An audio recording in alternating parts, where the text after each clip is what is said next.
Maunge.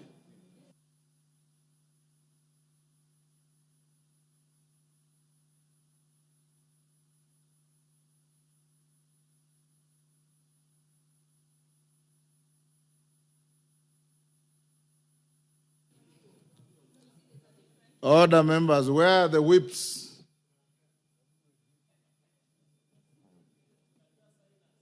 Where are the whips?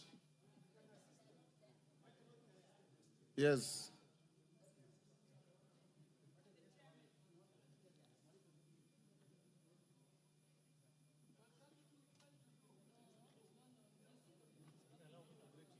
Yes.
Order, honorable members, we now have quorum. Yes.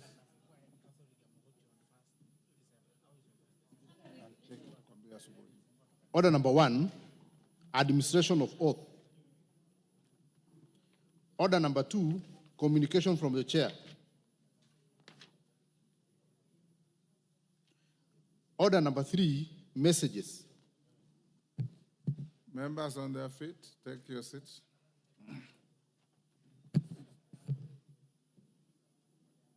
Honorable members, I have 2 messages. First one is a message from the Senate on appointment of senators to the Mediation Committee on the Food and Feed Safety Control Coordination Bill, National Assembly Bill number 21 of 2024. Honorable members, pursuant to the provisions of Standing Order 41-1, I wish to report to the House that I have received a message from the Senate regarding the appointment of senators to a Mediation Committee on the Food and Feed Safety Control Coordination Bill, National Assembly Bill number 21 of 2024. The message conveys that pursuant to the provisions of Article 113 of the Constitution, the Speaker of the Senate has appointed the following senators to the Mediation Committee on the bill. Senator Peris Pesi Tobiko CBS MP, Senator Alan Chesang MP, Senator Alexander Mundigi MP, Senator David Wakoli MP, Senator Daniel Maanzo MBS MP, Senator Beatrice Akinyi Ogola MP, and Senator Beth Siengo MP.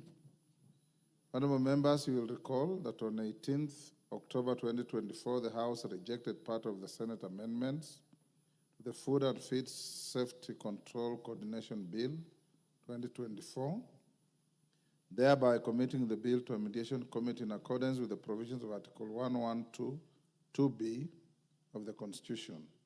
On the part of the National Assembly, I appointed the following members to the mediation committee, having consulted with the leader of the majority party and the leader of the minority party. the Honorable Dr. John Mutunga MP, the Honorable Sabina Chege MP, the Honorable Gabriel Kagombe MP, the Honorable Monica Marubo MP, the Honorable Martin Peters Owino MP, the Honorable Joseph Kimilu MP, and the Honorable Patrick Kibagendi MP. Honorable members, following the appointment of senators, the mediation committee is now fully constituted as contemplated under Article 113 of the Constitution. I therefore call upon the committee to expeditiously consider the matter and submit a version of the bill for consideration by the Houses of Parliament, bearing in mind the timelines provided for under Article 113.4 of the Constitution. I thank you. Honorable members, the second communication is a message from His Excellency, the President. On the 24th, the 2024 State of the Nation address to Parliament by His Excellency, the President of the Republic of Kenya.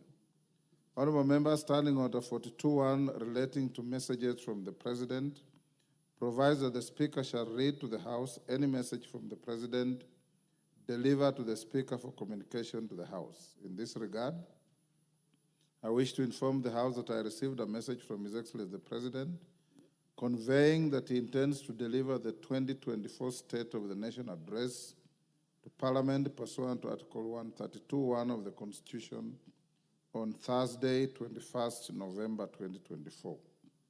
Honorable members, Article 132.1b and c of the Constitution states, and I quote, "The President shall address a special sitting of Parliament once every year and may address Parliament at any other time.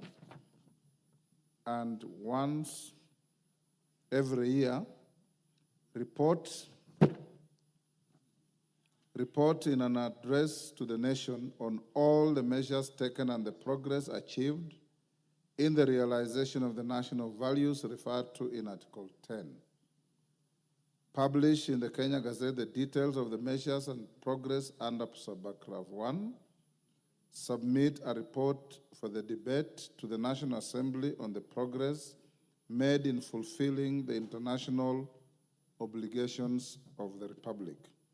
Honorable members, pursuant to the provisions of the Constitutional Standing Order 222, I wish to notify all members that a joint sitting of Parliament will take place on Thursday, 21st November 2024 at 2:30 p.m.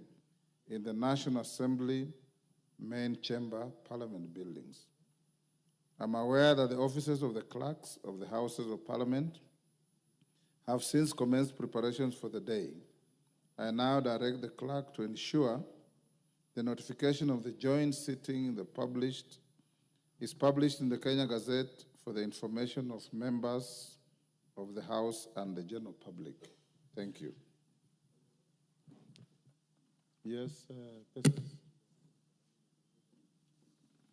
Thank you, Mr. Speaker.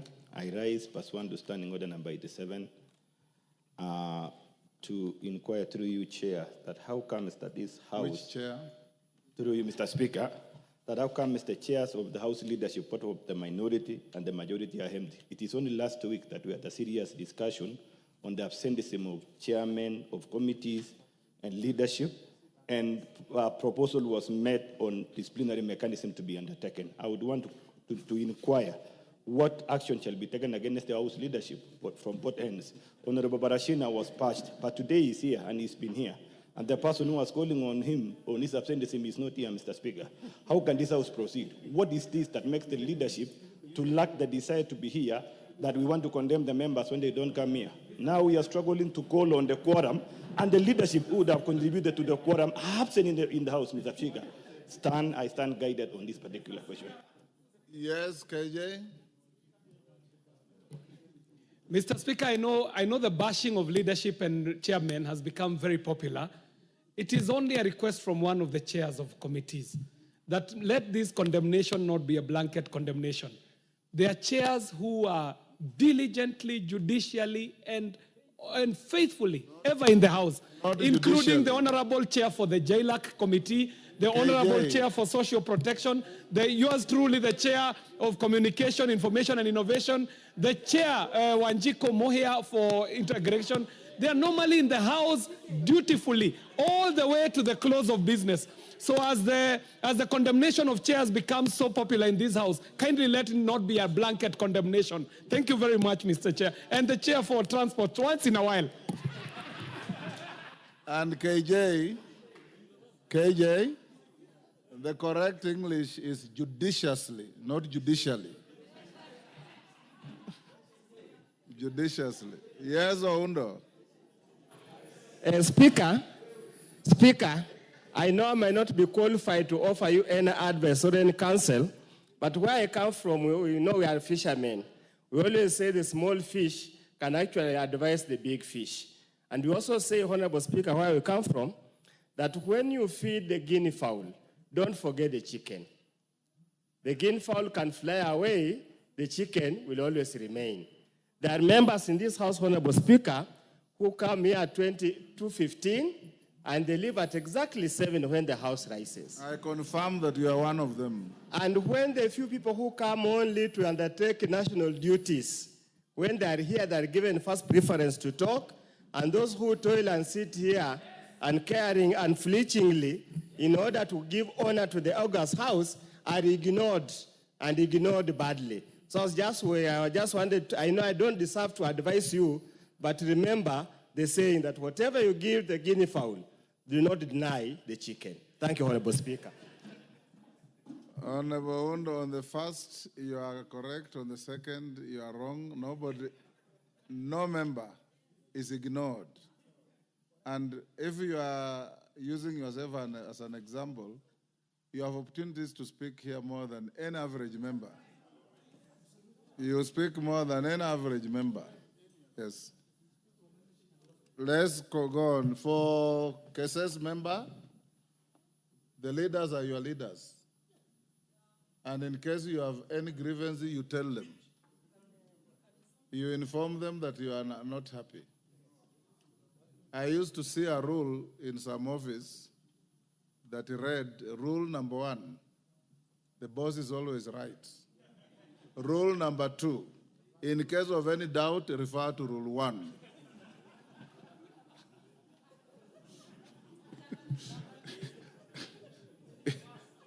Yes, Ferdinand?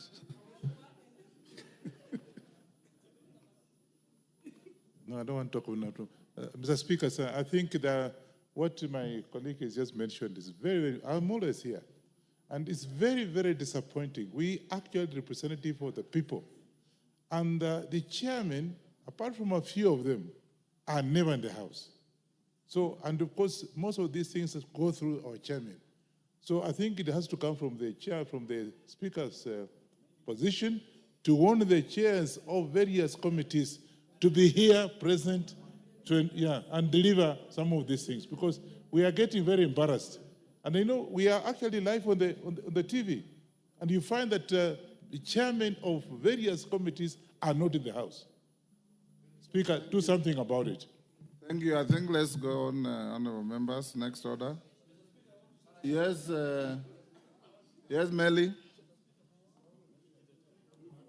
Mr. Speaker, I rise to also input on this discussion that the chairs and the leadership, yes, are like any other human being, and they have a lot of commitments. But the blanket condemnation that the chairs and the leadership are always absent is not true, because here we have so many chairs. I've seen chair agriculture, chair East Africa, and even the vice chairs. So I want to say that as much as there is need that we dedicate ourselves to the duties of the House, it isn't true that all of them are always out. And I think you gave an advice, Chair, Mr. Speaker, as a leader of this House, that we all need to commit ourselves to our representatives and to our duties of this republic. And that is what we always do. But the few who have actually made mistakes, we really need to bring them back and show them the need to be here every other time when the House rises, until when the House sits, until when it rises. Thank you, Mr. Speaker. Yes, Parashina.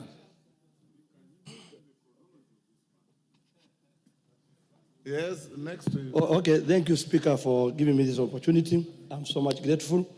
I think today I'm the lucky person because the other time the leader or the majority leader lied to this house that I always don't come to this house.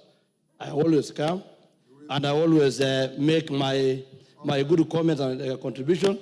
So Order, Parashina. The yes. word lies and parliamentary withdrawal. I withdraw, Mr. Speaker, sir. Okay, go on. So, Mr. Speaker, I really want to say that I might come again to request that to apologize and withdraw that statement also from him, because I always come here to articulate issues, and I know the only time that the majority leader comes here, or our leaders, they only come here when they are pushing an agenda, but they don't come to the floor on the contributions of the real issue that's affecting our country or issue that we need to debate. Thank you, Mr. Speaker. Honorable members, let's not overflog this matter. I know that many members, some chairmen are always here. There are also others who are persistent offenders who don't come. So I have advised you before, members, that we chairman McClub. There is a chairman sitting next to you. I have advised you, members, and I want to advise you again. In my many years in Parliament, the Speaker always found me in the House, and I follow the Speaker when he's leaving the House. Always. Just pick up that good habit, and this House will have no problem. You know, it is a great honor to sit in this House. Your right to speak on the floor of this House must be equal to your duty to listen to those who listen to you when you speak. Because what I've noticed is that members, as soon as they prosecute the agenda, they exit. You can't expect to be listened to if you don't listen to others. And that is what debate is all about. And if we can impress that, especially our colleagues, first-timers, you will go a long way. And out there, your voters watch. I see people in social clubs glued on phone when the House is sitting, and they're watching proceedings to see whether my member of parliament is in the House, whether my member of parliament speaks, and if he speaks or she speaks, do they make sense? The public is no longer the old public who wait for leo katika bunge. They follow everything that we do here. So let's invite Honorable Soro and your team on both sides of the House. Ensure that when the House starts, he's just come. Ensure that when the House starts, we appreciate that you have other duties out there. But when the House starts, at least let's have leadership on either side of the House. If it's not the leader, the whip. If it's not, your deputies, so that they can be able to help the House move on. Today we rang the quorum bell for about 15 minutes. And I kept on asking where the chief whip was. But since you are here, you've purged yourself of the contempt. Let's move on to the next order. Order number 4, petitions. Order number 5, papers. Majority Leader. Thank you, Honorable Speaker. Honorable Speaker, first I want to apologize for walking in late when you are on the chair while conducting the responsibility that you actually gave us as far as EALA games are concerned, and that is why you don't see the entire leadership here. They are working on everything that pertains to the EALA games that will be commencing in 2 weeks. So they instructed me to actually leave the meeting and come here and join you, Honorable Speaker. So, Honorable Speaker, I beg to lay the following papers on the table of the House today, Thursday, November 14th, 2024. Number 1, the following legal notices from the Minister of Environment, Climate Change and Forestry. That is A, notice number 176 of 2024, relating to the Sustainable Waste Management Extended Producer Responsibility Regulations 2024 and the explanatory memorandum. B, legal notice number 177 of 2024 relating to the Environmental Management and Coordination Water Quality Regulations 2024 and the explanatory memorandum. C, legal notice number 178 of 2024 relating to the Environmental Management and Coordination Waste Management Regulations 2024 and explanation memorandum. D, legal notice number 179 of 2024 relating to the Environmental Management and Coordination Sand Harvesting Regulations 2024 and the explanatory memorandum. Legal notice number 180 of 2024 relating to the Environmental Management and Coordination Air Quality Regulations 2024 and the explanatory memorandum. Legal notice number 181 of 2024 relating to the Environmental Management and Coordination, Management and Control of Plastic Packaging Materials Regulations 2024 and the explanatory memorandum. And legal notice number 182 of 2024 relating to the Environmental Management and Coordination, Management of Toxic and Hazardous Chemicals and Materials Regulations 2024 and the explanatory memorandum. Honorable Speaker, the reports of the Auditor General and financial statements for the year ended 30th June 2024 and the certificates therein in respect of the following institutions. A, Kenya Industry and Entrepreneurship Project Credit Number IDA 6268KE, State Department for Industry, De-risking, Inclusion and Value Enhancement of Pastoral Economics Drive in the Horn of Africa, Project Credit Number 7139KE, State Department for Livestock Development, Enable Youth Kenya Program, ADF Loan Number 210015003888950, State Department for Crop Development. D, Kenya Livestock Commercialization Project Number 200002339, Loan Number 20003565 and 200003566, State Department for Livestock Development. E, Kenya Town Sustainable Water Supply and Sanitation Program, AFDB Loan Number 20000000501, Tana Water Works Development Agency.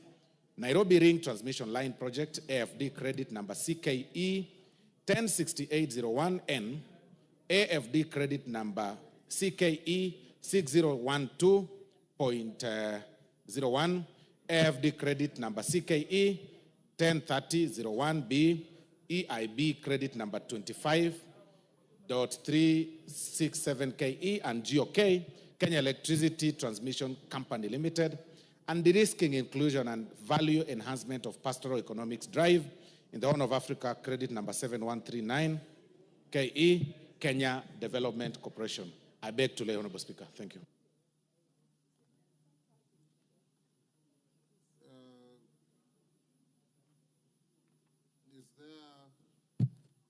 Osoro, is there any difference between Roman 2B and G?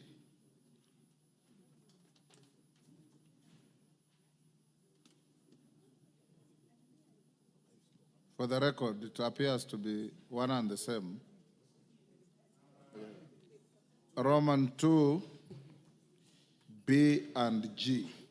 For the record, Honorable Speaker, the one is the State Department for Livestock, Honorable Speaker, and the other one is State Department for Livestock Development. And Kenya Development Corporation. And Kenya Development Corporation, Honorable Speaker. Okay. That is the difference, yeah. Next, Chairperson, Departmental Committee on Finance and National Planning. Honorable Speaker, I beg to lay the following paper on the table of the House today, Wednesday, the 13th of November, 2024, a report by the Departmental Committee on Finance and National Planning on its consideration of the Public Audit Amendment Bill, National Assembly Bill Number 4 of 2024. Thank you. Chairperson, Constitutional Implementation Oversight Committee, CIOC. Who is the chairman? The chairperson? Honorable Mshomba, is she in the house?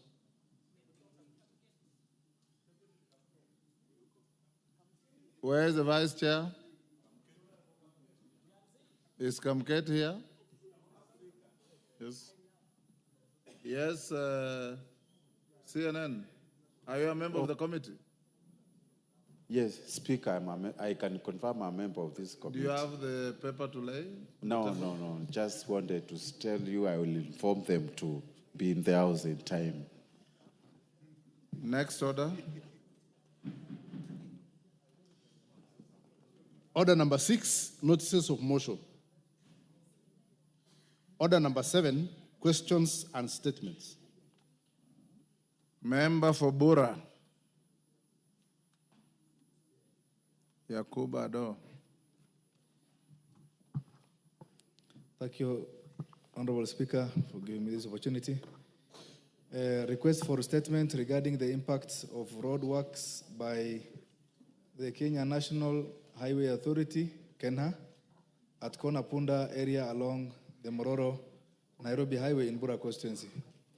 Honorable Speaker, pursuant to the provisions of the Standing Order 44-2C, I wish to request for a statement from the chairperson of the Departmental Committee on Transport and Infrastructure regarding the impact of the ongoing roadworks by the Kenyan National Highway Authority at Konapunda area along Mororo Nairobi Highway in Bura constituency.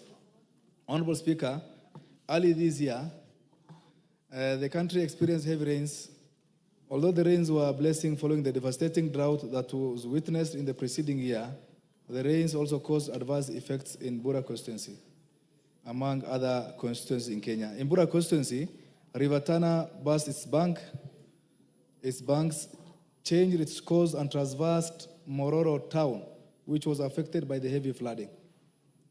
The flood waters caused the loss of 43 lives, displacements of residents and destruction of property, farms, infrastructure, and livestock in Mororo and Madogo areas and their environs. Honorable Speaker, after the water level subsided, KENHA commenced works to rehabilitate the washed away section of Mororo Nairobi Highway at Konapunda area near Mororo town. The residents of Mororo area, the residents of Mororo town and Madogo are concerned that KENHA has been constructing huge culverts at the area without having undertaken due consideration of the environmental and social impacts of the project. The residents of these two towns feel less integrated in the ongoing works, which also places them at the risk of losing access to their farmlands. Further, huge clouds of dust from the construction sites are polluting the environment and exposing residents, including pedestrians and boda riders, together with their pillion passengers, to respiratory hazards as they go about with their activities. Honorable Speaker, it's against this backdrop that I request for a statement from the chairperson of the Departmental Committee on Transport and Infrastructure on the following. 1, a report on the environmental and social impact assessment and public engagement undertaken by KENHA regarding the construction of culverts across the new course of River Tana at Konapunda, including the justification for regularizing the new course instead of taking measures to revert the waters. B, compensation plans, if any, for the residents of Mororo and Madogo who are affected by the ongoing road rehabilitation works by KENHA, particularly for the farmers and for their farmlands likely to be lost. 3, or C, measures put in place to manage or reduce the dust caused from the construction works in order to guarantee a conducive environment for road users, particularly boda riders and residents living near the site. Lastly, Mr. Speaker, sir, a report on the skilled and the unskilled locals that the KENHA and the contractor has engaged in the ongoing construction of the culvert at the said site, that is Konapunda, and the construction of the new bridge that is connecting Mororo to Garissa, specifying the number, the names, and the categories for those skilled and unskilled laborers. I thank you, Honorable Speaker. Thank you, Yakub. Honorable members, allow me to recognize a delegation from the Parliament of Uganda. I wish to recognize a delegation of 6 members of staff from the Hansard Department of the Parliament of Uganda seated in the Speaker's Gallery. They are welcome to observe the proceedings of the National Assembly. Members, you remember yesterday the Speaker of Uganda was also in the gallery to pay respect to our House. Thank you. On my behalf and on your behalf, we welcome them to our Parliament. Beatrice Elachi. Thank you, Mr. Speaker. Mr. Speaker, I wish to give a general statement regarding the demise of Prophetess Mary Akasa. Honorable Speaker, pursuant to the provisions of Standing Order 43, I wish to make a statement regarding the passing on of the founder of Jerusalem Church of Christ, Prophetess Mary Akasa, on 26th October 2024. Honorable Speaker, the late Prophetess Mary Akasa, a legendary preacher, was born on 2nd December 1964 in Ebusiralo village in Luanda, Vihiga County. Prophetess Akasa typifies the unwavering resilience and determination of the girl child. Having lost her parents at the age of about 8 years old, she had to work extra hard to shape the path that led to her destiny. In her quest to earn a living as an orphan, the late Prophetess Akasa moved to Nairobi, where she worked as a house girl, as a house help in Kikuyu, Kiambu County, until she left to do God's ministry.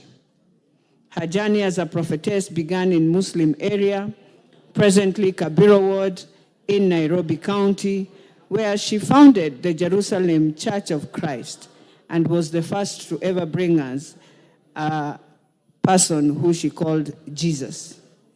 Honorable Speaker, apart from preaching and healing the souls of people, the late Prophetess Mary Akasa also healed lost futures and transformed the lives of many young people in Kawangware, where her church is domiciled. She will be fondly remembered for drug abuse and crime by counseling them, offering them a place to call home, and providing them food and other basic needs. These acts of mercy by the late Prophetess Mary Akasa through her Jerusalem Church of Christ substantially reduced insecurity in Kawangware and will surely outlive her life.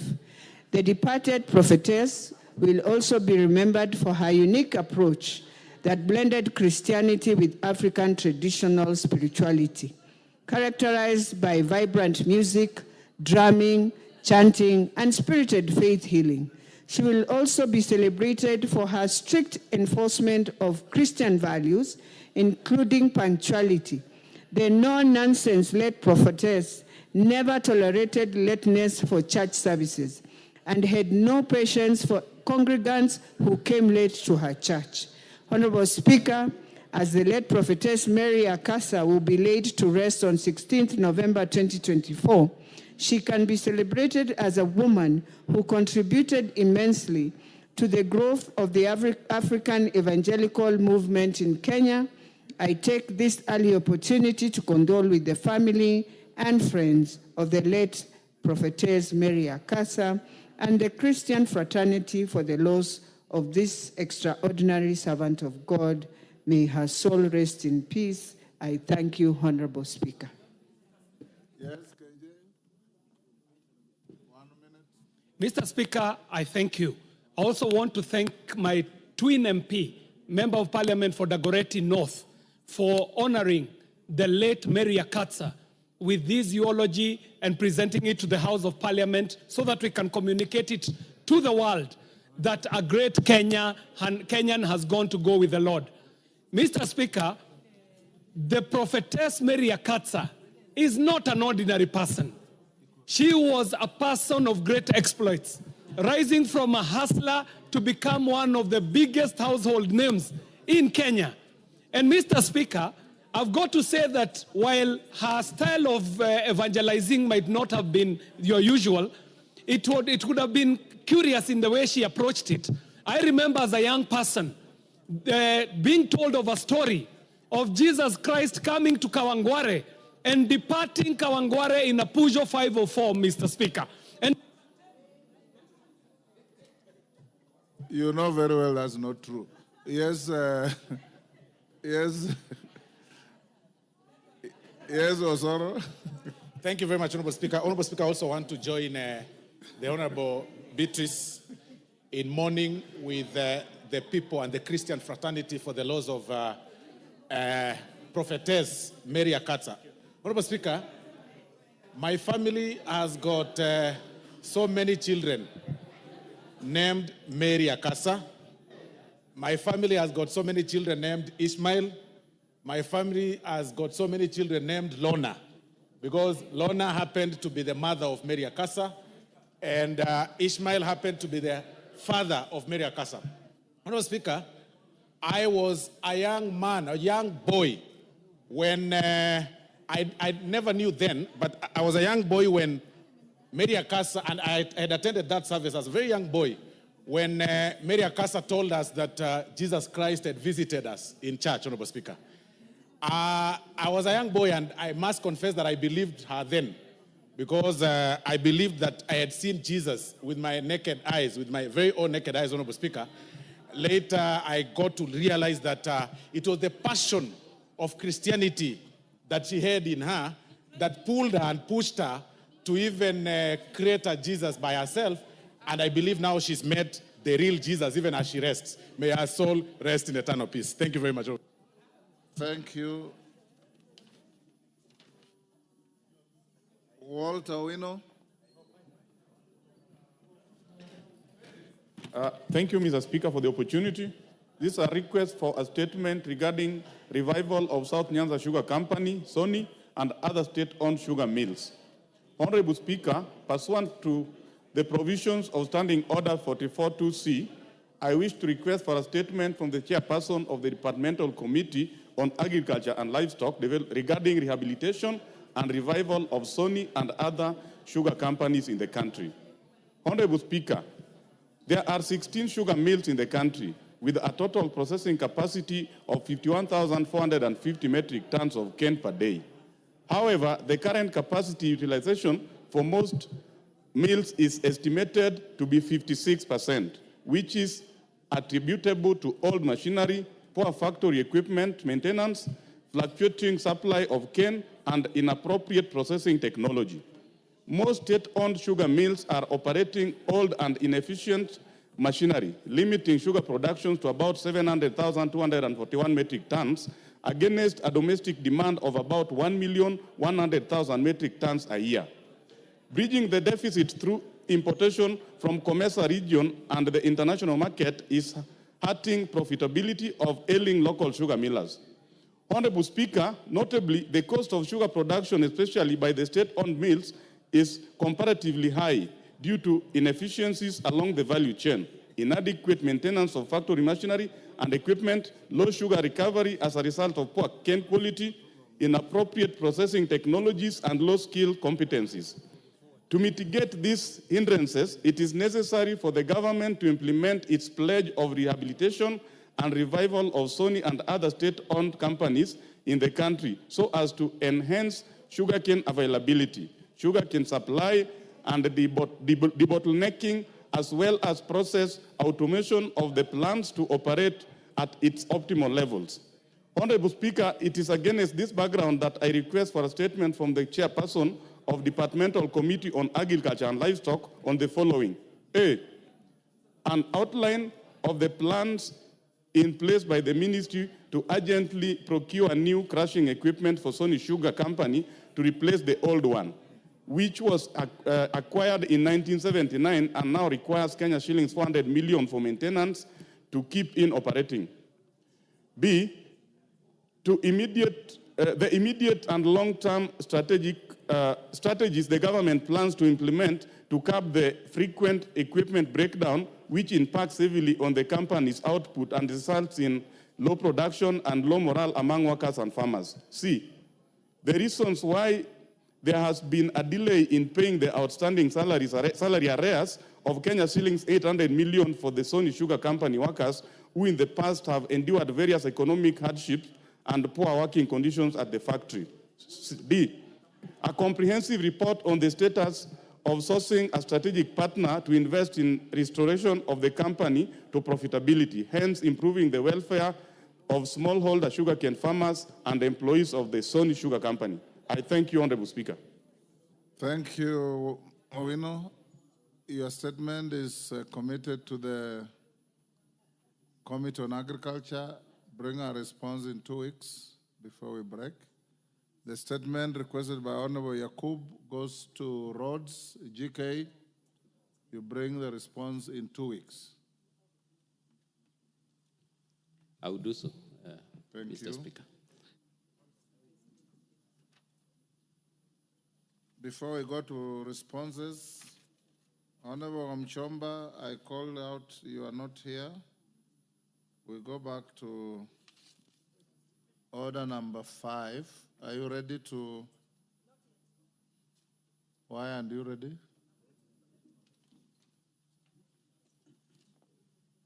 Why is it in the order paper? I'm waiting for the clerk to bring it for signature.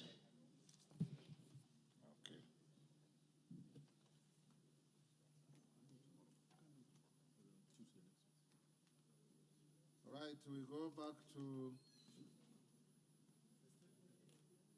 a response to statements. Dr. Mutunga, you said you had a response which you just want to lay on the table. Go ahead and do so. Thank you, Honorable Speaker. Honorable Speaker, today, the 14th of November 2024, I laid to the table of the House the response to a statement regarding strategic food reserve in the country as requested by the Honorable David Kiplagat, MP Soy. And I don't know, I can't see David Kiplagat, Honorable Speaker. I believe you'll be able to see this report. Thank you. Okay, lay it on the table. Response to Wilberforce Oundo. JLAC Chair. Thank you very much, Mr. Speaker. Even before I start, I confirm I have given a copy of the response to the Honorable Wilberforce Oundo, and therefore allow me kindly to make the statement in an abbreviated version because he has the full particulars of the response. Honorable Speaker, pursuant to the provisions of Standing Order 44-2C, the request for statement was made by the Honorable Wilberforce Ojambo Oundo, MP for Funyula, and the response has come into the various issues raised as follows. The first issue was the status of implementation of the recommendations of the Maraga Task Force report, specifically in relation to the promotion of prison officers, some of whom have stagnated at the same job group or grade for over 10 years, and the constitution of the Prison Council is provided for under Section 21C of the Prisons Act. The response is that promotions in Kenya Prison Service is a process which is guided by the Public Service Commission with respect to the scheme and service for prison officers, uniformed personnel, revised in October 2014. As a result of this, the Prisons Department has been filling vacant positions through interviews.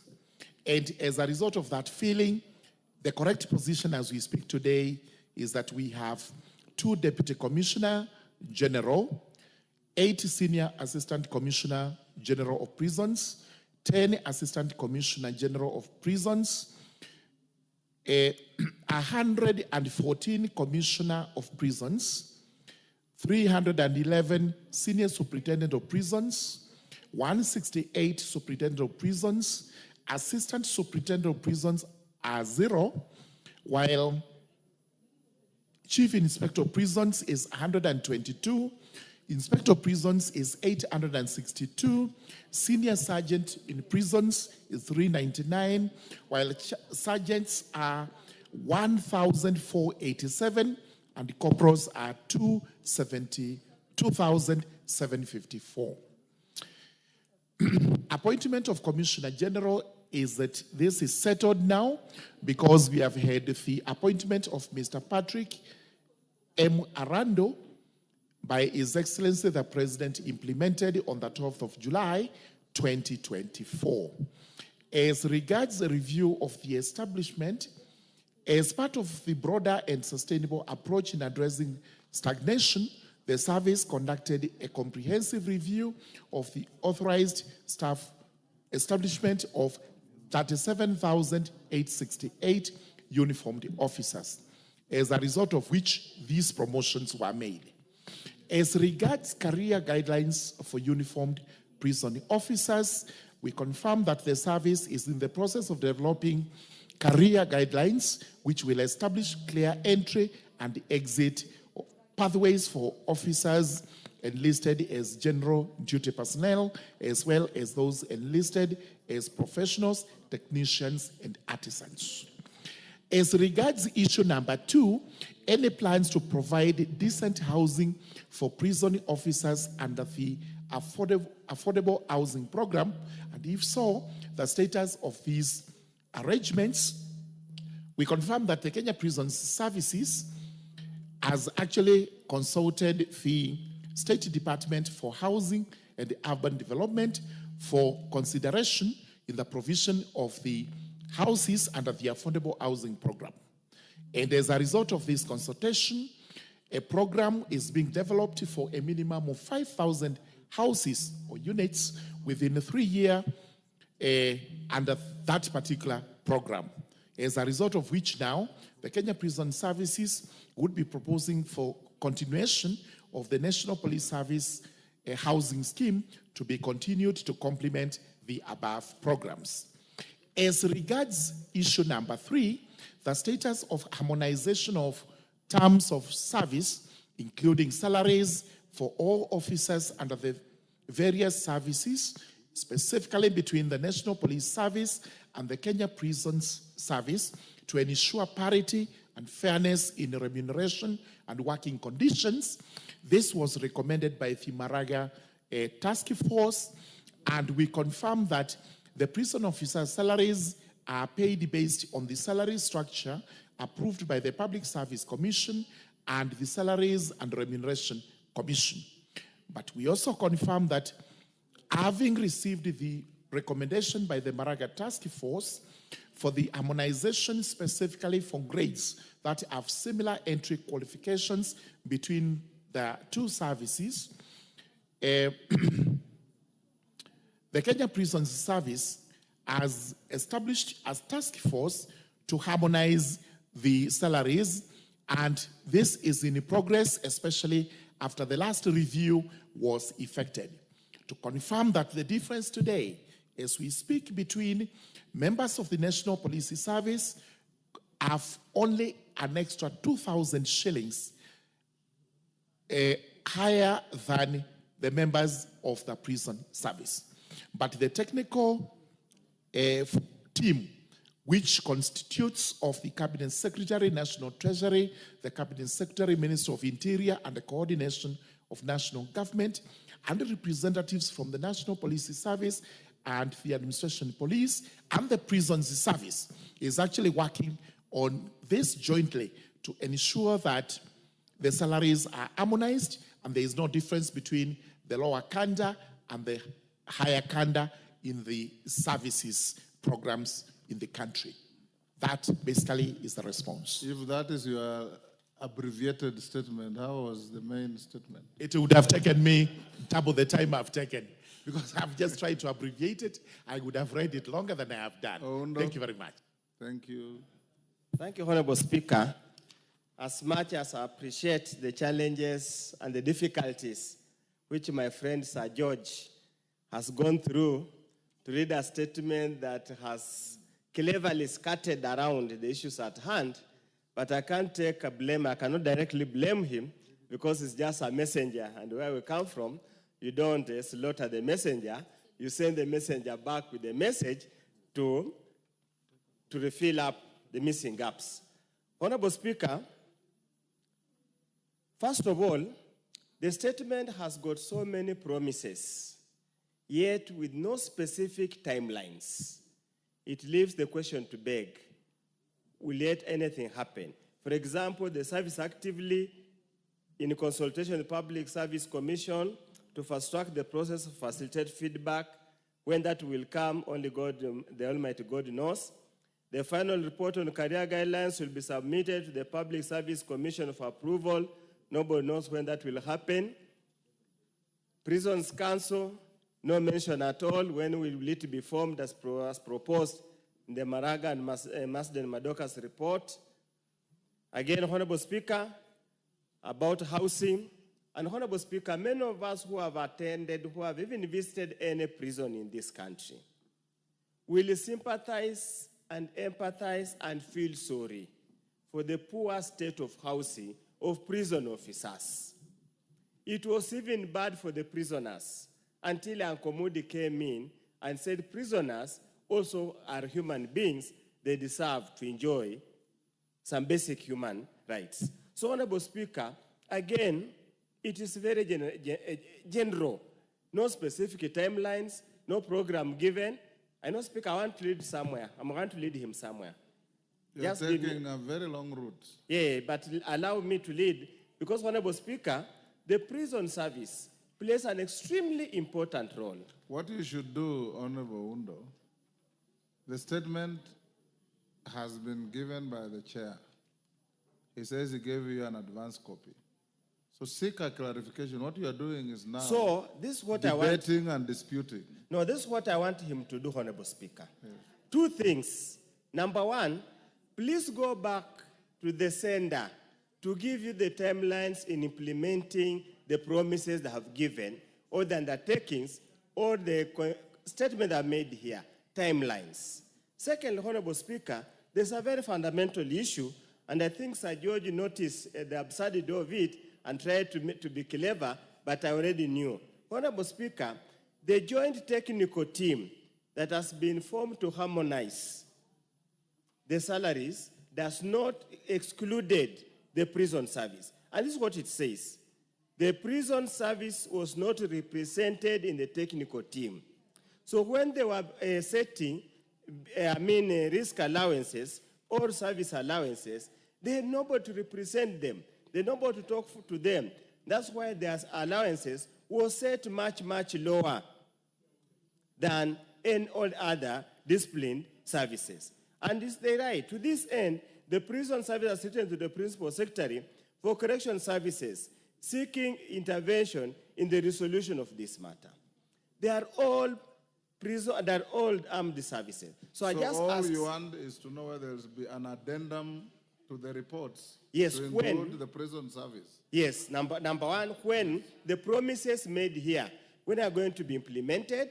Secondly, to what extent can they include the prison services in the technical committee so that when they're harmonizing the terms, they harmonize for all of them because they're all armed forces, they offer critical services. Thank you. Finally, Honorable Speaker, is it possible, Sir George, that once they've given you the timelines, me and you can continue to engage so that you can continuously update this House, members of people of Kenya, and the prison officers, that the Parliament has not ignored them. Thank you, Honorable Speaker. That long speech requires just a very short response. A short response. Yes. In fact, where no timelines are given, we expect this to be done within a reasonable period of time. There's no reason why JLAC will not go back to the prisons department to ensure that we get timelines on when this harmonization is likely to be completed to the benefit of the prison officers that are in service. As regards their houses, 5,000 houses, we have estimated that this will be done in another 3 years because this is construction. We possibly need money, expertise, planning, and what have you, but we have stated that this will be done within 3 years for phase 1, 5,000 houses. Then we continue up to the time when we have about the 40,000 prison officers all accommodated in these buildings. Thank you, Mr. Speaker. Thank you. Joyce Kamene, a response to your statement from Social Protection, member for Thika Town. Thank you, Honorable Speaker. Honorable Speaker, the member raised this question on 14th of October, 2024. And there were two questions which I'm going to give her the response, but I'm going also to summarize because the report is huge. She requested for two questions, Honorable Speaker, and the first one was a report on the status of disbursement of NGAF balance for financial year 2022/2023 and 2023 to 2024 to Machakos County and the measure put in place to ensure timely disbursement to enable the continuation of the project approved by the funding. Honorable Speaker, in accordance with NGAF Regulation 2016, the following is the process of applying for the NGAF funds. Regulation 20, that the county committee shall, once in every year through the public notice in all the wards within the county, invite interested members of the public to submit project proposal for funding. And two, the county committee shall receive and review all project proposals and prepare a list of projects to recommend to the board for approval to approve the project to be funded. And three, the county controller shall submit the list prepared under paragraph 2 to the chief executive officer, who shall submit them to the board for approval of the funding. Honorable Speaker, the chief executive officer is yet to formally receive the county request for the project to be funded. As such, disbursement of the fund to the county cannot be immediately effected. Once the request is received, including the request for disbursement of the NGAF balance for financial year 2023 to 2024 to the Machakos County, the fund will take necessary and procedural measures to ensure timely disbursement of the said fund to the county for implementation of the approved project. The balance as for now, Honorable Speaker, 2023 to 2024 is 14 million and 62,000 to the Machakos County, was disbursed to the county on October 2023, was disbursed to the county in October 2023 once it was formally requested. Honorable Speaker, for the question number 2, the member had asked action taken by NGAF to immediately post Ms. Betty Kanyili Njoni, PFM number 21914-2127 as the fund county coordinator for Machakos County for an interrupted contract at least 1 year in order to ensure effective and seamless administration of the fund, including the timeline for posting. The Honorable Speaker, the National Government Affirmative Action Fund 2016, Regulation 16 provides that the function and composition of the county committee in each county to be, among other, the national government officer in charge of the county responsible for gender affairs or his or her nominee, and the county coordinator be ex-officio member, and the secretary to be the committee. The fund has been engaging county gender office on a need-basis as a stopgap measure, mainly due to lack of approved human resource instrument and sufficient fund to cater for personal enrollment. The State Cooperation Advisory Committee, SCAC, noted that such an arrangement of deploying staff from the mainstream government to run the operation of the fund may be detrimental to the performance of the fund. In this regard, the SCAC advised that the fund of the process to be finalizing the development and approval of their human resource instrument, and subsequently commence the process of recruiting their own staff, subject to availability of the budget. Honorable Speaker, I'll go to where they have advised. They have said, it is against this background, advised by SCAC and the provision of the Public Service Commission Act, that the board in its 92 meeting on 13 September 2024 resolved to phase out the deployed gender officer from acting as county coordinator upon expiry of their respective contract and replace them with a substantive county coordinator to enable the gender office to undertake their critical role of oversight as per the NGAF Regulation 2016. The fund has since deployed a substantive county coordinator, Mr. Mutua Murumba, who was the successful candidate with effect from November 4th, 2024. The officer has since reported and is currently clearing and handing over as per the prevailing human resource policy and procedure manual. I submit, Honorable Speaker. The Honorable member is here. I can give her the report herself. Kamene, member for Machakos. Thank you, Mr. Speaker. Honorable Speaker.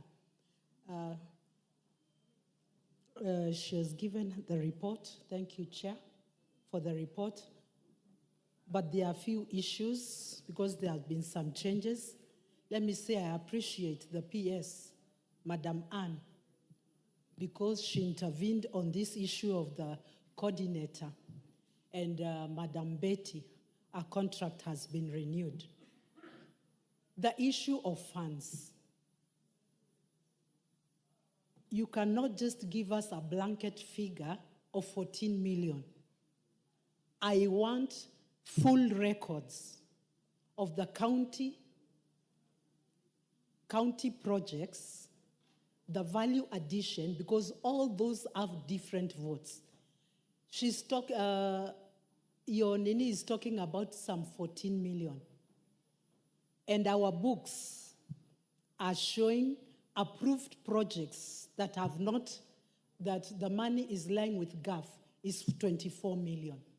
That's why we are insisting, we want to know where these funds are going and what is happening. We also have funds that have been carried forward. And because of the lack of the coordinator, we have a whopping close to 100 million that belongs to Machakos County. And we need to be reconciled. Let them give us a full report. What is the balance of the bursary funds, the civic education, and also the admin? Because those are funds that are lying at the headquarters because of lack of a coordinator. And I'm happy the PS has given us the gender officer. So I still need our figures and I still need to get the clear records. Thank you, Mr. Speaker. I think those clarifications you can share with the member.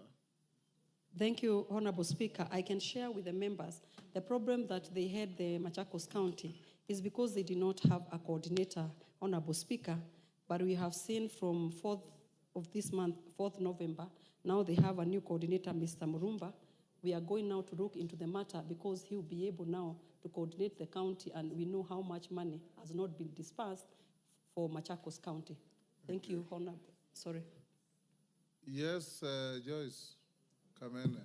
Speaker, I would like to correct again. There is nothing like a Mr. Mulumba. We have Betty Kagiri, who Madam PS intervened because she's the one who has been in that office.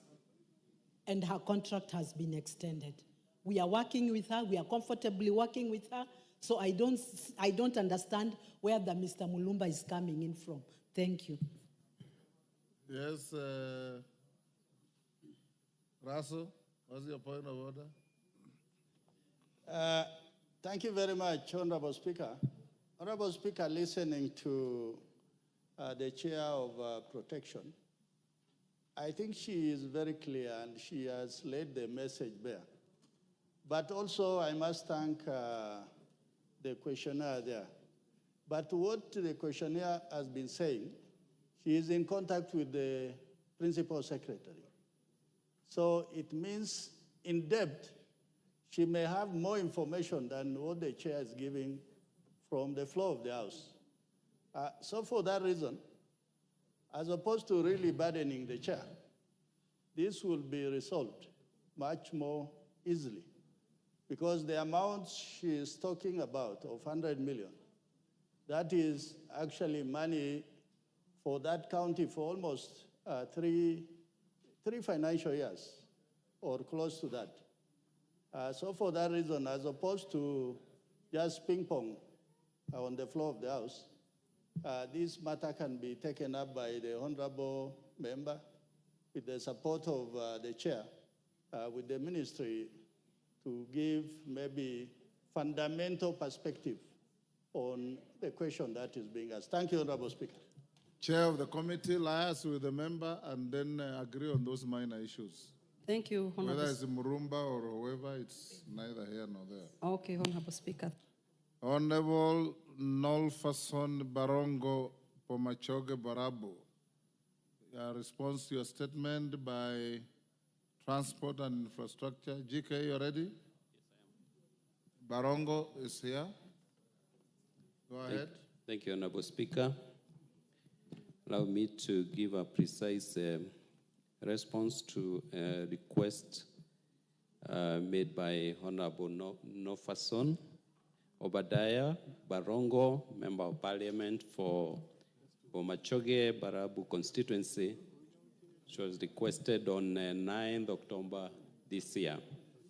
Honorable Speaker, in the statement, the Honorable Obadiah Barongo, among other things. One, the status of upgrading of the road network in Bomachoge Borabu constituency to bitumen standards, and two, the timelines for the completion of the stored projects in the constituency.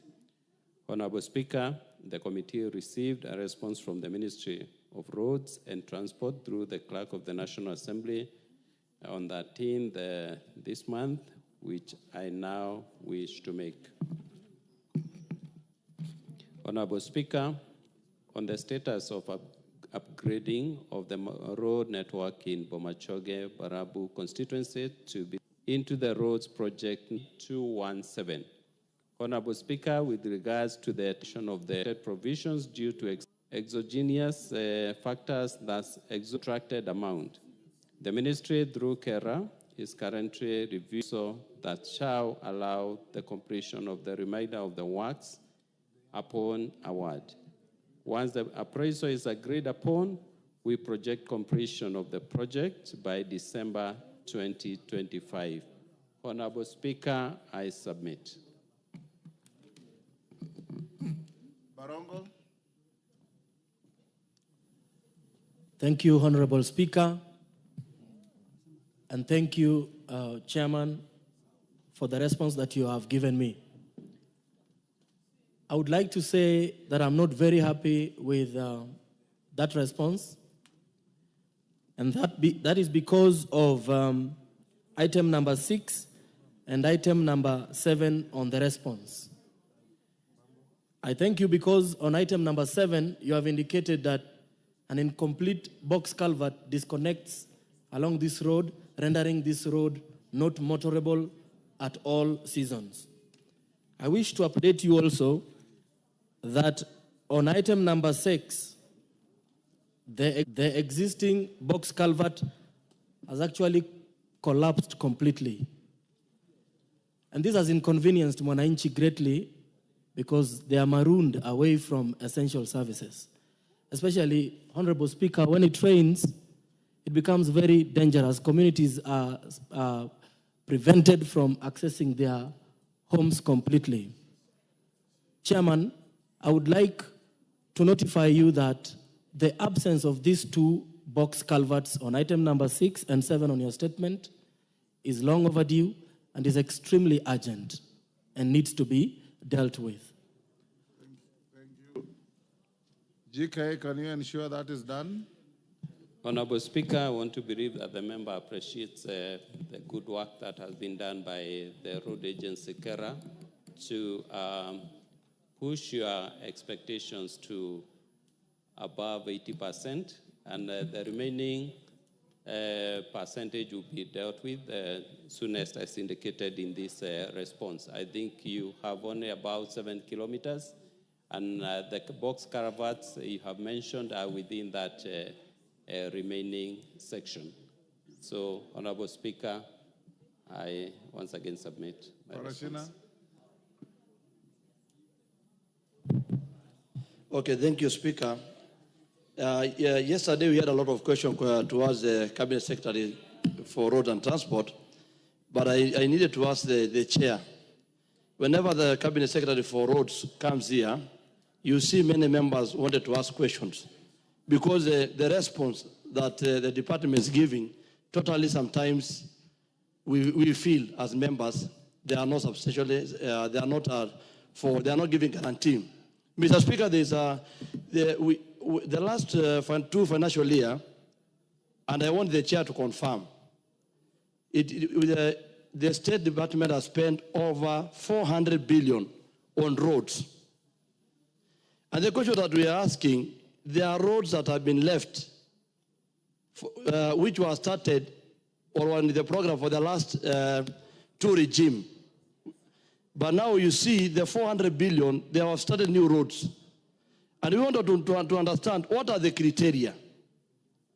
Because when we go to those offices, we take the proposal. Roads are very important. A road connects a country to a country, a county by a county, a constituency by a constituency. But you find one constituency in this republic, I don't want to mention, either because a member is a committee there, or other beneficiary can able to maneuver there.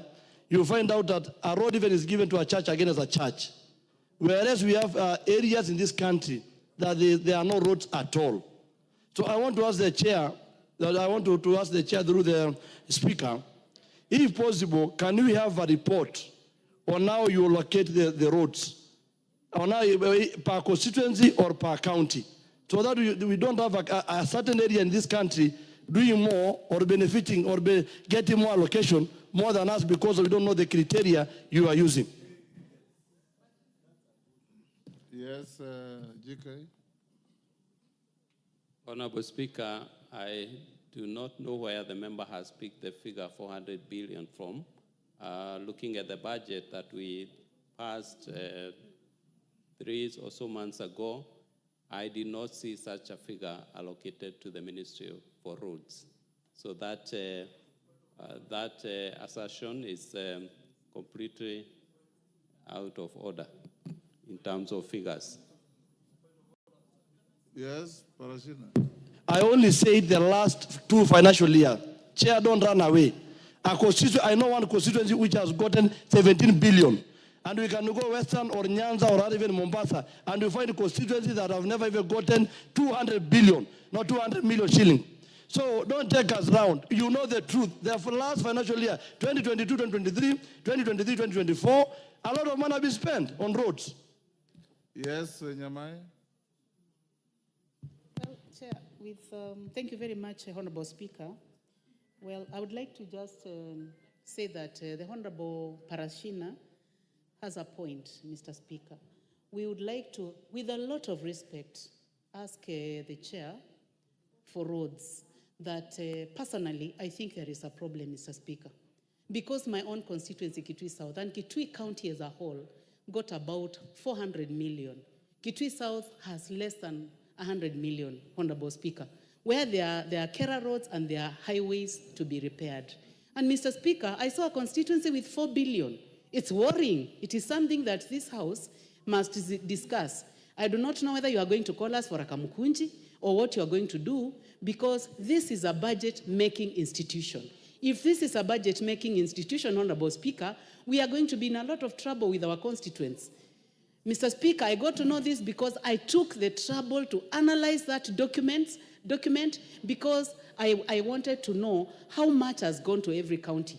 Mr. Speaker, there is a problem and we need support. Chair, Roads, we need support from you. Honorable Speaker, we need support from you.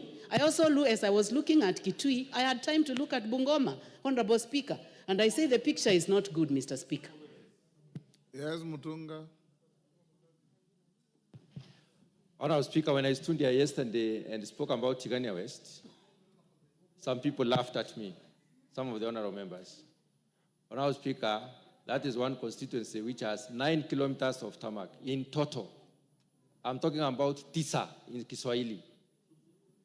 And we are with members here who have 300 kilometers of tarmac, Honorable Speaker. In the same house. In the same house. Honourable Speaker, you will speak at your own time.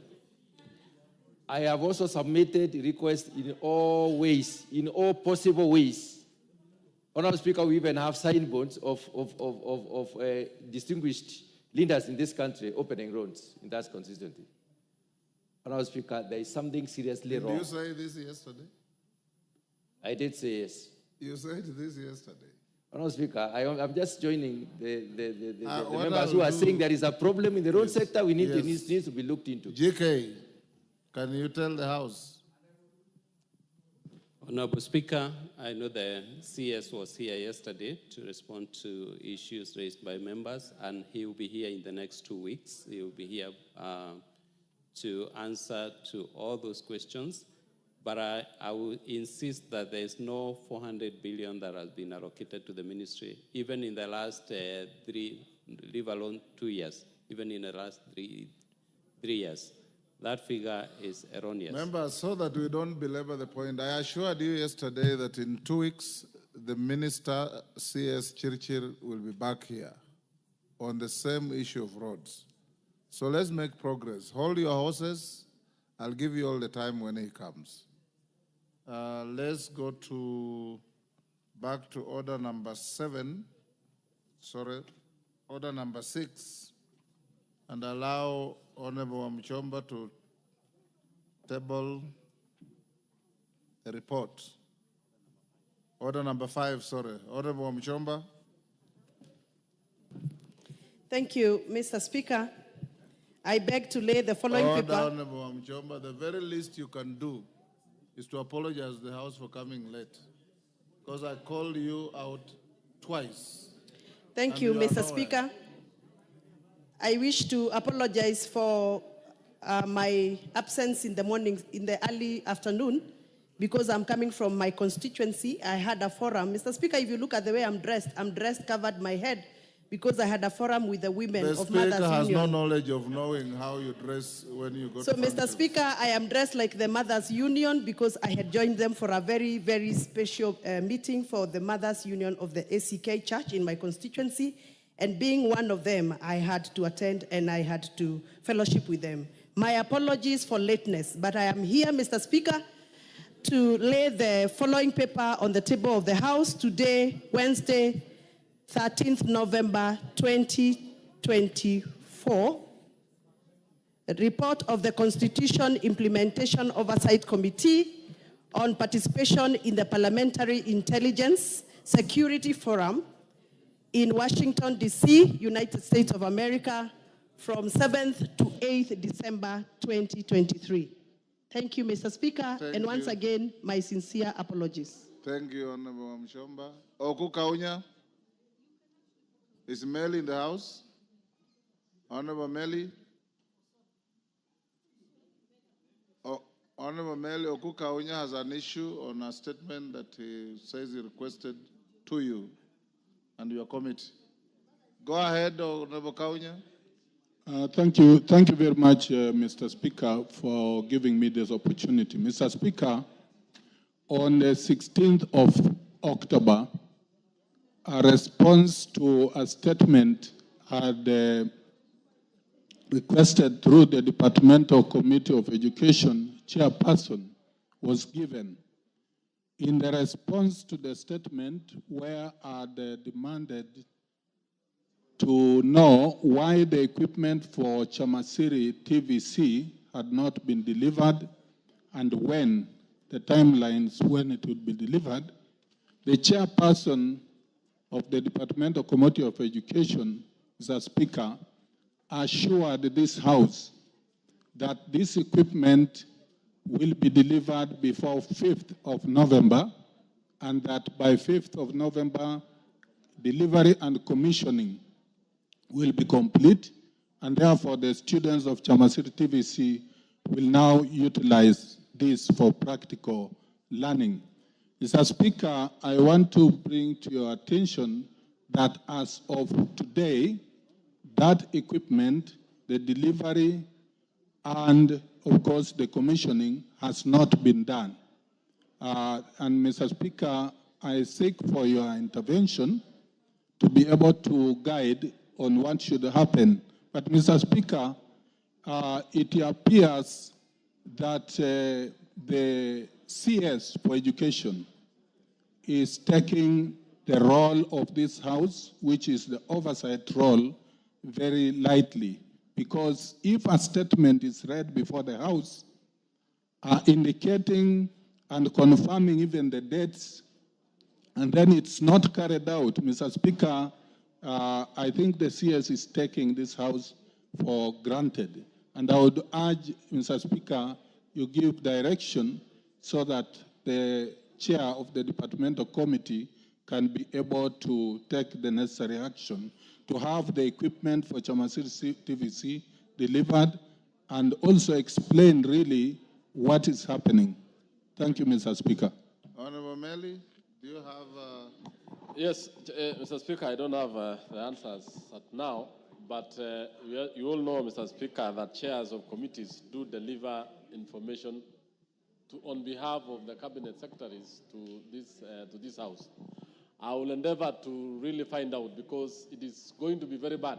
Can you report back on Wednesday afternoon? I can't report back, Mr. Speaker, because it is going to be very bad that we made a commitment that they shall be brought and be launched. I commit to report back on Wednesday. Honorable Kaunya, the chair is directed to bring some information on Wednesday afternoon. Next order. Oh, sorry. Majority Leader statement of every Thursday. Osoro. Thank you very much, Honorable Speaker. This is the usual statement by the Majority Leader. I'm holding brief for him for today, Honorable Speaker. Honorable Speaker, pursuant to the provisions of Standing Order 44.2a, I rise to give the following statement on behalf of the House Business Committee, which met on Tuesday, 12 November 2024, to prioritize business for consideration during the week. Mr. Speaker, with regards to the business schedule for Tuesday next week, the House is expected to consider second reading of the following bills, some of which are listed in today's order paper. One is the County Government Revenue Raising Process Bill 2023, the Unclaimed Financial Assets Amendment Bill 2024, the Kenya Revenue Amendment number 2 Bill 2024, the Land Control Bill 2023, the Higher Education Loans Board Amendment Bill 2022, the Political Parties Amendment Bill 2022, the Public Finance Management Amendment Bill 2022, the Equalization Fund Amendment Bill, Senate Bill number 14 of 2023, and the Universities Amendment Bill of 2023. Additionally, Honorable Speaker, the debate will also be undertaken on the following motions, should they not be concluded today. One is consideration of reports on financial statements of state corporations, Nyanza region, report on the alleged unfair trade practices by foreign investors in Kenya. That report on consideration of the audited accounts of specified state corporations, report of the extraordinary session of the 6th Pan-African Parliament, report on the performance audit reports on the provisions of services to persons with disabilities by the National Council for Persons with Disabilities, and finally, on that point, second report on consideration of the financial statement of state corporations, training colleges, and institutions, Honorable Speaker. Honorable Speaker, in accordance with the provisions of Standing Order number 42A, 5 and 6, I wish to convey that the following cabinet secretaries are scheduled to appear before the House on the afternoon of Wednesday, 20th November 2024, to respond to questions as follows, Honorable Speaker. A, the Cabinet Secretary for Education will be responding to the following questions. Question by private notice number 016-2024 by the member for Kathiani, the Honorable Robert Mbui, CBS MP, regarding update on the status of preparedness by the Ministry to transition grade 8 learners to grade 9, including the number of classrooms constructed so far across the country. Question number 89 of 2024 by the member for Lamu West, the Honorable Stanley Mudhama, MP, regarding consideration of qualified primary school teachers who have advanced and obtained degree certificates for teaching positions in junior secondary schools, commonly known as JSS, and secondary schools in Lamu West constituency by the Teacher Service Commission. Honorable Speaker, question number 3 will be question number 90. 2024, by the member for Westlands, the Honorable Timothy Wanyonyi, MP, regarding the rationale and policy behind the directive of transferring secondary school teachers in physics, chemistry, biology, and history to junior secondary schools. There is also question number 91, Honorable Speaker, of 2024, by the member for Kinango, the Honorable Gozi Rai, MP, regarding status on the delayed payment of pension to Mr. Salim Mdalu Ndegwa, who was a teacher at Nzovuni Primary School until his retirement on 30th June 2022. There is also question number 93 of 2024 by the member for Nairobi County, the Honorable Esther Passaris, MP, regarding status of implementing the House resolution on the standardization of uniforms across the country. Question number 94 of 2024 by the member for Chepalungu constituency, the Honorable Victor Koech, MP, regarding the criteria used to approve primary schools within rural areas to accommodate junior secondary schools, and the criteria used for approval of primary schools to host the JSS centers within urban centers. The question number 95, Honorable Speaker, of 2024 by the member for Chepalungu, also the member for Chepalungu again, the Honorable Victor Koech, MP, regarding the timelines in which the teachers under contract will be considered for recruitment under permanent and pensionable terms. There is question number 96 of 2024 by the member for Nyeri Town, the Honorable Duncan Madenge, MP, regarding failure by the University of Nairobi Dental School in offering lecturers on orthodontics to the undergraduate and master's degree students, Honorable Speaker.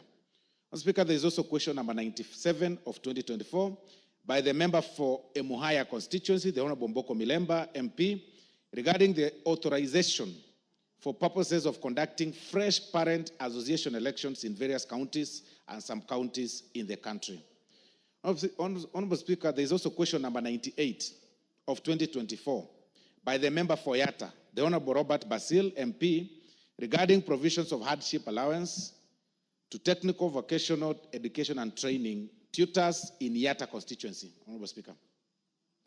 Question number 99 by the member for Kibwezi West, the Honorable Mwengi Mtuse, MP, regarding the donation of the 12,000 acres of land located at Kisayani, Kibwezi West constituency by the locals to the University of Nairobi in the year 1988 for the establishment of an institution of higher learning. Question number 100, Honorable Speaker, by the member for Suba South, Honorable Speaker, the Honorable Karoli Omondi, MP, regarding details of the current deficit of teachers in both primary and secondary schools in Homa Bay County, Migori, Kisumu, Siaya, and Kakamega counties. Question number 147, Honorable Speaker, by the member for Nakuru County, the Honorable Liza Chelule, regarding the plans in place by the ministry in collaboration with the Ministry of Energy to subsidize the high cost of electricity in special needs schools. There is question number 148, Honorable Speaker, of 2024, by the member for Matayos, the Honorable Geoffrey Makoha, MP, regarding the number of special schools in the country, both for primary and secondary and ordinary schools, Honorable Speaker. There is also question number 149 by the member for Madare, the Honorable Anthony Oluoch, regarding the measures taken to create working strategies with county governments to ensure both early childhood education, development and primary schools have access to school meals, Honorable Speaker. The Cabinet Secretary for Agriculture and Livestock, Honorable Speaker, will also be here, that very timeline, to respond to the following questions, Honorable Speaker. Question number 015 of 2024 by the member from Beira North, the Honorable Geoffrey Ruku, MP, regarding the status of the supply and distribution of subsidized fertilizers across the country in preparation for the planting season.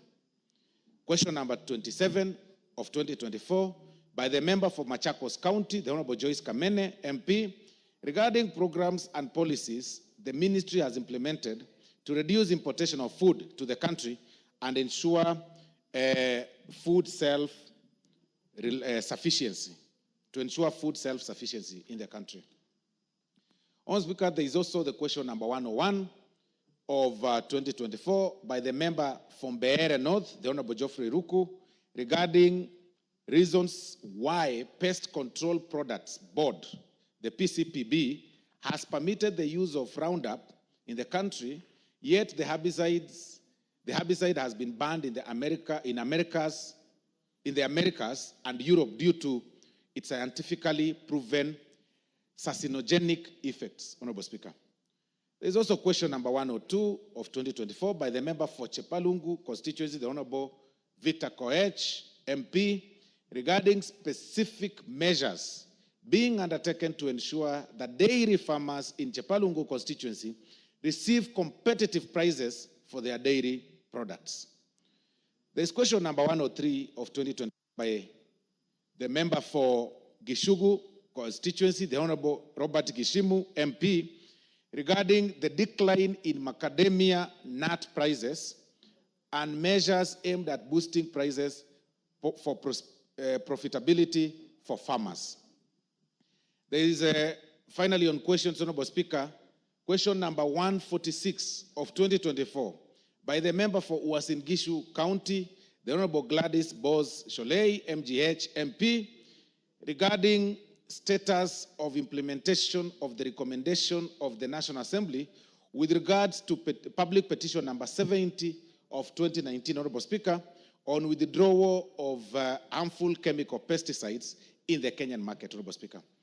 In conclusion, Honorable Speaker, the House Business Committee will again reconvene on Tuesday, 19th November 2024, to schedule business for the rest of that week. I now wish to lay this statement, Honorable Speaker, on the table of the House. I thank you, Honorable Speaker. Thank you.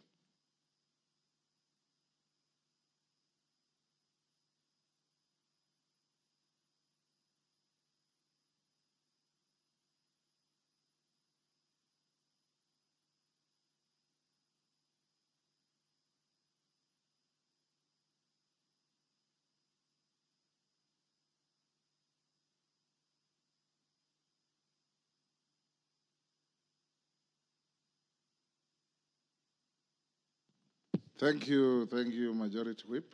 Next order. We are done with the statements. We go to order number 8. Order number 8, the Cooperatives Bill, National Assembly Bill number 7 of 2024, second reading, resumption of debate.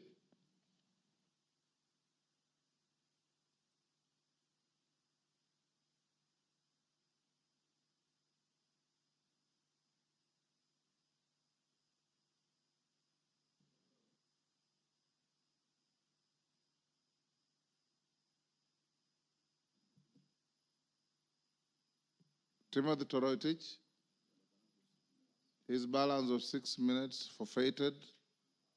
Wilberforce Oundo, had you spoken to Cooperatives Bill? I had. You had? Yes, yes. Parashina Sakimba?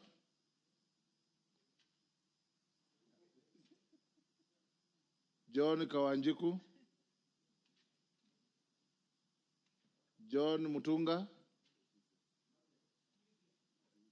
Take the floor on the Cooperatives Bill. Thank you very much, Honorable Speaker, for the opportunity to contribute to the Cooperative Bill 2024. Honorable Speaker, I wish to thank the committee for the good job done, and very well done. Honorable Speaker, I may not be a member of this committee, but cooperatives are dear to my life as a member of Parliament, and even as a member of the Agriculture Committee. Honorable Speaker, most of the cooperatives in this country are in agriculture, and therefore it is really a bill that we've been looking forward to. This bill comes out to deal the mischief in the management of cooperatives and in the ordering the steps that needs to be taken to have better cooperatives in this country. Cooperatives in this country are many and extensively varied. To resolve the existential problems in cooperatives, Honorable Speaker, the bill speaks to a number of issues, some of which I wish to highlight by way of pointing out some of the issues that the committee needs probably to look at before we come to the third reading of this bill. Honourable Speaker, cooperatives are in many sectors. Cooperatives also were initially functioning very well in this country. They were doing extremely well. But later on, Honourable Speaker, something happened to the cooperative movement, and some of the cooperatives collapsed, especially in the agricultural sector. There has been some terrible mismanagement in some cases, and this legislation therefore comes in to help us manage the cooperatives better. I remember, Honourable Speaker, in 2014, the Cooperative Act that came tackled quite a number of major issues that used to be impeding the performance of cooperatives then. This particular legislative proposal comes in to specifically polish the sector's expectations. The efforts are therefore very well rounded in this particular respect. Honourable Speaker, I will be very specific on some of the clauses within the bill so that I may be of some assistance to the committee. Honourable Speaker, if we look at the objects of this particular bill, the clause number 3, which has the objects, there are a few issues I would like to point out. Number 3 itself, that the object of this act is to provide for a legal framework that promotes a sustainable and competitive cooperative sector for socio-economic development in a devolved system of governance. Socio-economic development in this country will happen if we are able to harness the little that we have. And the little that we have will basically be brained around the factors of production. One of the key factors of production in this country is land, and most of that, what happens on the land, basically becomes the building blocks for the foundation that we need to develop this particular economy. Honourable Speaker, if we have sustainable cooperatives, it therefore means that we are able to develop our people. What happens in an economy, what grows an economy, is to make as many people useful as possible. The more of useful people in terms of contributing to the economic well-being of our country we have, the better we are as a country, and therefore, the better we will be even in the future. If I look at part 2 of, clause 3, subclause 2, which basically starts without prejudice and goes on, specifically part B, which has specified one of the objects as the uniform norms and standards in the registration, regulation, supervision, and management of the cooperatives. We are saying there should be no selective treatment when it comes to cooperatives. There should be no sacred cows. So cooperatives should be uniformly treated in this particular country. Honourable Speaker, there are some, if you look at subclause 2D, in terms of the object 2D, which talks about the areas of concurrence, jurisdiction in promotion, registration, regulation, and supervision of cooperatives have been highlighted and picked. This cross-references makes it important to anchor this particular act in the existing legislation so that the cross-referencing is enabled. And therefore, it becomes a better law as probably, than we had before. Honourable Speaker, I also underlook at clause 4, especially where we are talking about the cooperative principles. And it is violation of these principles which led to the collapse of the cooperatives. The principle of voluntary and open membership. When members are put into a cooperative and they do not agree, there is no homogeneity of the membership. There is no tying, glue for the members, then we have a problem. Democratic, member control. Democracy lacks in quite a number of cooperatives. We have some levels of dictatorship, and this makes it impossible for cooperatives to run properly. When you look at the economic participation by the members, decisions made sometimes in some of the cooperatives led to misuse of resources for the former cooperatives, and therefore the cooperatives, suffered. This needs to be looked into very carefully so that democracy persists and economic participation of the members is honored in a way that it will help the cooperatives to grow. So the cooperative principle is key in terms of serving how we move forward in dealing with these cooperatives. Honourable Speaker, looking at the establishment looking at, Honorable Speaker, protect me from my majority whip who seems to be shouting. I don't know what he's trying to say. If he has any contribution, he should do it in an orderly manner so that we can listen to him. Honorable Speaker, I want to pick out two key positions. The position of the Commissioner of Cooperatives at the national level and the position of the Commissioner, of the Director of Cooperatives at the county level. These two positions are key, Honorable Speaker, and if the functions of these positions are not properly honored, then we cannot have survival, we cannot have progressive cooperatives in this country. Honorable Speaker, these are two positions that need to be vetted by this House so that people can be put to task to explain to the Kenyans the kind of honoring of issues and how they structure their business in terms of developing the cooperatives in this country. Honorable Speaker, when you look at the, there is a clause, clause 14, 2B. Honorable Speaker, the Director of Cooperatives at the county level is given a function of carrying out inspections into the affairs of the cooperatives in the county. Honorable Speaker, let me pause to discuss this particular issue. And this is one of the issues that could have led to the collapse of cooperatives.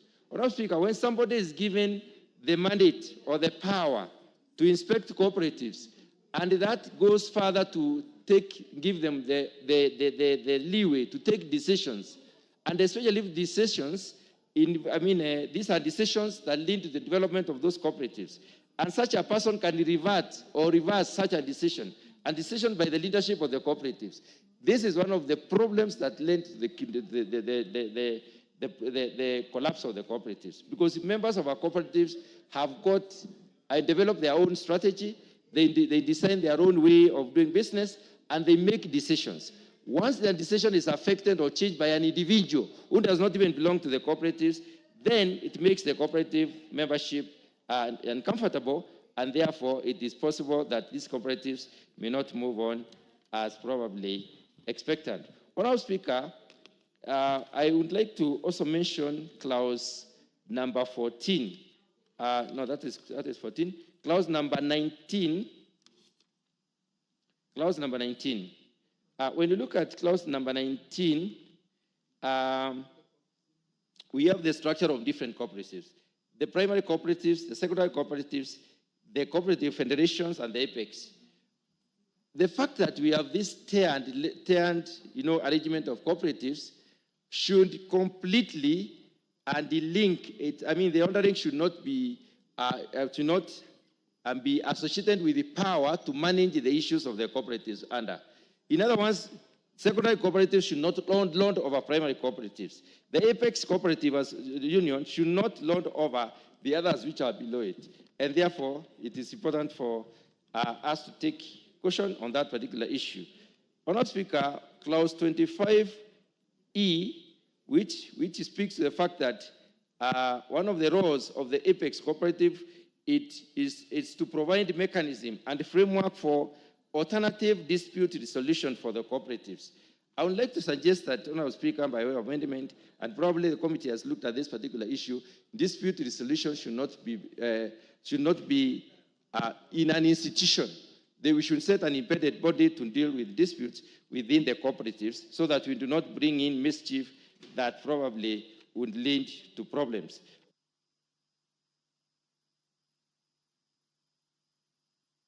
Just give him 1 minute to finish his sentence. Honorable Speaker, the very last one is clause 61. Clause 61 is long, and basically talks about the delegation system and the representation. When it comes to sending delegates, Honorable Speaker, we should have the cooperative itself, who is a primary cooperative, being given this opportunity to, in a specific, we should specify how delegates are going to be picked, and the power of the delegate as picked. Because when delegates represent an institution in a meeting that is making decisions, they should have the power of the institution, and that particular provision does not seem to say exactly as I've said. Thank you, Honorable Speaker.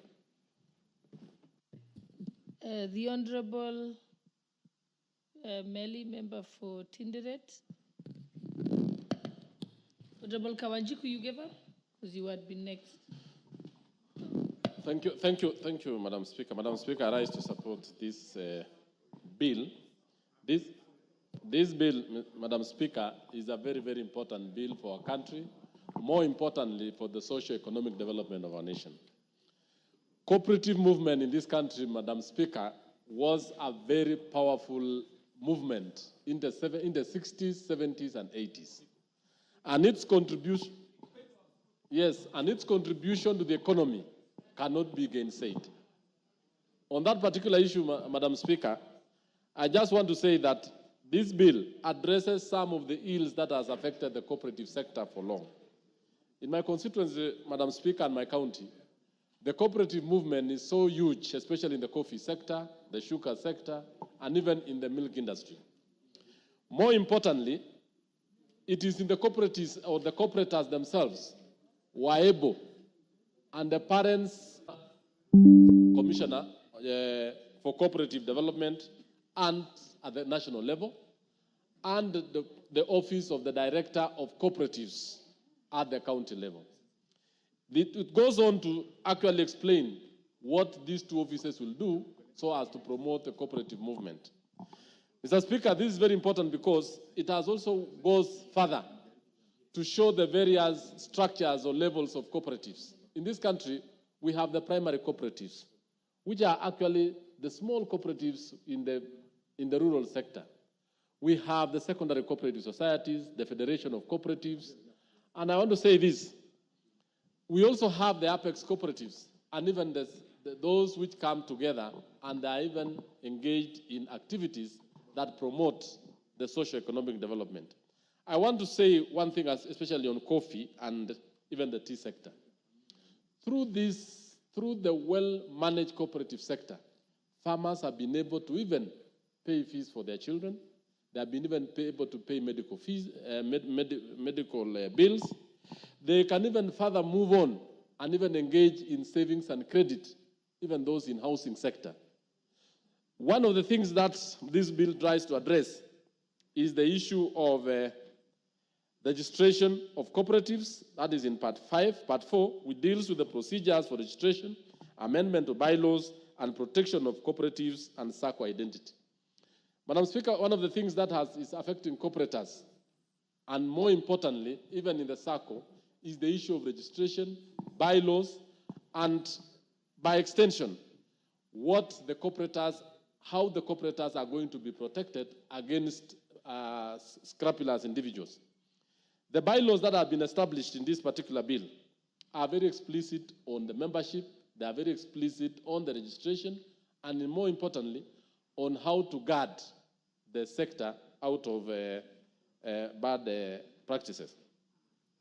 Part 4 of the bill, Madam Speaker, provides for the rights and liabilities of members. The provision also includes the qualification for membership, share capital, and transfer of shares. We have a number of cooperative societies in this country that have lost or have actually collapsed due to transfer of shares fraudulently by the leadership of SACCOs.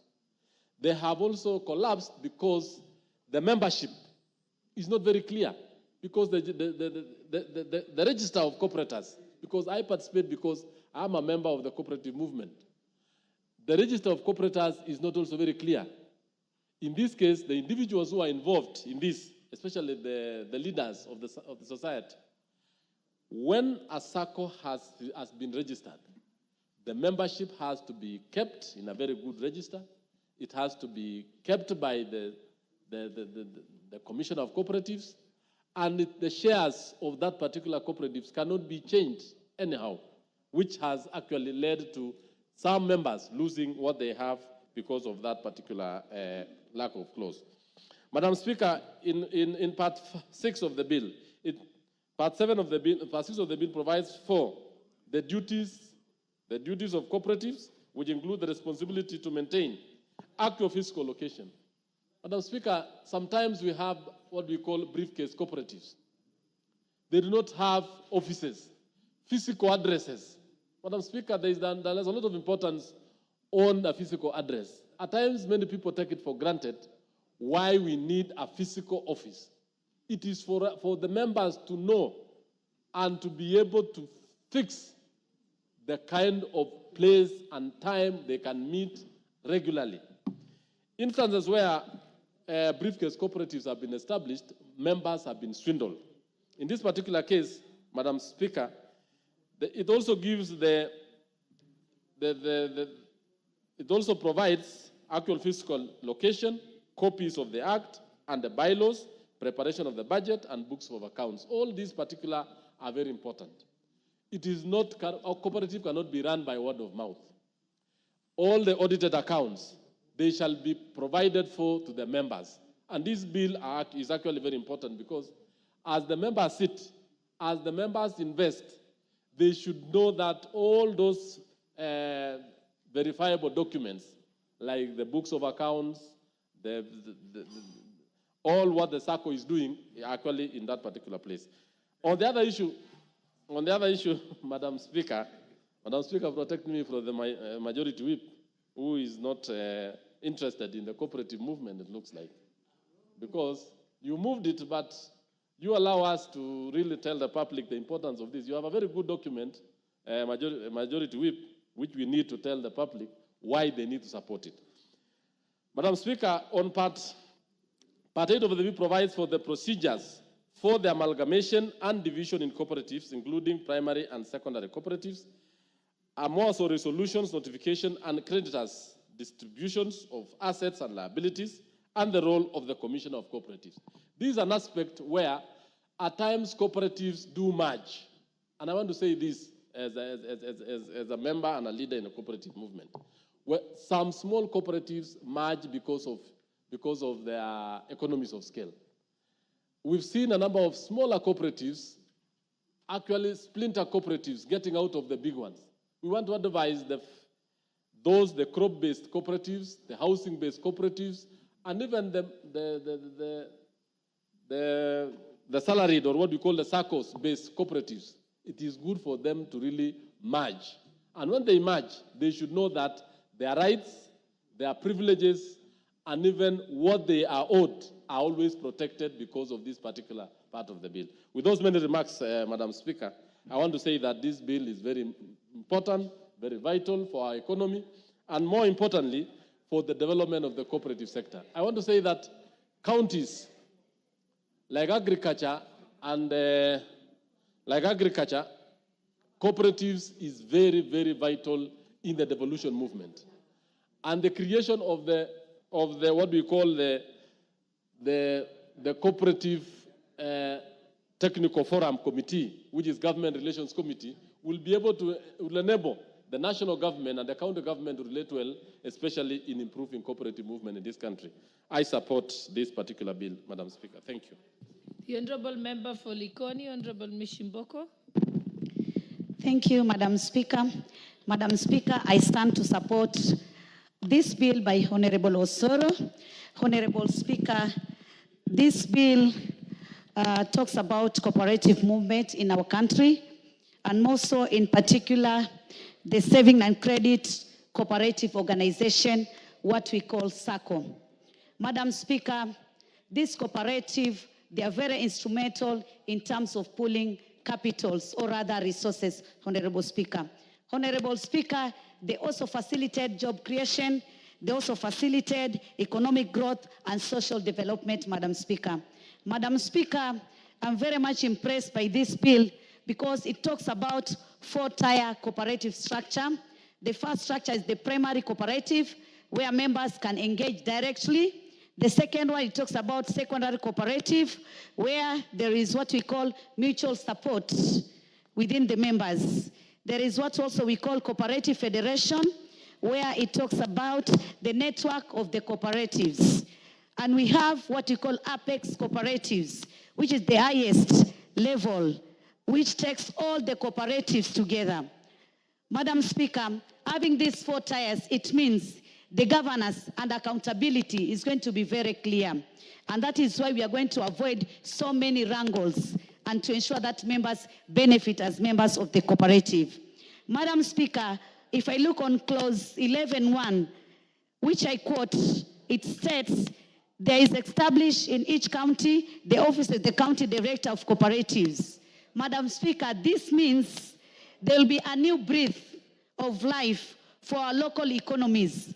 It means the administrative functions will go closer to the members at the grassroots level. Because, Madam Speaker, when you are talking about devolution, devolution has to go in so many aspects. And that is why having that director at the grassroots level, or rather at the county level, it means even more bureaucracies which are at the national level are going to be avoided.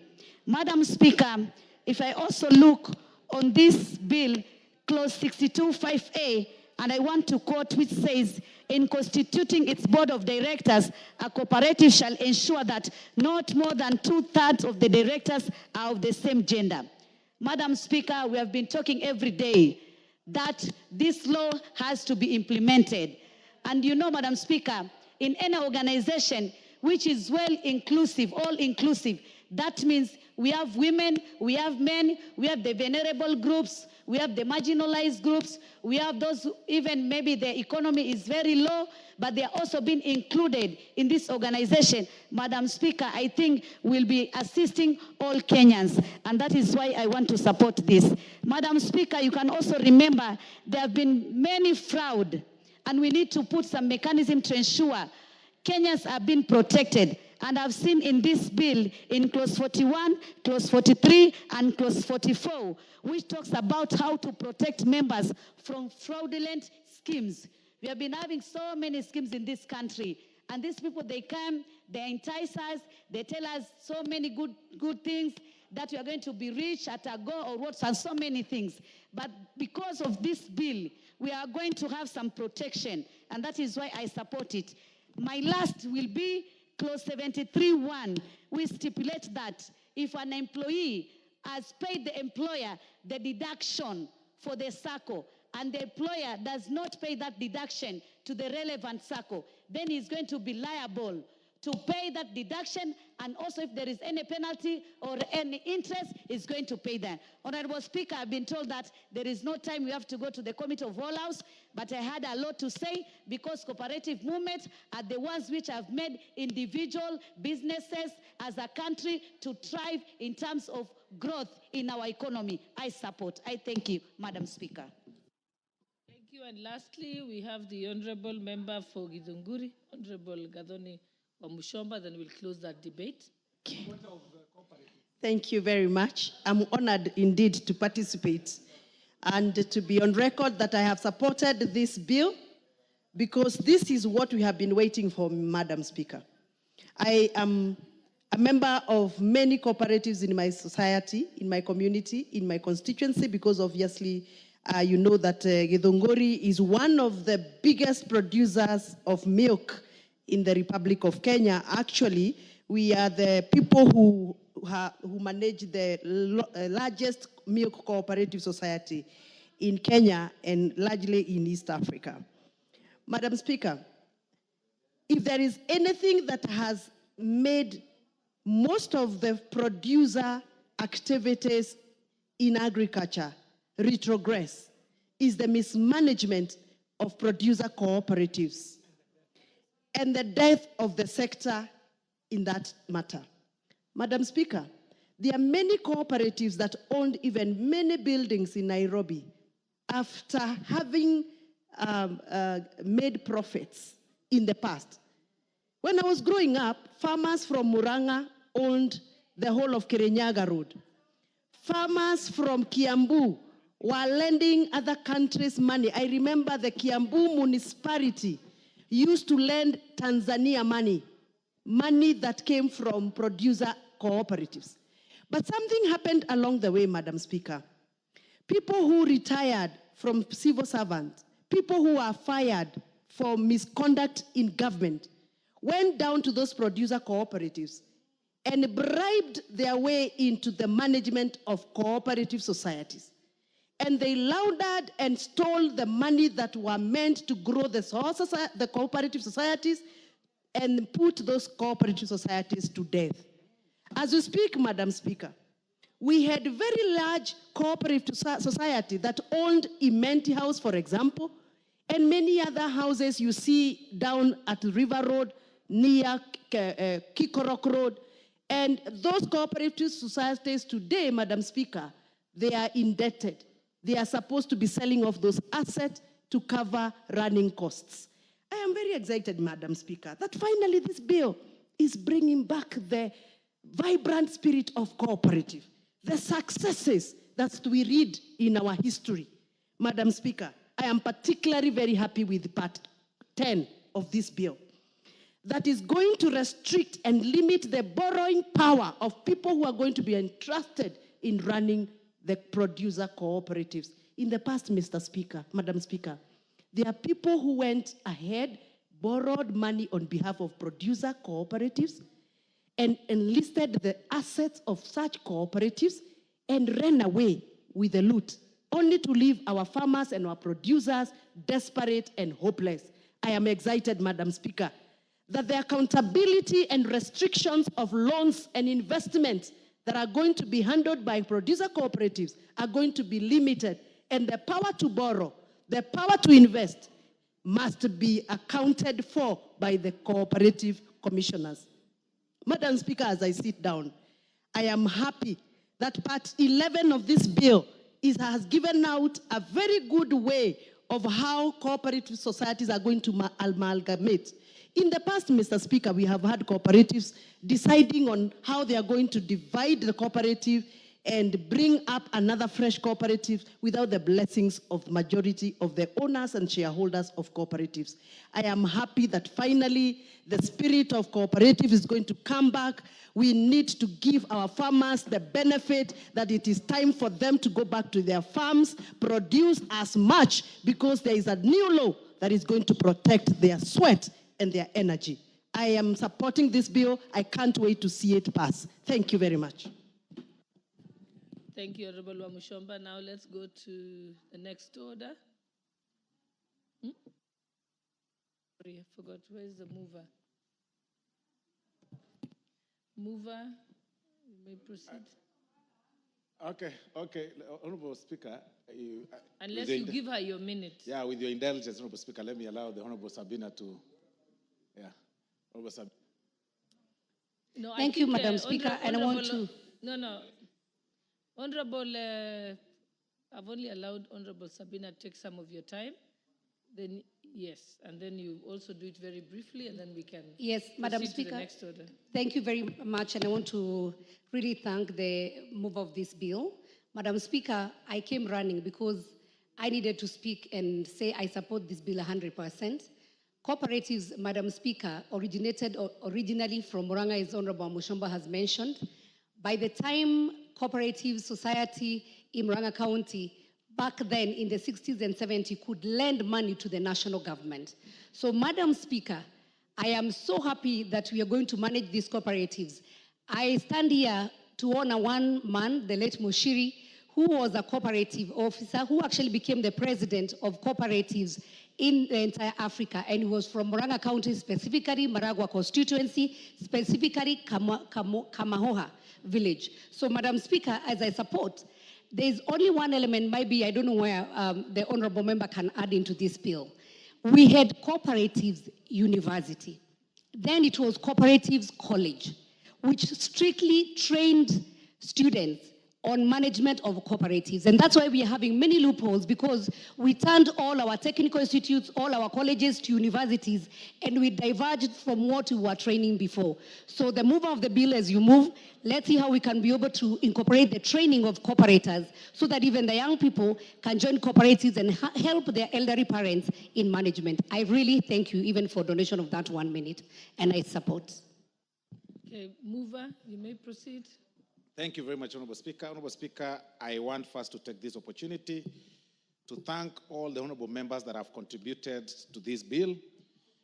And Honorable Speaker, to also appreciate the immense support that the honorable members have accorded to this bill, Honorable Speaker.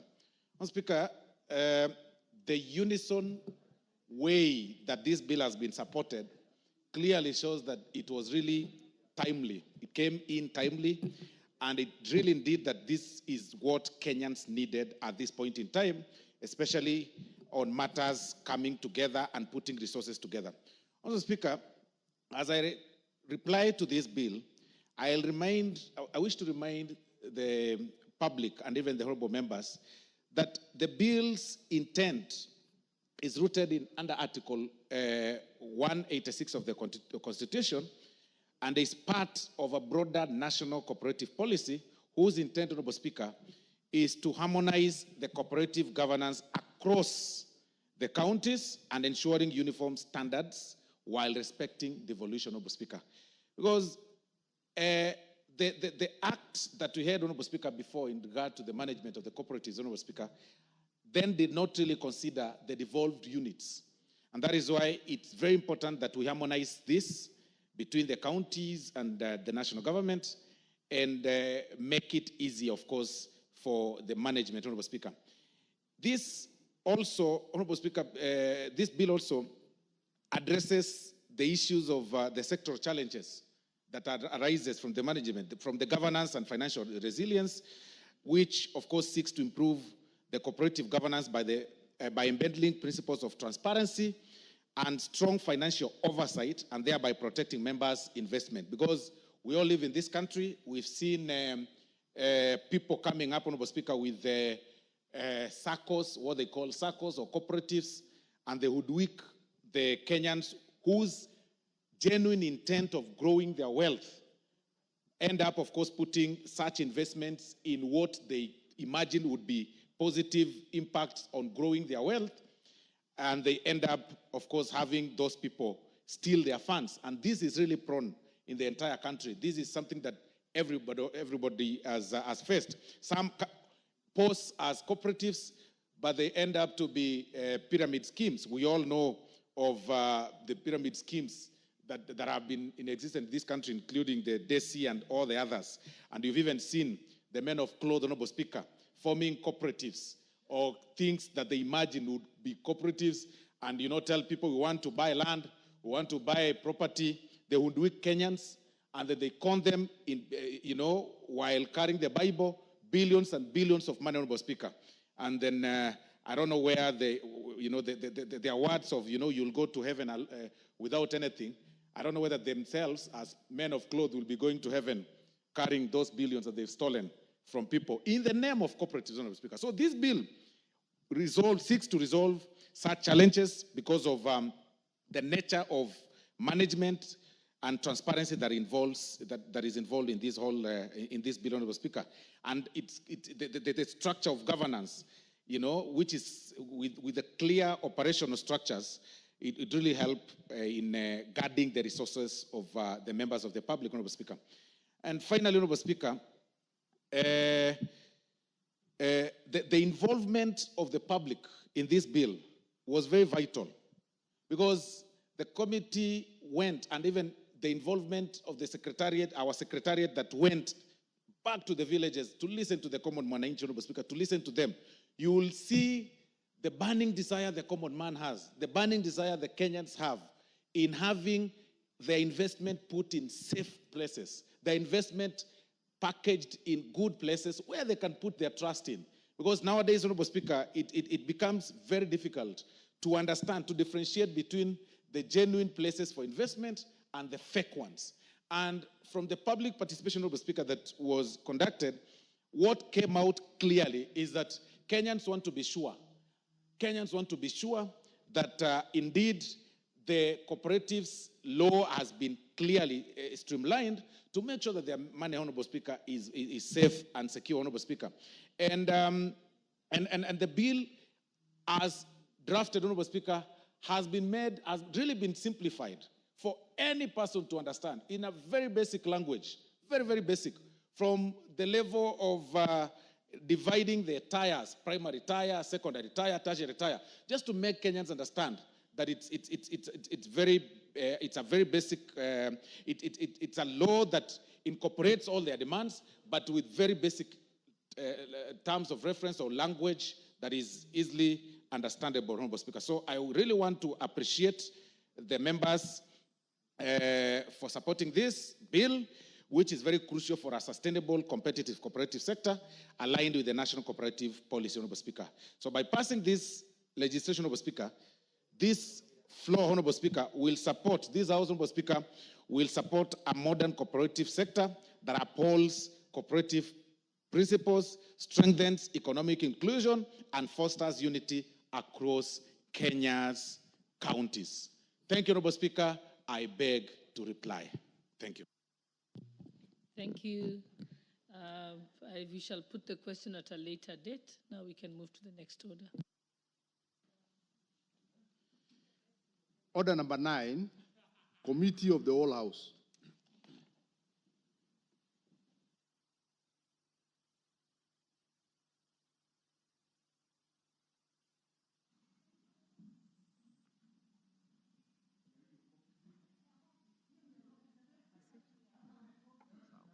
So mkubaliana mwanze na Technopolis.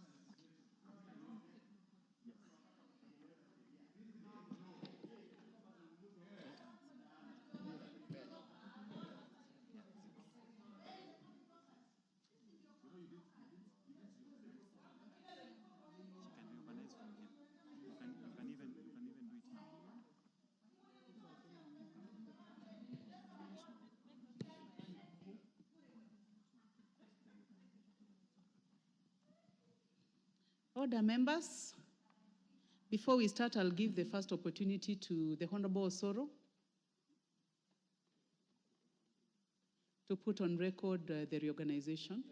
Thank you very much, Honorable Chair. Honorable Chair, I seek your indulgence and the indulgence of this House to reorganize this order number 9, that we start from Roman 2, the Technopolis Bill, National Assembly Bill number 6 of 2024, and then finish with the coffee bill, Honorable Speaker. So we just swap 2 to 1 and 1 gets to 2, Honorable Speaker.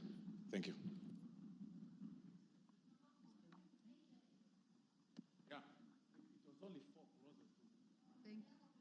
Thank you, Majority Whip. Honorable members, we are in the Committee of the Whole House, and we are starting with the Technopolis Bill, National Assembly Bill number 6 of 2024. Clauses 3 and 4. I propose the question that clause 3 and 4 be part of the bill. Would there be no amendment? I now put the question that clause 3 and 4 be part of the bill. Will as many as have that opinion say aye? Will as many as have contrary opinion say nay? The ayes have it. Clause 5. I put the question that clause 5 be part of the bill. Chairman? Call that again. The leader of the whip had distracted me, Madam Chair. Kindly call that again. Clause 5, Chairman. Madam Chair, I wish to move that clause 5 be amended as it's appearing on the order paper. And the justification for it is that this amendment now will be aligning with the objective of the bill to position a Technopolis as a premier destination for the technology-driven business, research institutions, and innovation ecosystems, and support development of Kenya's knowledge-based economy. And further, the other terms have been amended to ensure that the technical definitions like high technology and Technopolis is to ensure that the technical definitions are closely aligned with the common usage of the ICT sector and the best practices, Madam Chair. Thank you, Chair. I now propose the question that clause 5 be amended as proposed by the Chair. Honorable Wilberforce Oundo, member for Funyula? No interest in that. I now put the question that clause 5 be amended as proposed by the Chair. Will as many as have that opinion say aye? Aye. Will as many as have a contrary opinion say nay? The ayes have it. I now put the question that clause 5 as amended be part of the bill. Will as many as have that opinion say aye? Aye. Will as many as have a contrary opinion say nay? The ayes have it. Clause 6. I propose the question that clause 6 be part of the bill. Chairman? Madam Chair, I propose that clause 6 be amended as appears on the order paper. And Madam Chair, we are doing this because the bill provides for bylaws and guidelines, and this amendment is to delete the word bylaws. The two words as appear in the bill already imputed in the broader term of administrative guidelines, and the amendment seeks to remove the repetition, Madam Chair. Thank you, Chairman. I now put the question that clause 6. I now propose the question that clause 6 be amended as proposed by the Chairman. Any interest in this? I now put the question that clause 6 be amended as proposed by the chair. Will as many as of that opinion say aye? Will as many as of a contrary opinion say nay? The ayes have it. I now put the question that clause 6 as amended be part of the bill. Will as many as of that opinion say aye? Will as many as of a contrary opinion say nay? The ayes have it. Clause 7. I propose the question that clause 7 be part of the bill. Chair. The Honorable Dr. Ojambo Oundo. Honorable Chair, I propose that clause 7 be amended as indicated in the order paper, and the principal aim of the amendment is on 1E, that after the word appearing cabinet secretary, we include through a competitive recruitment process to allow the process to be open and not just basically amount to cherry picking or for the cabinet secretary to pick members of their own choice. And I can say, Honorable Chair, again, the same is addressed by the new subclause 6. So I just wanted, if the chair would agree, we just buttress it and make the process to be more competitive, so that you see, the cabinet secretary does not just pick anybody feels like, but there must be a competitive process. This is ICT. And it will be less costly because you can use the website, you can do what members apply. So to be a semblance of a competitive recruitment process for the members where the cabinet secretary is allowed to appoint in the board of directors. Thank you, Honorable Chair. I propose the question that clause 6 be amended, clause 7 be amended as proposed by the Honorable Oundo. Chair. Honorable Chair, I have additional amendments that I would want to do to clause 7, and it is as they appear on the order paper. And the justification is because this is an emerging technologies space. Honorable Chair, we will first of all exhaust the amendment by the Honorable Ojambo Oundo. We would like to have your views on the amendment. Do you agree? Are you in support? Madam Chair, we are in support with the amendments presented by Dr. Oundo. Kindly. The Honorable Mishimboko, Commissioner. Yeah, thank you, Madam Speaker. Madam Speaker, I also want to support what Honorable Oundo has made in terms of amendment, because apart from being competitive, it will also ensure accountability and transparency. I support.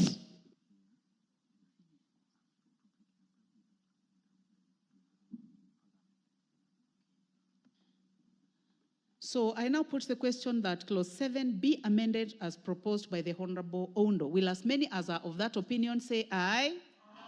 Will as many as have a contrary opinion say nay? The ayes have it. Now I can give an opportunity to the chair. Honorable KJ. Madam Chair, I want to propose that clause 7 be amended as is appearing on the order paper. And the justification for this, Madam Chair, is that we all understand that Technopolises in themselves are going to be superintending over emerging technologies. And as such, a requirement for such extensive work experience in leadership and management might block out very good young and youthful talent. The amendment further seeks to provide certainty on the need for diversity on the composition of board members. Madam Chair, I move. Thank you. I now propose the question that clause 7 be amended as proposed by the Honorable Chairman, the Honorable KJ. Yes, the Honorable Oundo. Thank you, Honorable Chair. I truly want to lend my support to the amendments, because this is a real aim of the young people. We, the old hog, should remain analog and mind our business in analog. Further, Honorable Speaker, when you look at the new number 6 and 7, it really now takes care of all spheres of this society. I support, Chair. Thank you. I now put the question that clause 7 be further amended as proposed by the Honorable KJ. Will as many as have that opinion say aye? Will as many as have a contrary opinion say nay? The ayes have it. I now put the question that clause 7 as amended be part of the bill. Will as many as have that opinion say aye? Will as many as have a contrary opinion say nay? The ayes have it. Clause 8. I propose the question that clause 8 be part of the bill. Chair? Madam Chair, it is my proposal that we amend clause 8 as is appearing on the order paper. And the justification for this, Madam Chair, is that this bill, as proposed, had omitted to provide for the criteria for the vacation from office of the chairperson of the board, and the amendment seeks to provide a remedy for the same. Madam Chair, I move. Thank you. I propose the question that clause 8 be amended as proposed by the chair. Honorable Mishi, is your interest in this? I just want to support because it is in order. We need to have criteria. We cannot just do things haphazardly. We need to have some rules and regulation. So it is okay. I support. Thank you. I now put the question that clause 8 be amended as proposed by the chair. Will as many as of that opinion say aye? Will as many as of a contrary opinion say nay? The ayes have it. I now put the question that clause 8 be as amended be part of the bill. Will as many as of that opinion say aye? Will as many as of a contrary opinion say nay? The ayes have it. Clauses 9, 10, 11, 12, 13, 14, 15, 16, and 17. I propose the question that clause 9, 10, 11, 12, 13, 14, 15, and 16 be part of the bill. There be now amendment. I now put the question that clauses 9, 10, 11, 12, 13, 14, 15, 16 be part of the bill. Will as many as of that opinion say aye? Will as many as of a contrary opinion say nay? The ayes have it. Clause 17. I propose the question that clause 17 be part of the bill. Chairman. Madam Chair, I propose that this clause 17 be amended the way it appears on the order paper.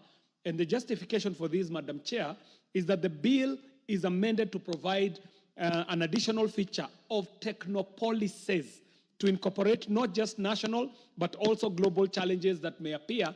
And I want to give a little credit to the member, Farah, who is also sitting in the presidium, for noting that technopolises exist as Technopolis, if it is one, and technopoli and technopolises in majority. Thank you very much, Madam Chair.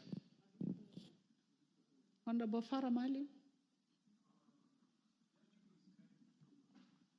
Honorable Maalim. Honorable Maalim. I concur and I support the chair in this amendment. Thank you. I now propose the question that clause 17 be amended as proposed by the chair. Honorable Undo. Chair, I support, the jargons being used are so high sounding, they are scary. Please come back down to where we are, but I support. I put the question. I now put the question that clause 17 be amended as proposed by the chair. Will as many as have that opinion say aye? Will as many as have a contrary opinion say nay? The ayes have it. I now put the question that clause 17 as amended be part of the bill. Will as many as have that opinion say aye? Will as many as have a contrary opinion say nay? The ayes have it. Clauses 18, 19, 20, 21, 22, and 23. I propose the question that clauses 18, 19, 20, 21, 22, and 23 be part of the bill, and there be no amendment. I now put the question. On 21. Honorable Chair, that will come later. I now put the question that clauses 18, 19, 20, 21, 22, and 23 be part of the bill. Will as many as have that opinion say aye? Will as many as have a contrary opinion say nay? The ayes have it. Clause 24. I propose the question that clause 24 be part of the bill. Chair. Madam Chair, my proposal is that clause 24 be amended as it is appearing on the order paper. And this is so that the proposed subclause is provided for to enhance the substantive and procedure of due process that seeks to require the authority to notify an applicant of any refusal to issue a permit. Madam Chair, I move. Thank you, Chair. I propose the question that clause 24 be amended as proposed by the chairman. I now put the question that clause 24 be amended as proposed by the chair. Will as many as have that opinion say aye? Will as many as have a contrary opinion say nay? The ayes have it. I now put the question that clause 24 as amended be part of the bill. Will as many as have that opinion say aye? Will as many as have a contrary opinion say nay? The ayes have it. Clauses 25, 26, 27, 28, 29, 30, 31, 32, and 33. I propose the question that clause 25, 26, 27, 28, 29, 30, 31, 32, and 33 be part of the bill. There be no amendments. I now put the question that clauses 25, 26, 27, 28, 29, 30, 31, 32, 33 be part of the bill. Will as many as have that opinion say aye? Will as many as have a contrary opinion say nay? The ayes have it. Clause 34. I propose the question that clause 34 be part of the bill, Chair. Honorable KJ. Madam Chair, I move that clause 34 be amended as is appearing on the order paper. And Madam Chair, the undue flexibility that had been given earlier to the authority may be subject to abuse because paragraph E, as had been drafted in the bill, was giving authority the power to set out such further information as the authority may consider necessary. And we thought this could be subject to abuse. So we are amending it as appearing on the order paper, Madam Chair. I move. Thank you, Chair. I propose the question that clause 34 be amended as proposed by the Chair. I now put the question that clause 34 be amended as proposed by the Chair. Will as many as have that opinion say aye? Will as many as have a contrary opinion say nay? The ayes have it. I now put the question that clause 34 as amended be part of the bill. Will as many as have that opinion say aye? Will as many as have a contrary opinion say nay? The ayes have it. Clause 35. I propose the question that clause 35 be part of the bill, Chairman.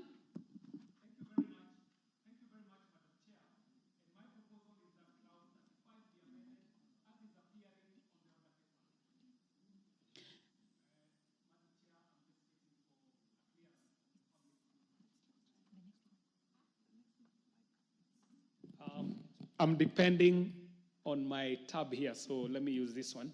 Madam Chair, it is my proposal that we amend clause 35 as is appearing on the order paper. And why we are doing this, Madam Chair, is because the review and appeal clause provides an internal dispute resolution mechanism of the first instance before the aggrieved parties elect to go to the courts of law. Madam Chair, I move.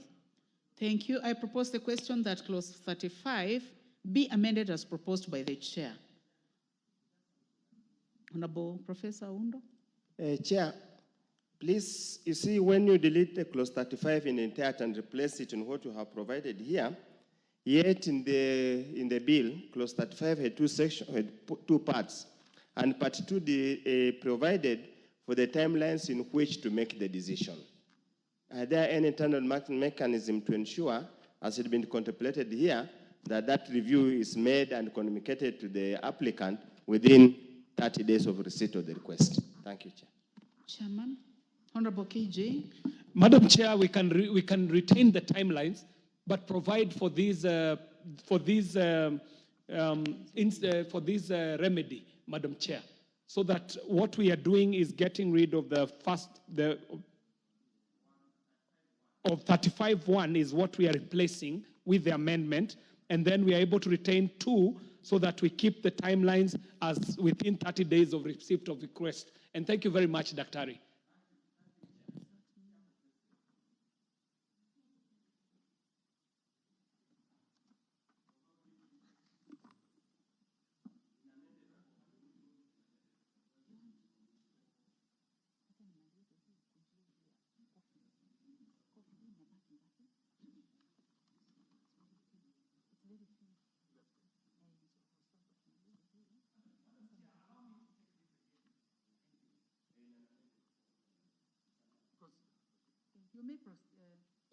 Madam Chair, allow me to take this again. You may proceed. With a fine rereading, and I would want to ask Professor Undo to work with me here. The provisions that we are giving is for an internal mechanism of dispute resolution that will in itself take care of the timelines, Dr. Undo. So kindly let's delete 35 and replace it with the amendment as appears on the order paper. Now I now put the question that clause 35 be amended as proposed by the Chair. Will as many as are of that opinion say aye? Will as many as have a contrary opinion say nay? The ayes have it. I now put the question that clause 35 as amended be part of the bill? Will as many as have that opinion say aye? Will as many as have a contrary opinion say nay? The ayes have it. Clauses 36 and 37. I propose the question that clause 36 and 37 be part of the bill, and there be no amendment. I now put the question that clause 36 and 37 be part of the bill. Will as many as have that opinion say aye? Will as many as have a contrary opinion say nay? The ayes have it. Clause 38. I propose the question that clause 38 be part of the bill. Chairman. Madam Chair, it is my proposal that clause 38 be amended as it is appearing on the order paper. This proposed amendment provides a useful sanction in restricting an activity as an enforcement measure for violation, which may have been inadvertently omitted in the bill. Madam Chair, I do move. Thank you, Chair. I propose the question that clause 38 be amended as proposed by the Chair. I now put the question that clause 8 be amended as proposed by the Chair. Will as many as have that opinion say aye? Will as many as have a contrary opinion say nay? The ayes have it. I now put the question that clause 38 as amended be part of the bill. Will as many as have that opinion say aye? Will as many as have a contrary opinion say nay? The ayes have it.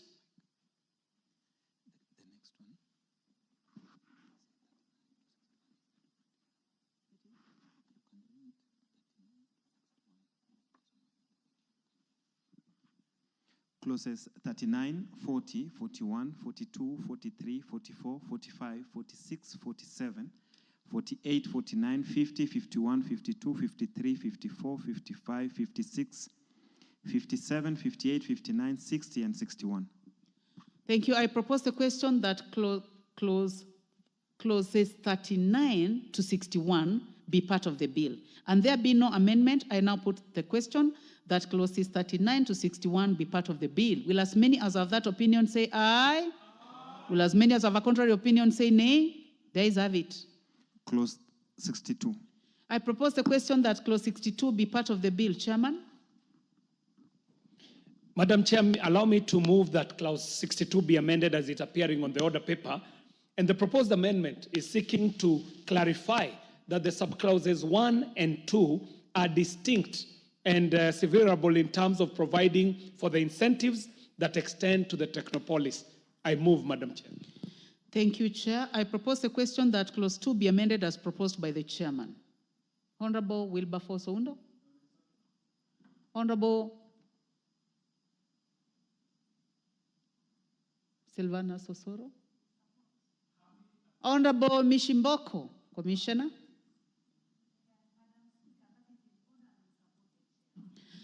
Thank you. I now put the question that clause 62 be amended as proposed by the Chair. Will as many as have that opinion say aye?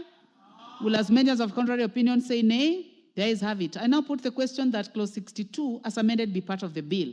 Will as many as have that opinion say aye? Will as many as have a contrary opinion say nay? The ayes have it. Clause 63. I propose the question that clause 63 be part of the bill, and there be no amendment. I now put the question that clause 63 be part of the bill. Will as many as have that opinion say aye? Will as many as have a contrary opinion say nay? The ayes have it. Clause 64. I propose the question that clause 64 be part of the bill. Chairman, you have an amendment. Madam Chair, I'm seeking to delete clause 64. And the reason why I'm seeking to delete clause 64 is that we find it unnecessary. This is because all the penalties have been provided for in the specific provisions of the bill where an offense has been created. Madam Chair, I do move. Thank you. I propose the question that clause 64 be deleted as proposed by the Chair. Yes, Honorable Professor. Probably Chair needs to be a bit careful here. As much as you are very thorough and detailed in legislation, there will be an offense that will be forgotten, will be an offense that will be provided for any part of the bill that no specific fine or sanction is provided for, and that's why it's normally a general practice to put there a general penalty clause to cover any eventualities or any unknowns. I just beg we rethink about it, so that we do not have a situation where we pick something has happened and we have no recourse. Thank you, Chair.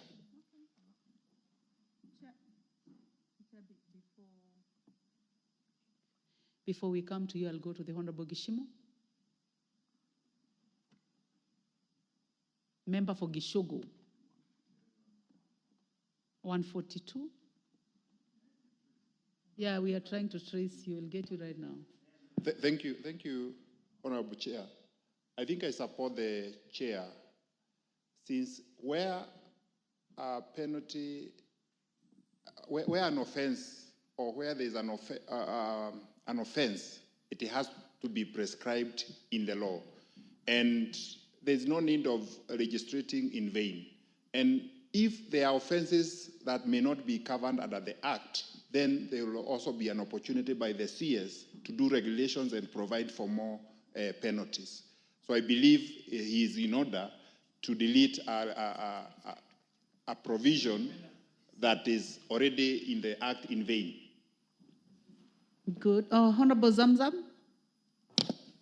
I also want to support Mr. Chair, given that the penalty is also very harsh, 5 million and 5 years in jail. I think maybe we can replace with something that is reasonable. And maybe if you can get in the other laws, then we are good to go. We can delete it. Thank you, Madam Chair.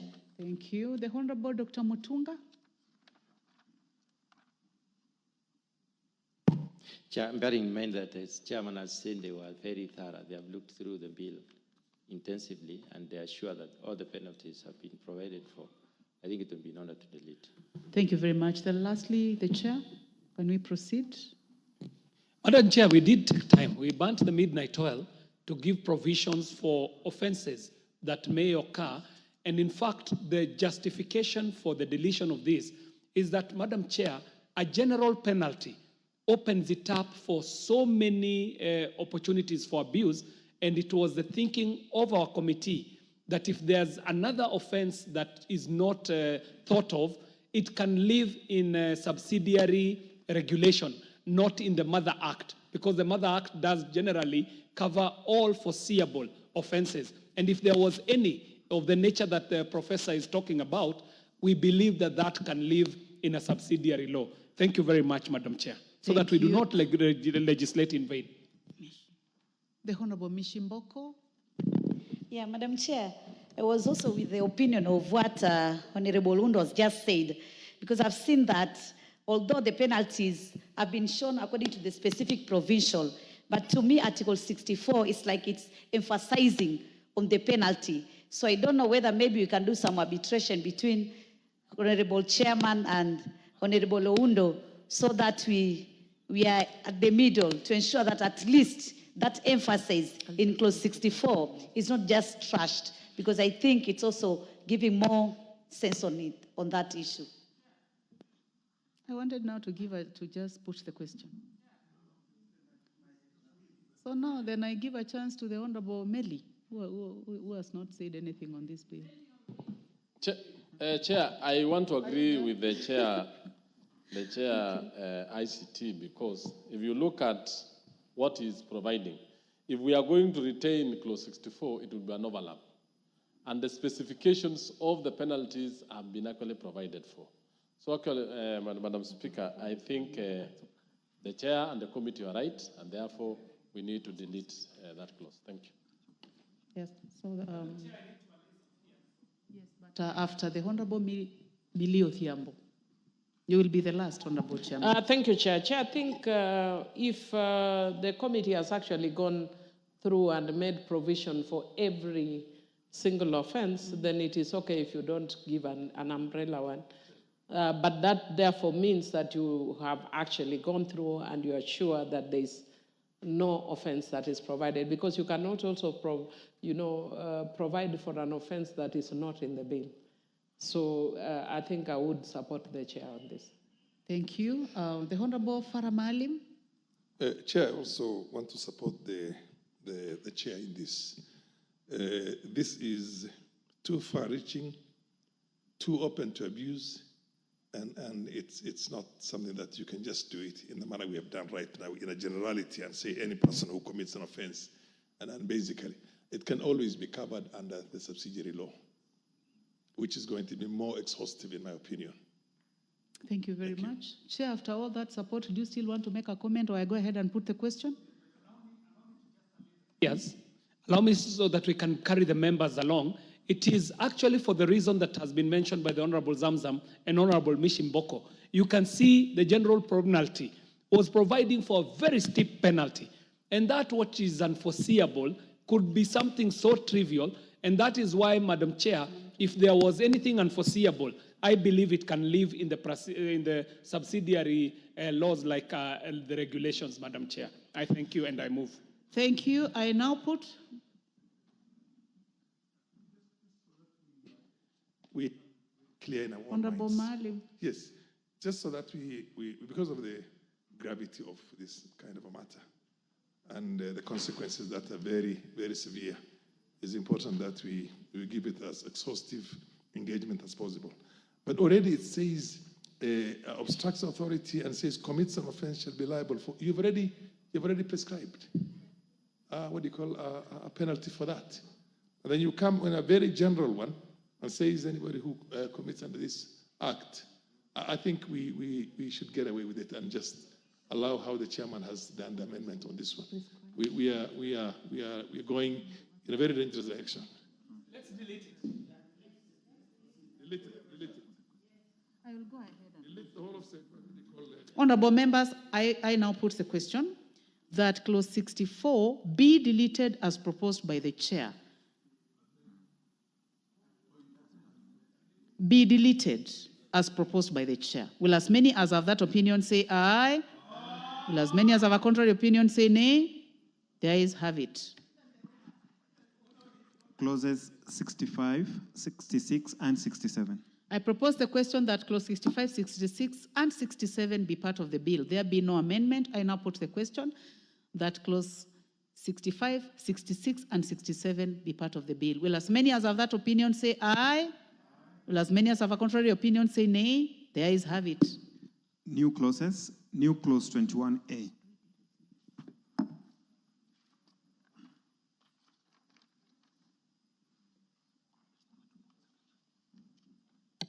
I call upon the mover now to move second reading for this new clause. Madam Chair, allow me, because this is a new clause, to read it in its entirety. I am proposing that the bill may be amended by inserting the following new clause immediately after clause 21. And this is a clause on the Museum of Science and Technology in a Technopolis. Madam Chair, it should now read as 21A. The authority shall establish and manage a museum. Madam Chair, kindly protect me or provide for.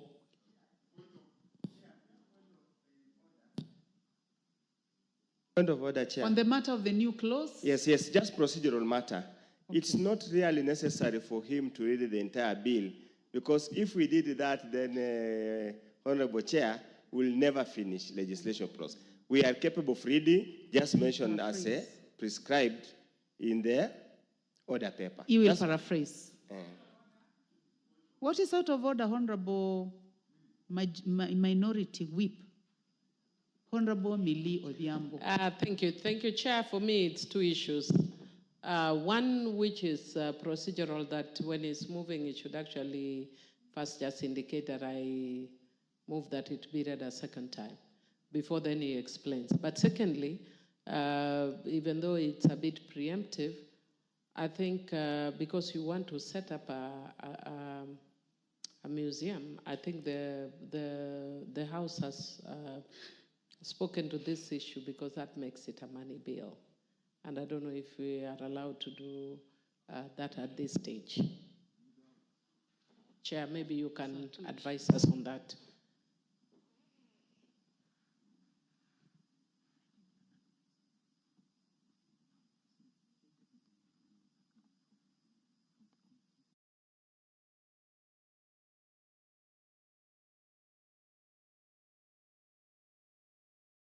They have gone through the office of the Speaker and they have been brought to the Committee of the Whole House. At this point in time, I would like to allow the Chair to proceed.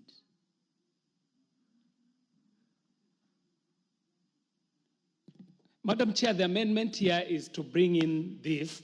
And Madam Chair, I do propose that the bill be amended by inserting the new clause immediately after clause 21 as it is appearing on the order paper, Madam Chair. I now propose the question that new clause 21A be now read a second time. Any interest in this? Honorable Oundo? Honorable? Chair, I sincerely and heartily support, even though Minority Whip has raised a constitutional issue that rests somewhere else, but I sincerely support. And as I support, Honorable Speaker, I remember I was taken to a tour of Houston Space Museum in Texas, somewhere in the US, and I was mesmerized, truly mesmerized. And I just hope, it took me to science. But I would really see the way it is said, Honorable Chair, is at the discretion of the authority. The authority may. Can it make, because again, in this house, I think we had a motion that called for the establishment of a science museum, which I think, if I'm not so sure it has been adopted or not, can we make it mandatory? Because may is discretionary, it might never happen or it might happen. I was just wondering, probably you had a good reason why you chose to use the word may instead of just establish. Chairman, what is your comment on that? Madam Chair, it is actually not may. And I know the wakilis here can tell us the difference between may and shall.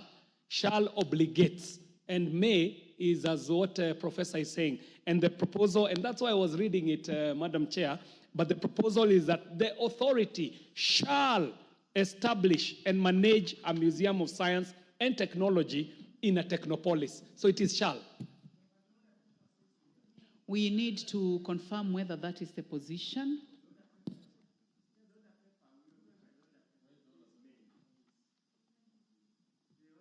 Reads may, unfortunately. I'm going to give a chance to the chair to consult 2 minutes. Yeah, please. The other paper reads may.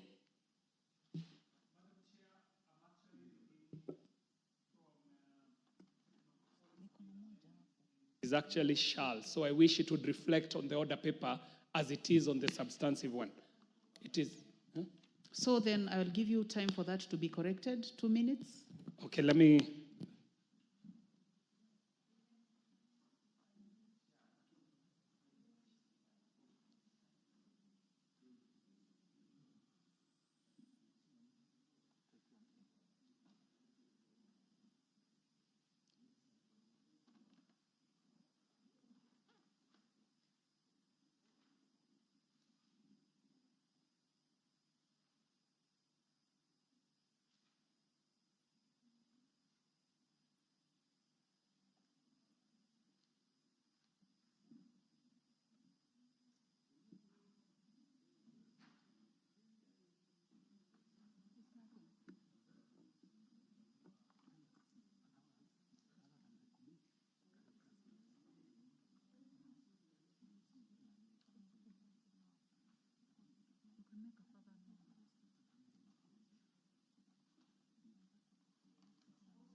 You may proceed, Chairman. Madam Chair, I thank you for the magnanimity. And thank you very much, members. And what I will do, Madam Chair, for us to be able to have a tidy process, allow me to move it as further amended so that it reads that the authority shall establish and manage a museum of science and technology in a technopolis. And in that way, it even covers what the Honorable Professor Oundo is saying. Madam Chair, I propose to move as further amended.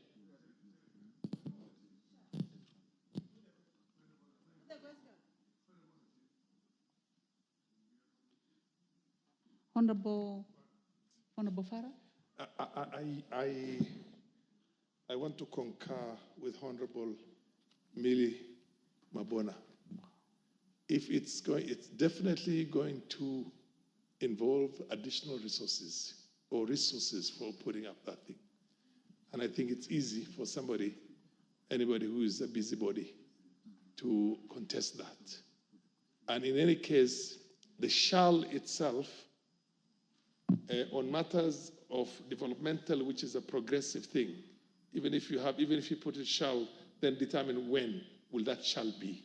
Is it immediately established, or 2 years down the line, or 3 years down the line? And I think, in my opinion, we have to amend it a bit further. If you want to retain the shall, then you have to say at the,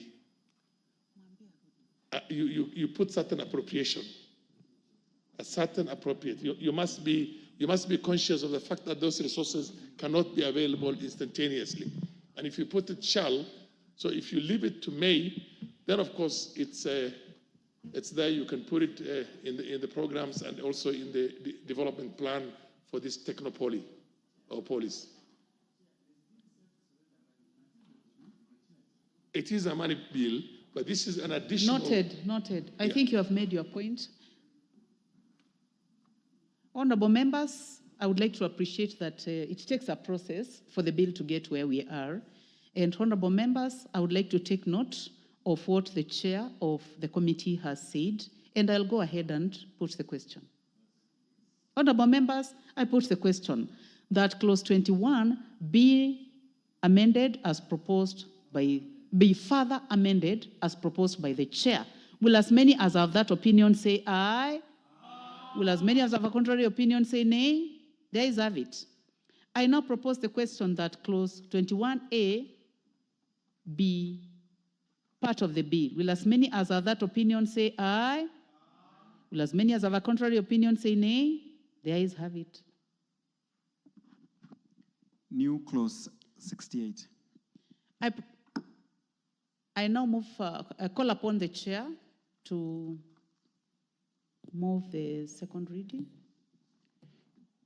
Madam Chair, I move that clause 68 now appear as further amended. Madam Chair, I do move. 68, right? Madam Chair, to the second reading. Yes, I do move that clause 68 be amended as appear in the bill. Be read a second time, Chair. Madam Chair, I do move that clause 68 be read a second time. I propose the question that new clause 68 be now read a second time. Will as many as have that opinion say aye? Will as many as have a contrary opinion say nay? There is have it. I now propose the question that new clause 68 be part of the bill. Will as many as have that opinion say aye? Will as many as have a contrary opinion say nay? There is have it. Schedules, first and second schedule.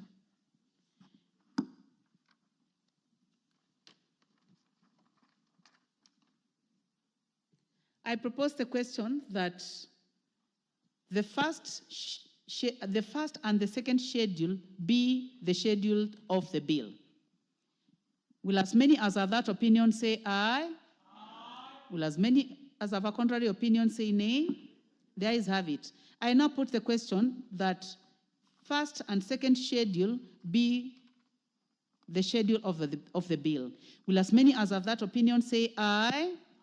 Will as many as have a contrary opinion say nay? There is have it. Clause 2. I propose the question that clause 2 be part of the bill. Chairman, you have an amendment. Madam Chair, I'm moving to amend clause 2 as is appearing on the order paper. And why we are doing this, Madam Chair, is because the Technopolis bill will also be establishing a science museum, and therefore it is important to define the term museum. The amendment seeks to provide for the establishment of a science museum in a Technopolis, and the science museum will serve as a hub and an interactive space where Kenyans can appreciate the advancements in science and technology. The museum will also provide an avenue for recognizing the role of science and indigenous technologies, Madam Chair, and Kenya's contribution, and indeed Africa's contribution to the development of science, technology, and innovation. Madam Chair, I do move. Thank you. I propose the question that clause 2 be amended as proposed by the chair. Honorable Wilberforce Oundo. Chair, I'm not so sure the definition of Technopolis, especially the last part that says and includes the Konza Technopolis. I thought Konza Technopolis, just like any Technopolis, would apply to be registered as Technopolis. Why are you, from the very first instance, safeguarding or protecting it in the Act? Would you just leave it? And I hear very tough words here, sophisticated, cutting edge. Good. Chairman? Madam Chair, there is very good reason why we are doing this. Is because while this bill seeks to set up many more technopolises around the country, Konza Technopolis already exists, and it also exists under the Konza Technopolis Development Authority, which we are retiring with this bill, so that Konza Technopolis does not hang nowhere. It is why the Konza Technopolis is singled out and mentioned in this instance. Thank you very much, Madam Chair. So, honorable members, I proceed to put the question. I now put the question that clause 2 be amended as proposed by the chair. Will as many as have that opinion say aye? Aye. Will as many as have a contrary opinion say nay? There is have it. I now put the question that clause 2 as amended be part of the bill. Will as many as are of that opinion say aye? Aye. Will as many as have a contrary opinion say nay? There is have it. Title. I propose the question that the long title be the title of the bill. Chairman? Madam Chair, I'm rising to propose that the long title of this bill be amended by inserting the word establishment immediately after the words a framework for the. And the reason for this, Madam Chair, is because this addition of the word establishment in the long title of the bill seeks to enhance the clarity that the bill seeks to guide on the establishment of technopolises. Thank you very much, Madam Chair. Thank you. I put the question that the long title be amended as proposed by the chair. I now put the question. I now put the question that the long title be amended as proposed by the chair. Will as many as have that opinion say aye? Aye. Will as many as have a contrary opinion say nay? The ayes have it. I now put the question that the long title as amended be part of the bill. Will as many as have that opinion say aye? Aye. Will as many as have a contrary opinion say nay? The ayes have it. Clause 1. I propose the question that clause 1 be part of the bill. And there be no amendment, I now put the question that clause 1 be part of the bill. Will as many as are of that opinion say aye? Will as many as have a contrary opinion say nay? The ayes have it.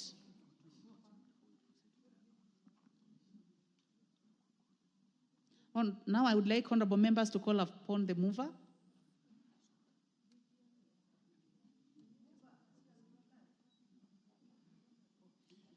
Thank you very much, Honorable Speaker. Honorable Speaker, Honorable Chairperson, I beg to move that the committee do report to the House its consideration of the Technopolis Bill, the National Assembly Bill number 6 of 2024, and its approval thereof with amendments.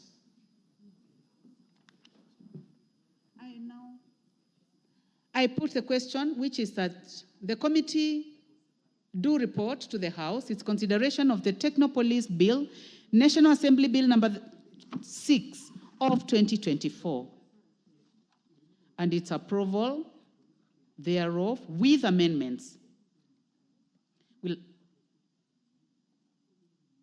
Will as many as have that opinion say aye? Aye. Will as many as have a contrary opinion say nay? The ayes have it.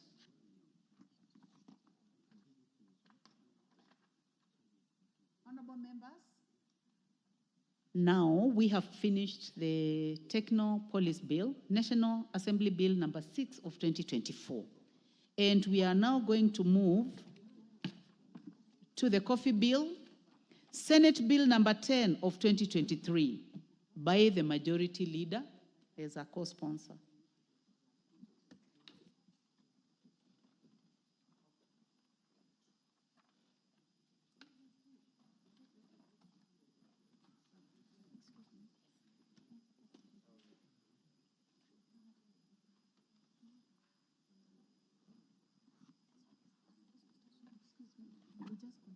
Just continue.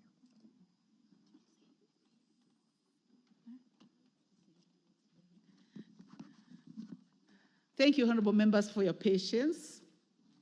Honorable members, now we are starting the coffee bill, Senate Bill number 10 of 2023.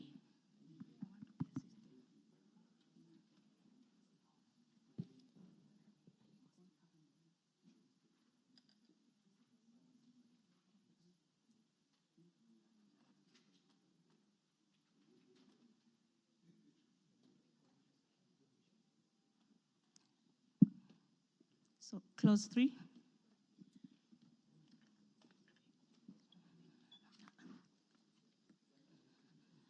Thank you, honorable members. I propose the question that clause 3 be part of the bill. This clause as an amendment, honorable chair. Honorable chair, do we give you some time to reorganize yourselves? Yes, the chair, agriculture.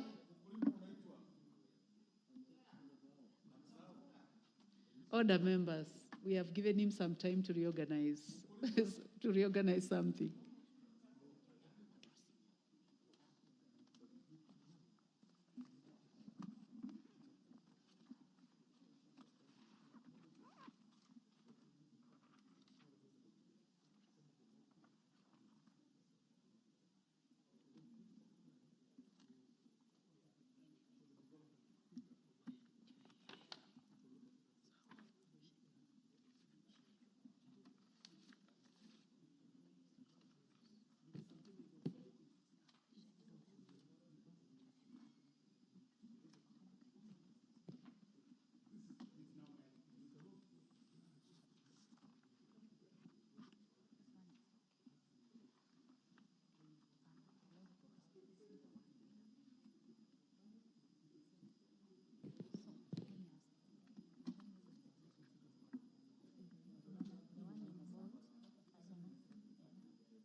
Honorable Whip, Honorable Soro, I suggest that you check out on your chair.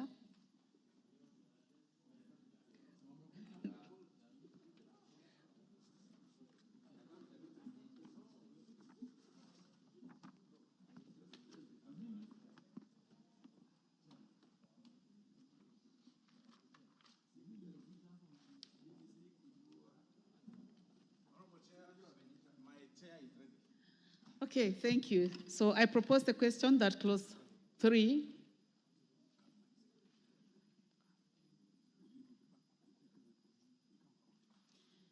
I propose the question that clause 3 be part of the bill. Chairman, you have an amendment. Honorable Chair, I propose that the clause 3 be amended as per the order paper. The reason being that the purpose of this particular amendment is to provide for clarity on the provisions, do away with the misplaced functions which are devolved, and also provide for management of the Coffee Development Fund.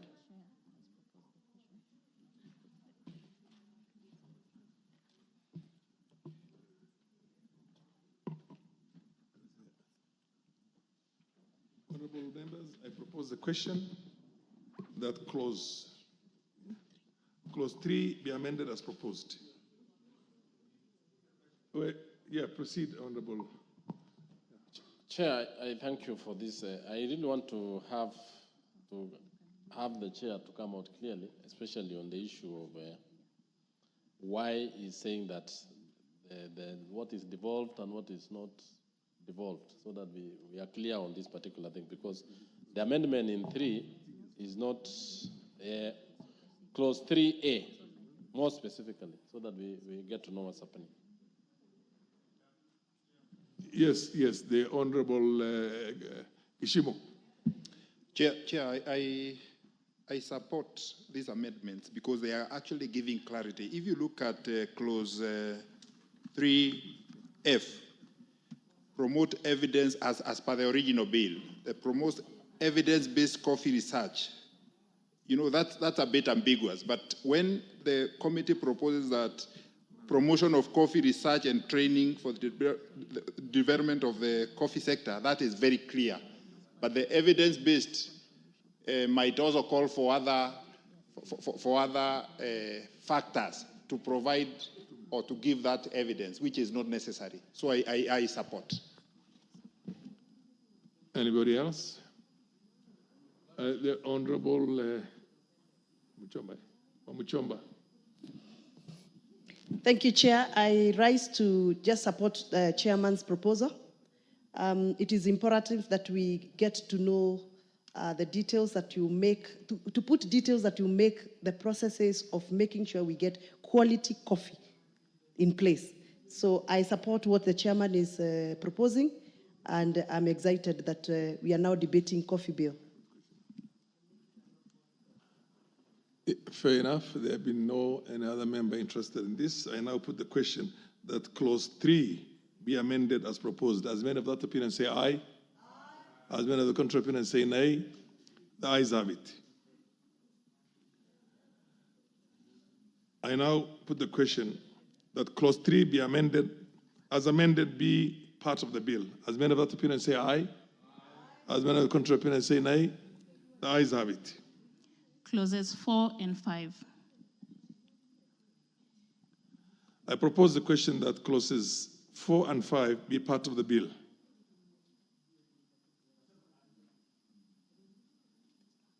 There's no amendment.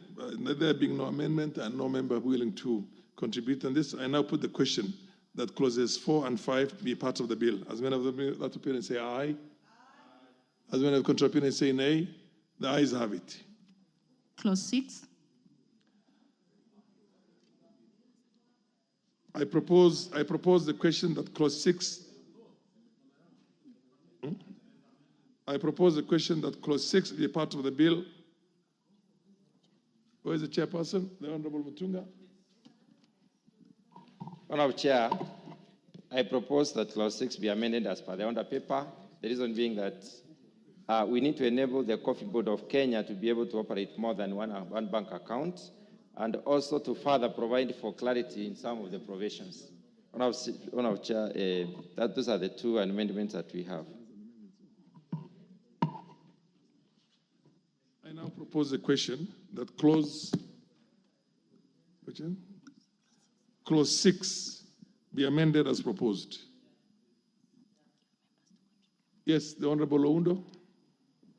Chair, it's a very well-intentioned amendment, but I fear at one time it could be subject to abuse, because any such bodies or organization whose objective and purpose support the promotion of the coffee industry is such wide-ranging, it could mean anything. But the intention is good, it opens up any association. Thank you, Chair. Honorable members, I now put the question. That clause 6 be amended as proposed. As many of the opinion say aye. Aye. As many of the contrary opinion say nay. The ayes have it. Clause 7.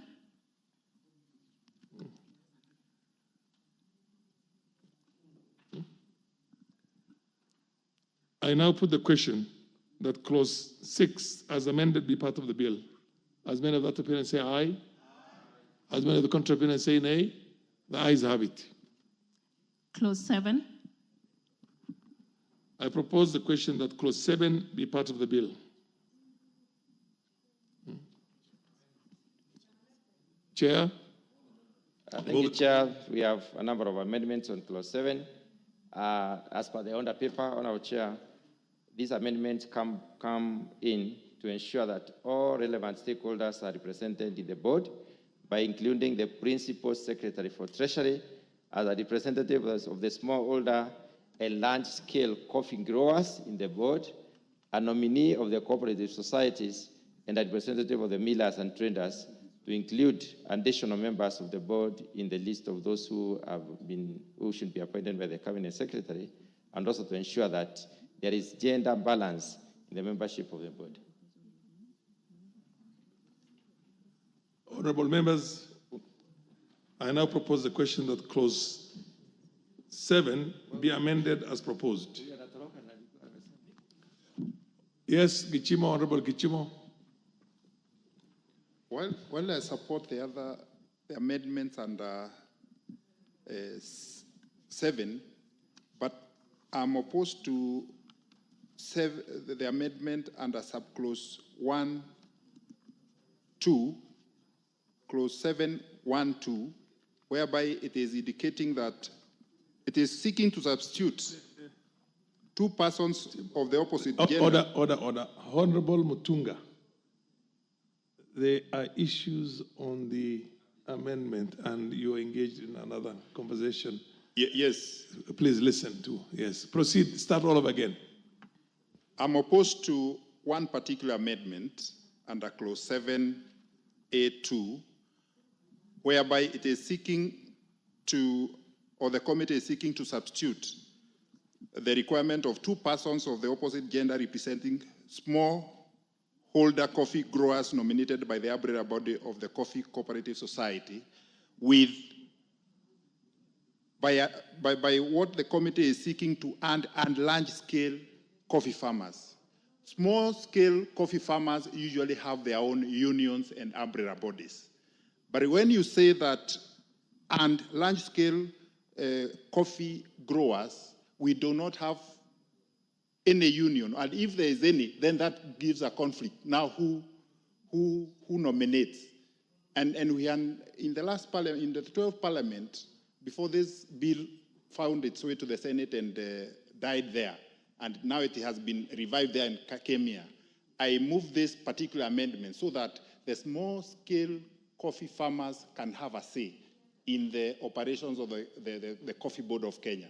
So I believe we should leave it as it were so that it is very clear, because who now nominates? Is it the large-scale farmers or the small-scale farmers? And I believe this is the space the small-scale farmers in these countries have been missing for a long time.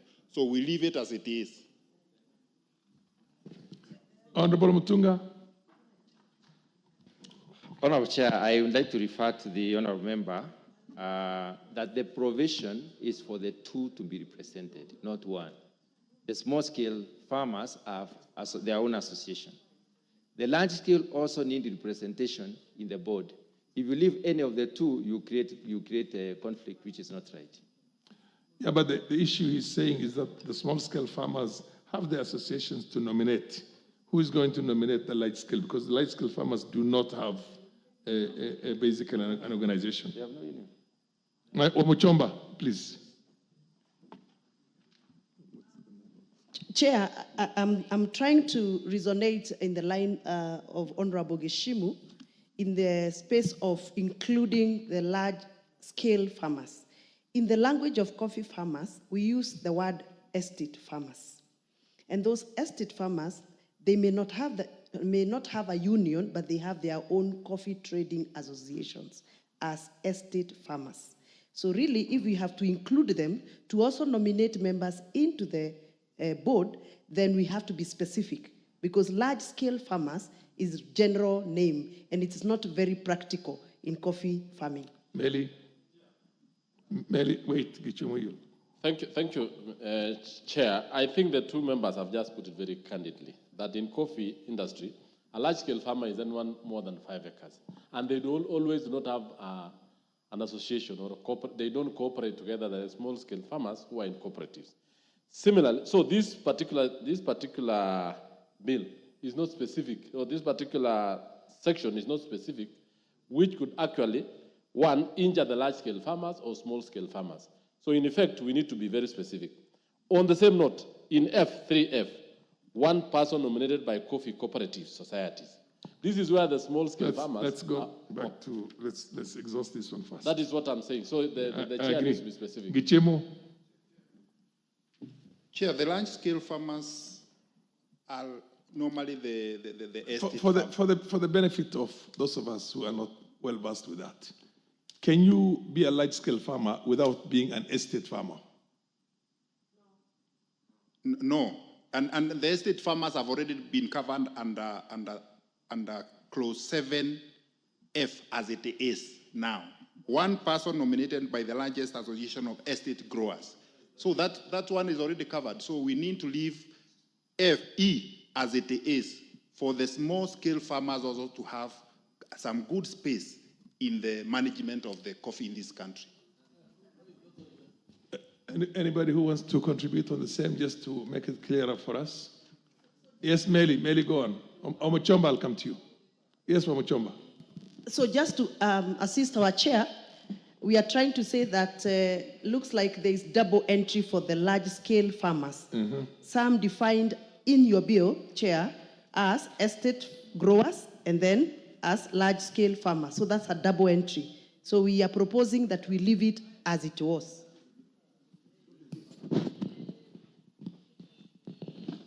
Chair, you want to say something? Put some clarity on that, Father. If need be, you consult with your ministry people. We'll give you a minute to go and consult with them. Let's get this right, because then we are. Yes, Wamachomba.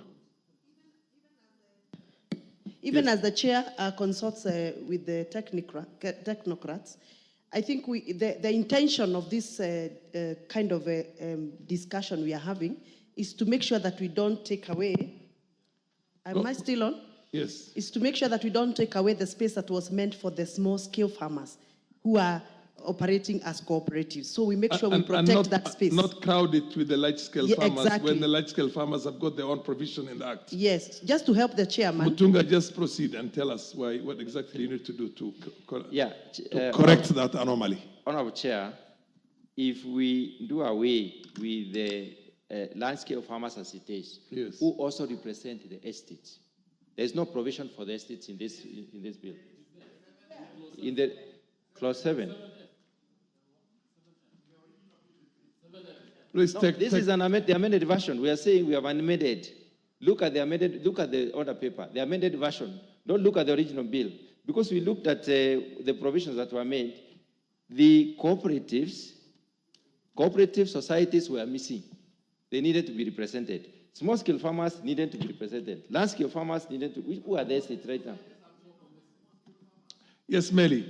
Meli. If that is the case, then in 3, Chair, 3, there is a deleting paragraph F, substituted there for the following paragraph F, one person nominated by coffee cooperative societies. In that, the smallholders are always in cooperative societies. Are you seeing that? So the estates are lacking, and the large-scale farmers. They are not. They are in a 3. Give the mic to Mutunga. So give the mic to Mutunga. Yes. Read 7.2 as per the order paper. It reads by deleting E and substituting there with the following new paragraph. 2 persons of opposite gender representing smallholders and large-scale coffee growers association nominated by the umbrella body. It is the one that it gives. There is an association and there is a cooperative. There are 2 institutions. There is the Association of Coffee Growers and there are the cooperatives. Association of Coffee Growers exists as an entity, as a lobby and advocacy Honorable organization. Gichemu, let's so hear you. large small-scale farmers are represented twice, and that is better for the sector. Chair, I think we are trying to get the best for the coffee farmers. Yes, yes. And in my knowledge, in this space, because actually Gishogo grows a lot of coffee. Cooperative societies are built out of the small-scale farmers. It is a group of small-scale farmers that form these cooperative societies. And if you look, what is trying to be inserted here by the committee, with due respect, there is no definition of a large-scale grower in the bill. So it means that if we indicate a body to nominate someone which is not even defined in the Act, then that will bring a problem. So I think Clause 7 should be left as it is in the original bill. And it covers each and every sector. And we debated this for a long time. So I believe 7 should be left as it is. Can I have it, please? Wamuchomba? I would want to ask the chairman to try and help us understand so that we can meet somewhere, because we are all working towards the benefit of all farmers, whether large scale or small scale. Now that he's introducing a term called large scale farmers, are they well defined in this bill? And when you say you're talking about the one that is in order paper, the one I'm holding, I have not found that definition. If the term large scale farmer is not there, then we are introducing a foreign group into the bill, and it's going to continue bringing confusion. Yes. Go on, Osoro. Chair, I I am tempted to agree with Honorable Gishimo. Yes. Entirely. Yes. And I've been going through this quietly, and I think...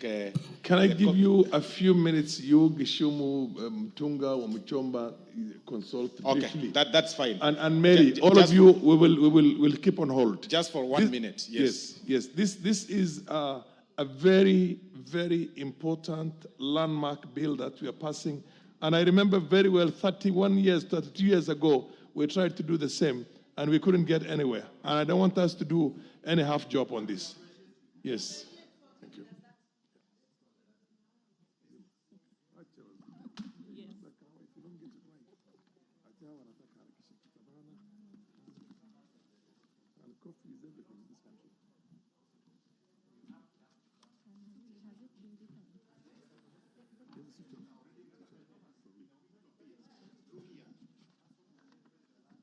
KJ, I suggest in your own wisdom you participate in this small consultation.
We're not, are we on record?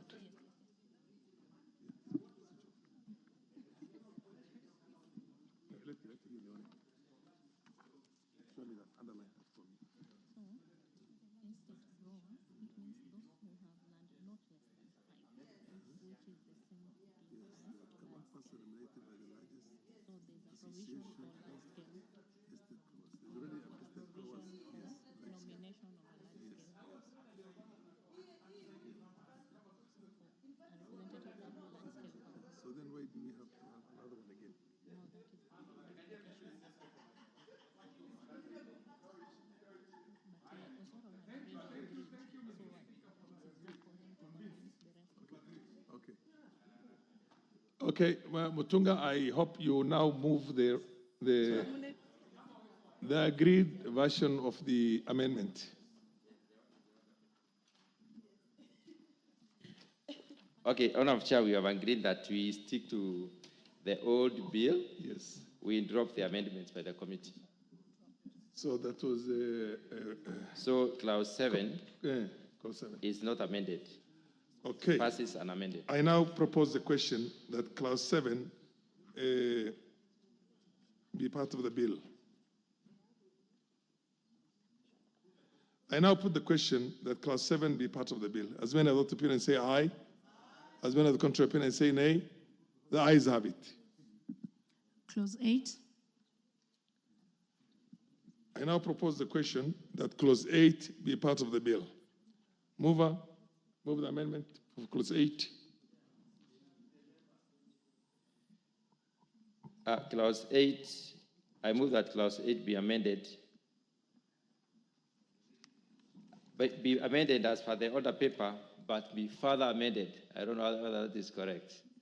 Because we have inclusions in clause 8 that touch on clause 7. So we delete what was amended in clause 7 to reconstitute clause 8. Again, yeah, I think it will be fine if we do that. Proceed and read the amendment as amended or as further amended, as you put it. Yes, as further amended. Yes. Plus 8, clause 8. Proceed and read for us read for us the amendment so that every members are on the same page with you. Clause 8 will read as follows. And by deleting the... No. I think we are not amending clause 8. Clause 8 was anchored on clause 7. It was giving the conditions for clause 7. Conditions of appointment by clause 7. So clause 8, there is no amendment. So there's no amendment on clause 8? There's no amendment on clause 8. Okay, I now put the question. No, sorry. I propose the question that clause 8 be part of the bill. You have an amendment for clause 8? Yes. Okay, proceed, Honorable Gishimu. Chair, thank you. I propose that clause 8 be amended by, as indicated on the paper, by inserting clause 8(1)(ca), that the requirements of subsection 1b shall not apply to a member appointed under subsection under section 7E and F.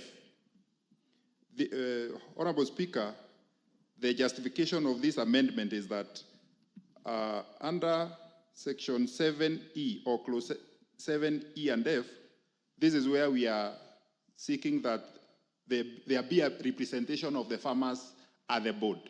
And we've also indicated under 8(1)(b)(2) that the requirement is only a certificate in secondary school education.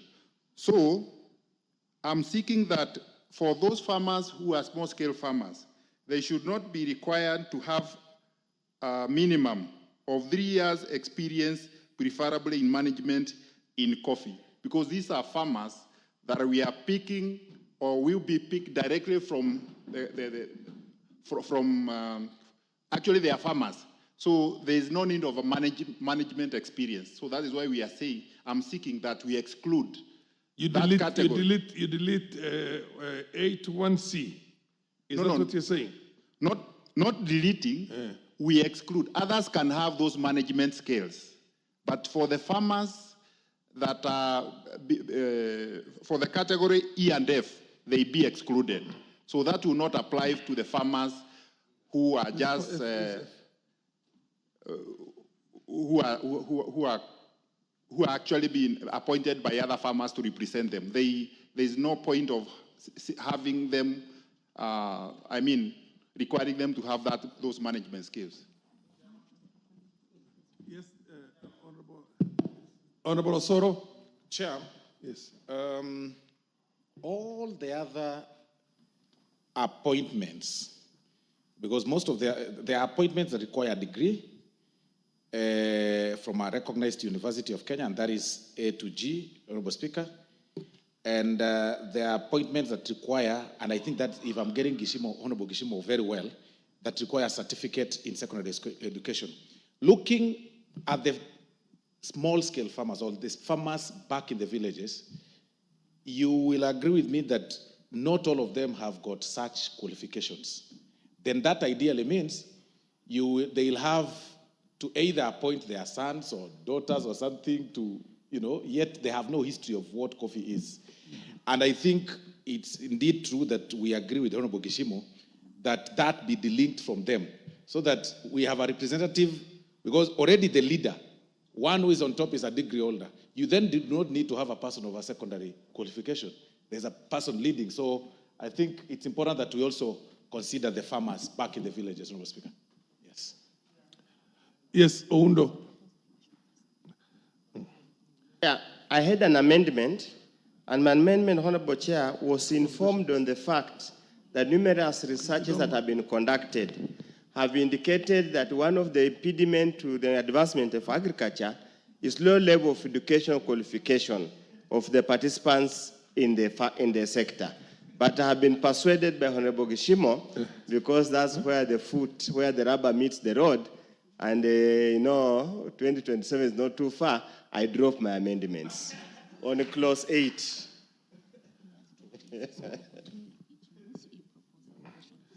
I propose the question that clause 8 be amended as proposed. Now, I put the question that clause 8 be amended as proposed. As many of that opinion say aye. As many of the contrary opinion say aye. The ayes have it. I now put the question that clause 8 as amended be part of the bill. As many of the opinion say aye. As many of the contrary opinion say nay. The ayes have it. I just a little bit of guidance on this so that you can get it right. When it says that a part of the qualification is has at least 3 years experience, preferably in the management of the coffee sector. If somebody has been managing a small 1 acre farm or 2 acres farm, is that also considered as the right experience? Can we yes, from Chomba. Chair, in as much as we want to have an all-inclusive sector in the coffee industry, please, I am a bit hesitant to go in the thinking of Honorable Gishimo, and I'll tell you why. The reason why we've been having a lot of mess in the coffee cooperative society is having people who are inept in running those coffee societies in terms of financial management, in terms of data collection, and all that requires the power of the pen. Education and skills and achievement in terms of running such kind of sector. That is why we are here we are. Because we have pushed those people into levels where they cannot prove themselves. So if we start accommodating them in such sensitive boards, then we still find ourselves in the same problem. I'm sorry, I am pro-farmer. I argue for the farmer. But I am one of those that believe for us to be able to revamp coffee sector, we must put the right people in the right offices. Not every farmer can fit in a board to argue out issues of board, issues of financial management. In as much as we want to accommodate them, let us also be careful so that we don't introduce a problem that will become another problem. Thank you. But you have just passed that 8 as amended in line with Gichimo's. Yes, Muchunga. Yes. Honorable Chair, Honorable Gichimo's amendment was on the issue, or was to lift out of the farmer's requirement the issue of having experience, preferably in management in the coffee sector. To be a member of the board.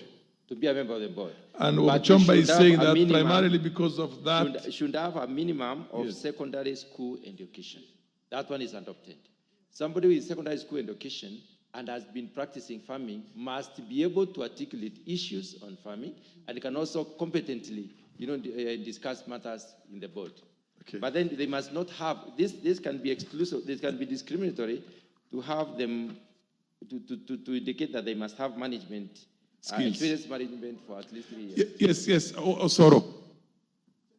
Chair, I think Honorable Gishimu might have failed to move the further amendment, and I think that is why we are in this situation that we are in. But even as we debate with the Honorable... I think we'll have to go back to clause 8. As we go there, Honorable Chair, Yes. Honorable Chair, as we go to that, I really wanted to persuade the Honorable Wamushomba and maybe the Chair for this, with this reasoning. Honorable Speaker, we need to be very careful not to go against the spirit of the Constitution on discrimination and everything. This very House, a degree requirement was passed, but it has always been deferred on implementation through so many other channels, court, and every other aspects, because people say a degree is not a measure of intelligence. I mean, that's why we have people here who didn't even go to beyond, who didn't even go beyond class 8, and they are doing very well. They are, because the authenticity of, speaking good English, Honorable Chair, is not a measure of intelligence. The authenticity of one's experience and, or rather what they can be able to do in life, sometimes comes out of practice and what you do often, over and over. If that class 3 person has been able to maintain coffee, Honorable Wamushomba, if that class 3 person has been able to maintain his own farm and coffee for 20, 30, 40 years, and I'm talking about my grandfather, successfully, that is experience enough. He doesn't need a paper of Form 4 that was teaching about anthropology and types of abundance and banner, parts of abundance and banner. I mean, really, let's be practical. And this is a board. Let's listen. I've heard you.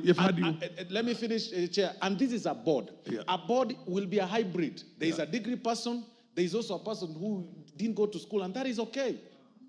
The Honorable Gladys Cholet.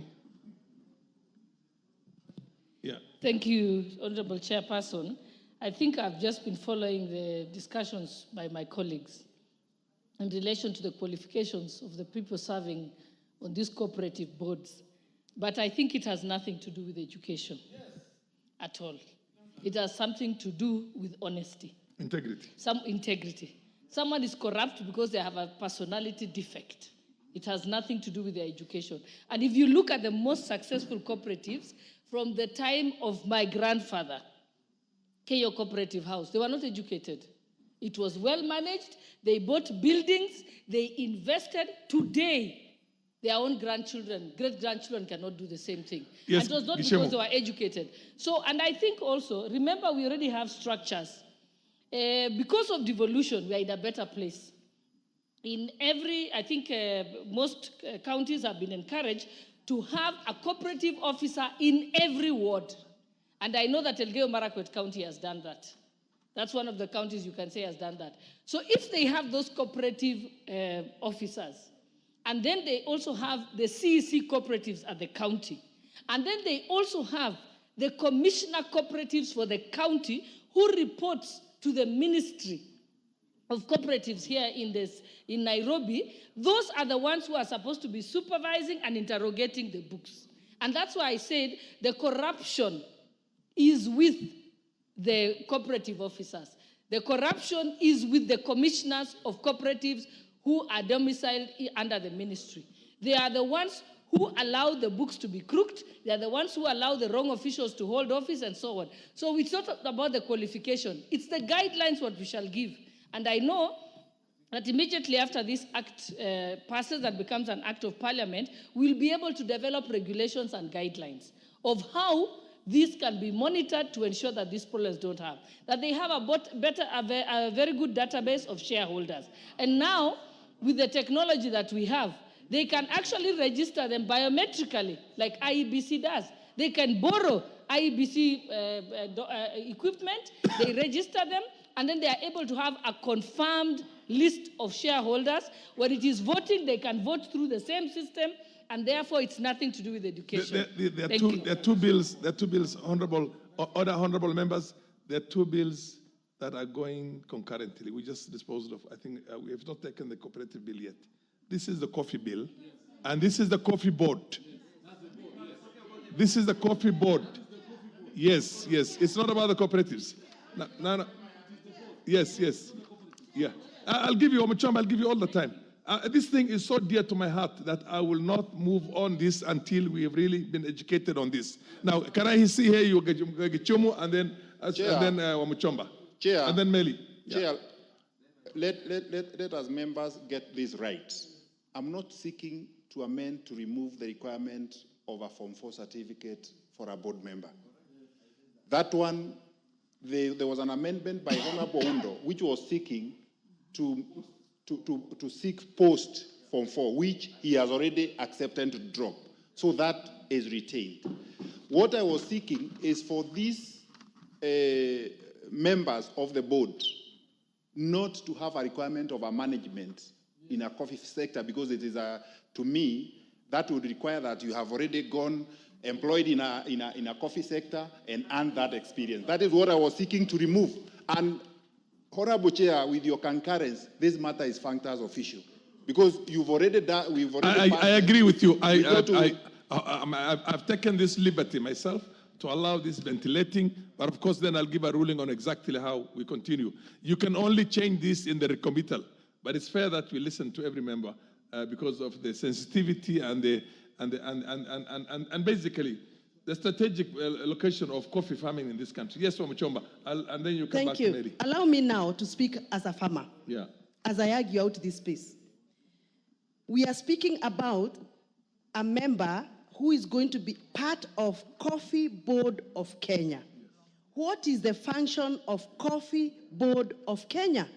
One of the functions of Coffee Board of Kenya is mandated to make sure that we qualify marketing activities, and therefore you need to be a person that understands grading of coffee, profiling of coffee, and all the technical understanding that is needed for you to be able to propagate and profile your coffee, whether in Kenya or outside Kenya.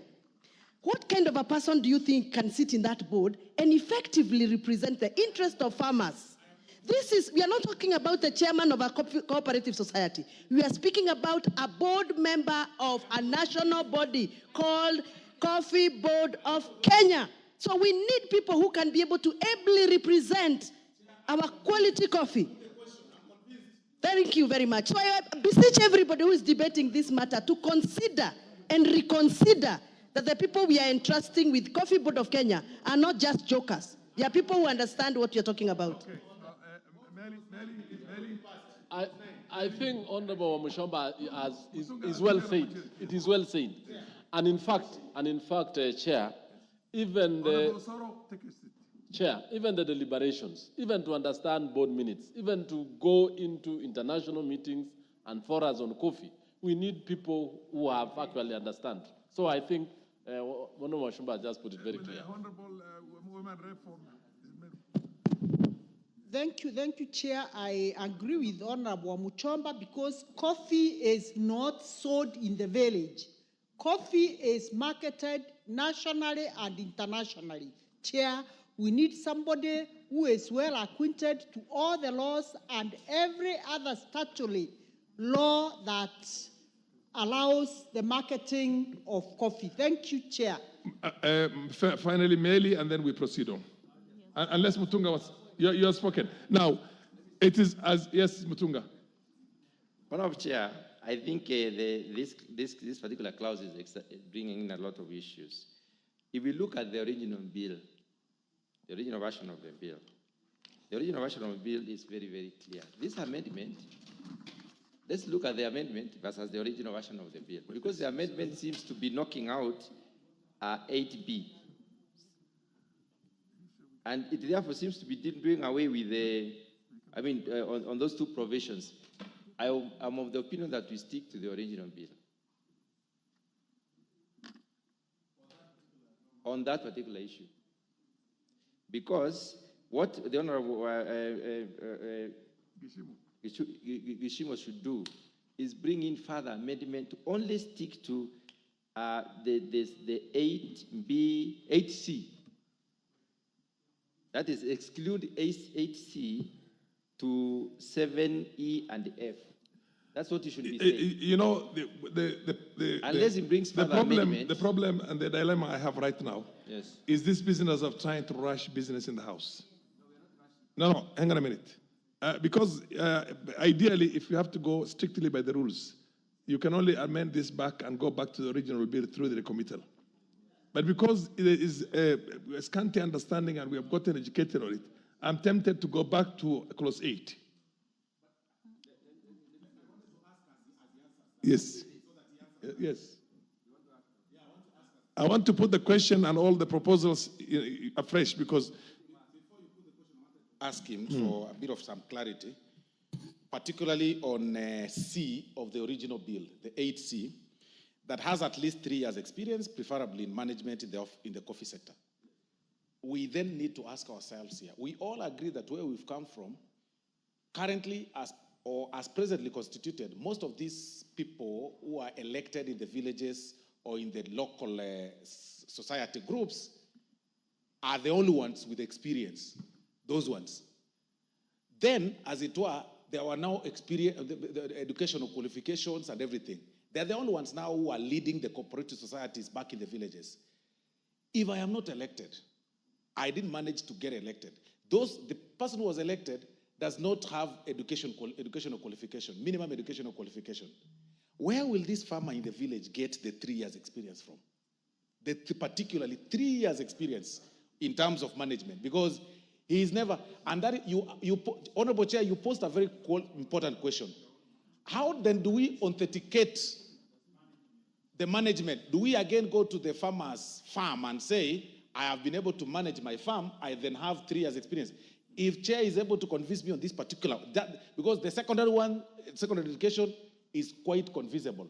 But this particular one, 3 years experience, Mr. Speaker, even when we have challenges of students people seeking jobs and losing jobs or lacking jobs because of such thing called experience. No. And we should how many are the members of the coffee board? How many are the members, Mutunga, of the coffee board? Just educate us on that. 9 members nationally, basically to promote coffee industry and production and everything else and marketing and make us, reap the gold, the black gold. Okay. Chair, we are talking about the board that is called Coffee Board of Kenya. That's what I thought.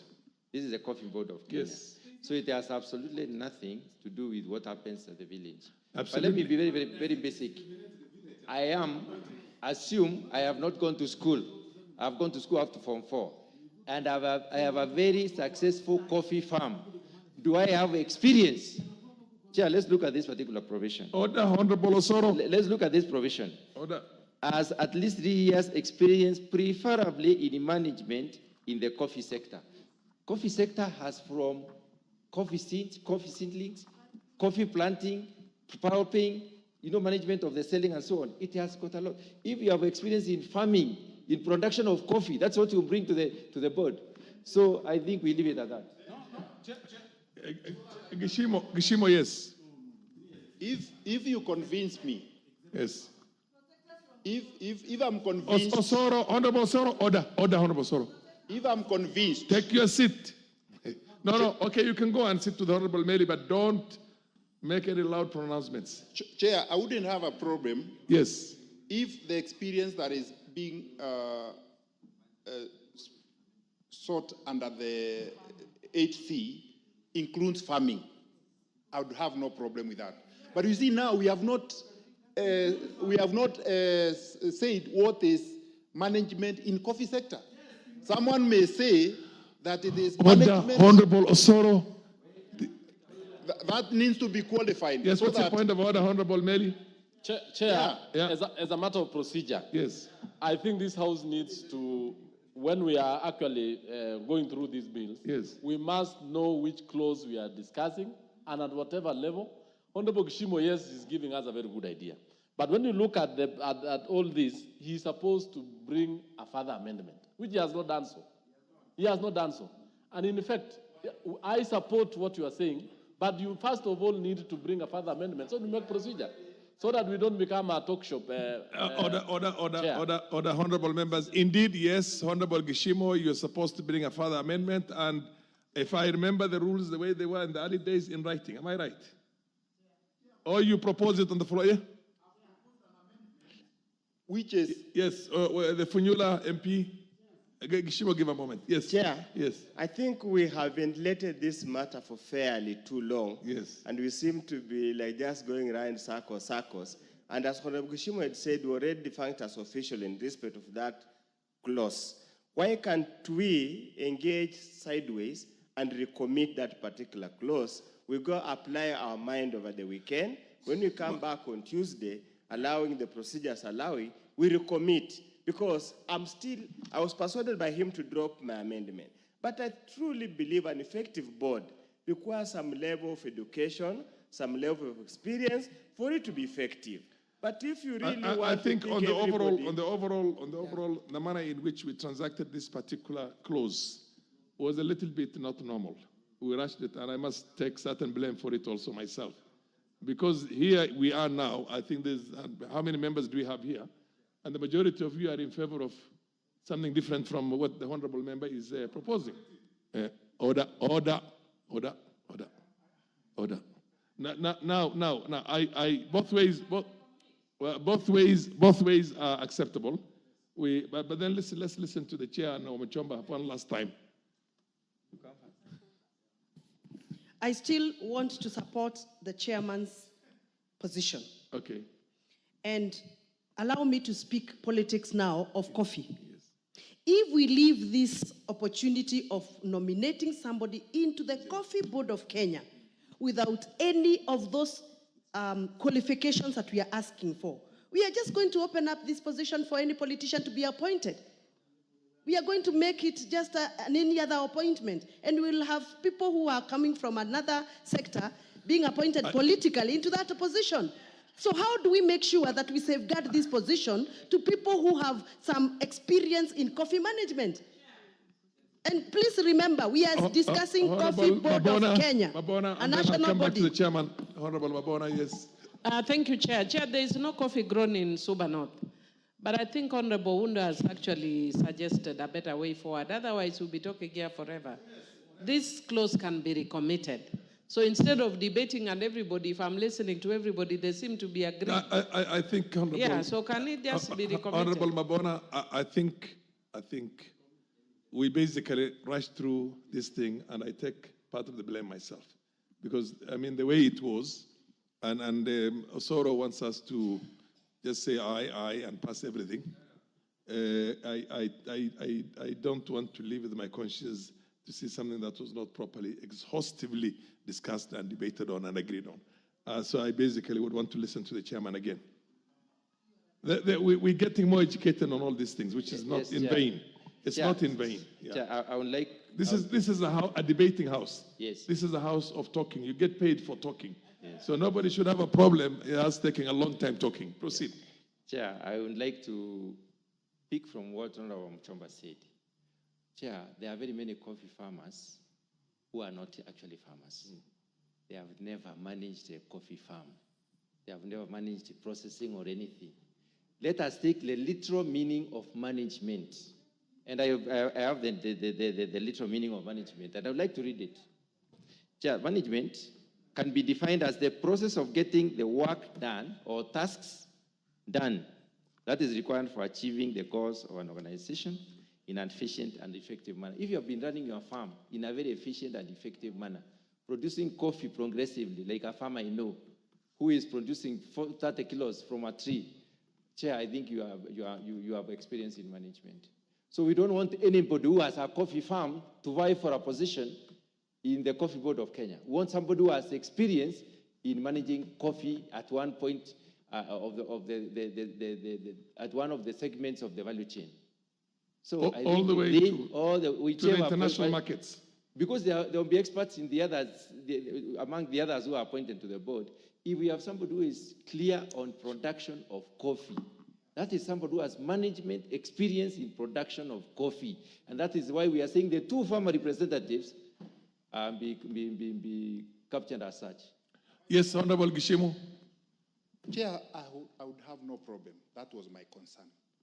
Then, as we go along, then the chair needs to move another amendment to define what is management in coffee sector, so that now we'll be able to cover the farmer. Thank you. Any other? Omochomba, you still have something to say on this? Okay. I am in agreement that we go the direction of the chair and also accommodate the request of Honorable Geshumu. You're okay with Honorable Gichumu that?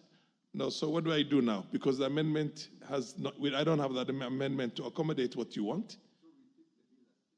We take the bill as it is, and then he comes up with a further amendment.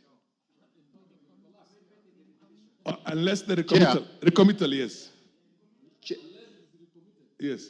Yeah, if he recommits, yes. Now also bring the other amendment. Yes. I will abide with that. Okay. Now, this was clause 8, yeah? So we know. Where we? Yeah. No.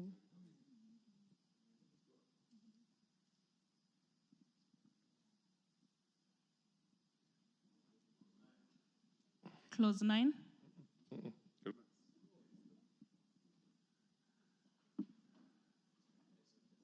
You are going to seek a recommittal for this, yeah?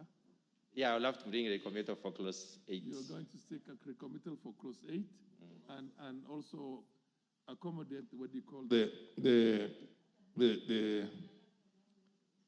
emotional, I must say, emotional sentiments of Honorable Gichimu, because he's got his heart in the coffee sector and really wants to protect the small farmers. So you're going to bring that one up? Yeah, Chair, I will recommend. Without taking away our global competitive edge and in bringing in good people, whatever you want it as you put it, Chair, but at the same time you have, okay, then proceed to. Chair, I will recommit clause 8. Yes. So that we capture the spirit of the discussions. Absolutely, absolutely. Now let me go to clause 9. Where's clause 9? Okay. Clause 9. I propose the question that clause 9 be part of the bill. Mover, Chair. Clause 9, Chair, has been affected by the changes in clause 7 and 8. Therefore, we retain what is in the bill. Okay. I propose that. I now propose the question that, I propose the question that clause 9 be part of the bill. I now put the question that clause 9 be part of the bill. As many of the opinion say aye. As many of the contrary opinion say nay. The ayes have it. Clause 10. I propose the question that clause 10 be part of the bill. Yes, Omuchomba. I saw you put on the line. Oh, there's no amendment. And I now put the question that clause 10 be part of the bill. As many of the opinion say aye. As many of the opinion say aye. As many of the contrary opinion say nay. The ayes have it. Clause 11. I propose the question that clause 11 be part of the bill. Mover, Chairman. Honourable Chair, I propose that clause 7 be amended as per the under paper. The reason being that we need to provide for ease of access of information collected and maintained by the board to ensure that research is used for market penetration and not just branding, to introducing digital market platform as a mode of marketing, and to broaden the consultation to all the licensing authorities and other relevant stakeholders in the coffee sector, as opposed to limiting to the Council of Governors only. So consultations is spread across to all stakeholders within the coffee sector. Anybody else? Yes, Oundo. I propose the question. You have an amendment? I propose the question that clause 11 be amended as proposed.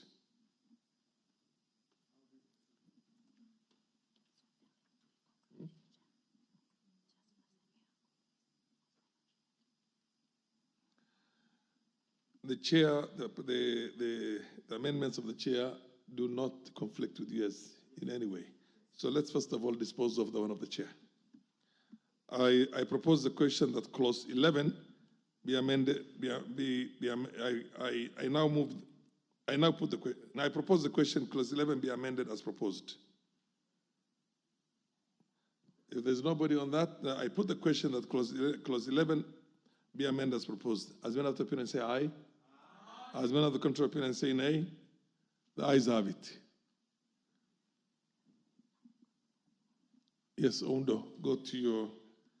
Chair, I propose that clause 11 be amended as indicated in the order paper, and basically, Honorable Chair, the amendment affects paragraph J, and what we are saying, instead of the word Kenya Bureau of Standards, let's use the term, the wording, a body mandated by our national legislation to set standards.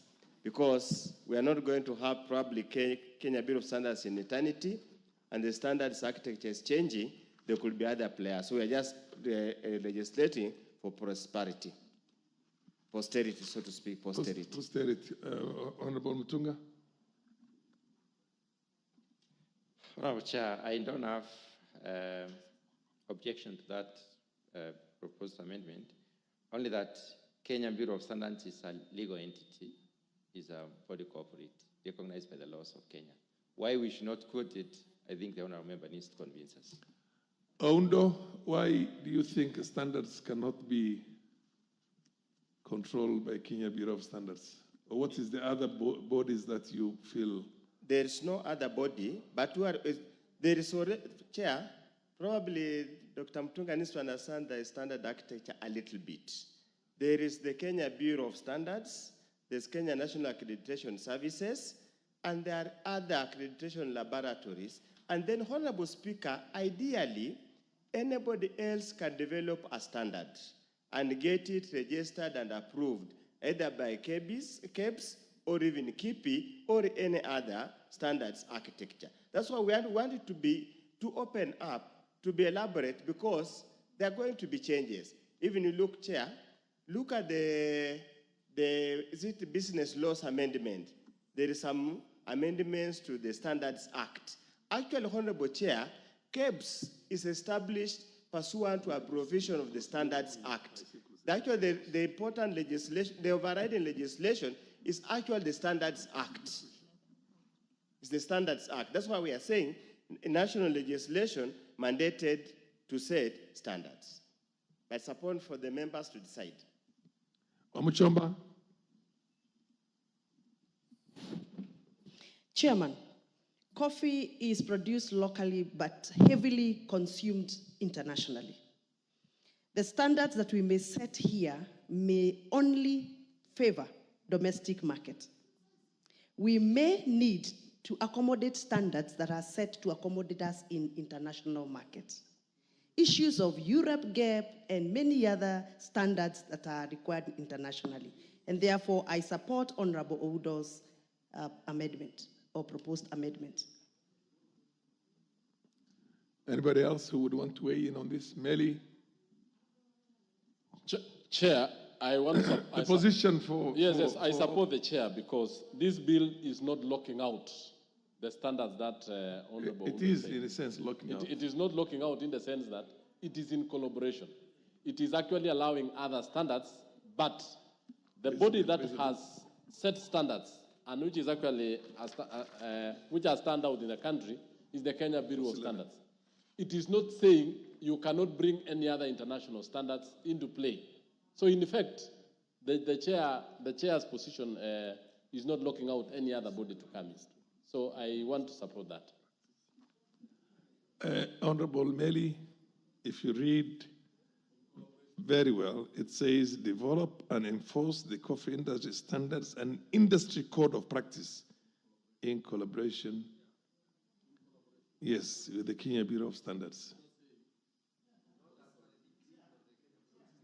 Yes. Chair. Yes, Ondo. We need to be very careful. And Dr. Muchomba has alluded to it, very careful. Very, very careful.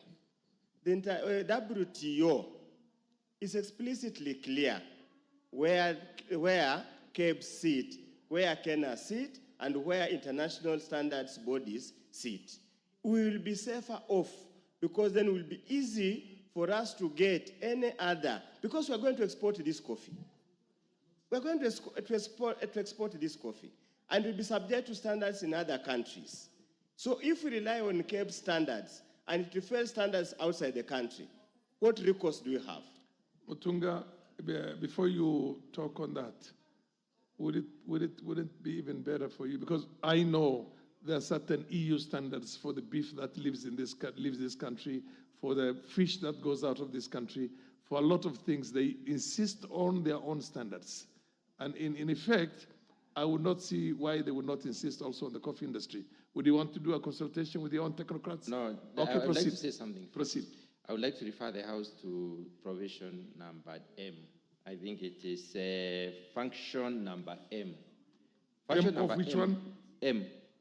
M of 11, clause 11? Clause 11 does not have, yes. Clause 11. Yes. Subclause M. M says, conduct surveillance and enforce compliance with the relevant policies, standards, and legislation on the coffee sector. That opens up for everyone else. Now, on the other side, we are not saying that, first of all, Chair, we need to remember that Kenyan Bureau of Standards is the custodian of the standards in this country. Anyone who is doing a standard must consult the Kenyan Bureau of Standards, even in coming up with the nomenclature of that particular standard. So we cannot say any institution from anywhere will come and develop standards without this consultation. And the bill just prescribes consultation. It doesn't say as approved by the Kenyan Bureau of Standards. Consultation can also be need to annihilation of a standard. So I don't know why my very respected friend is not comfortable. Yes, Ondo. Chair, I want us to avoid, normally I'm actually extremely impressed. We might not have too many people here, but there is a hell of a lot of knowledge that's coming out of this. You have serious experts here. So Undo, continue. Proceed. Chair, yes. We already have an anomaly in this country. Yes. That the set of the enforcer is the same one who sets the standards. And that debate is ongoing in this country. That surely CAPES cannot set standards and enforce its own standards. What he is referring to, M, is enforcement. Is different, distinctly different from setting standards. And for his own purpose, for him to understand, CAPES register standards.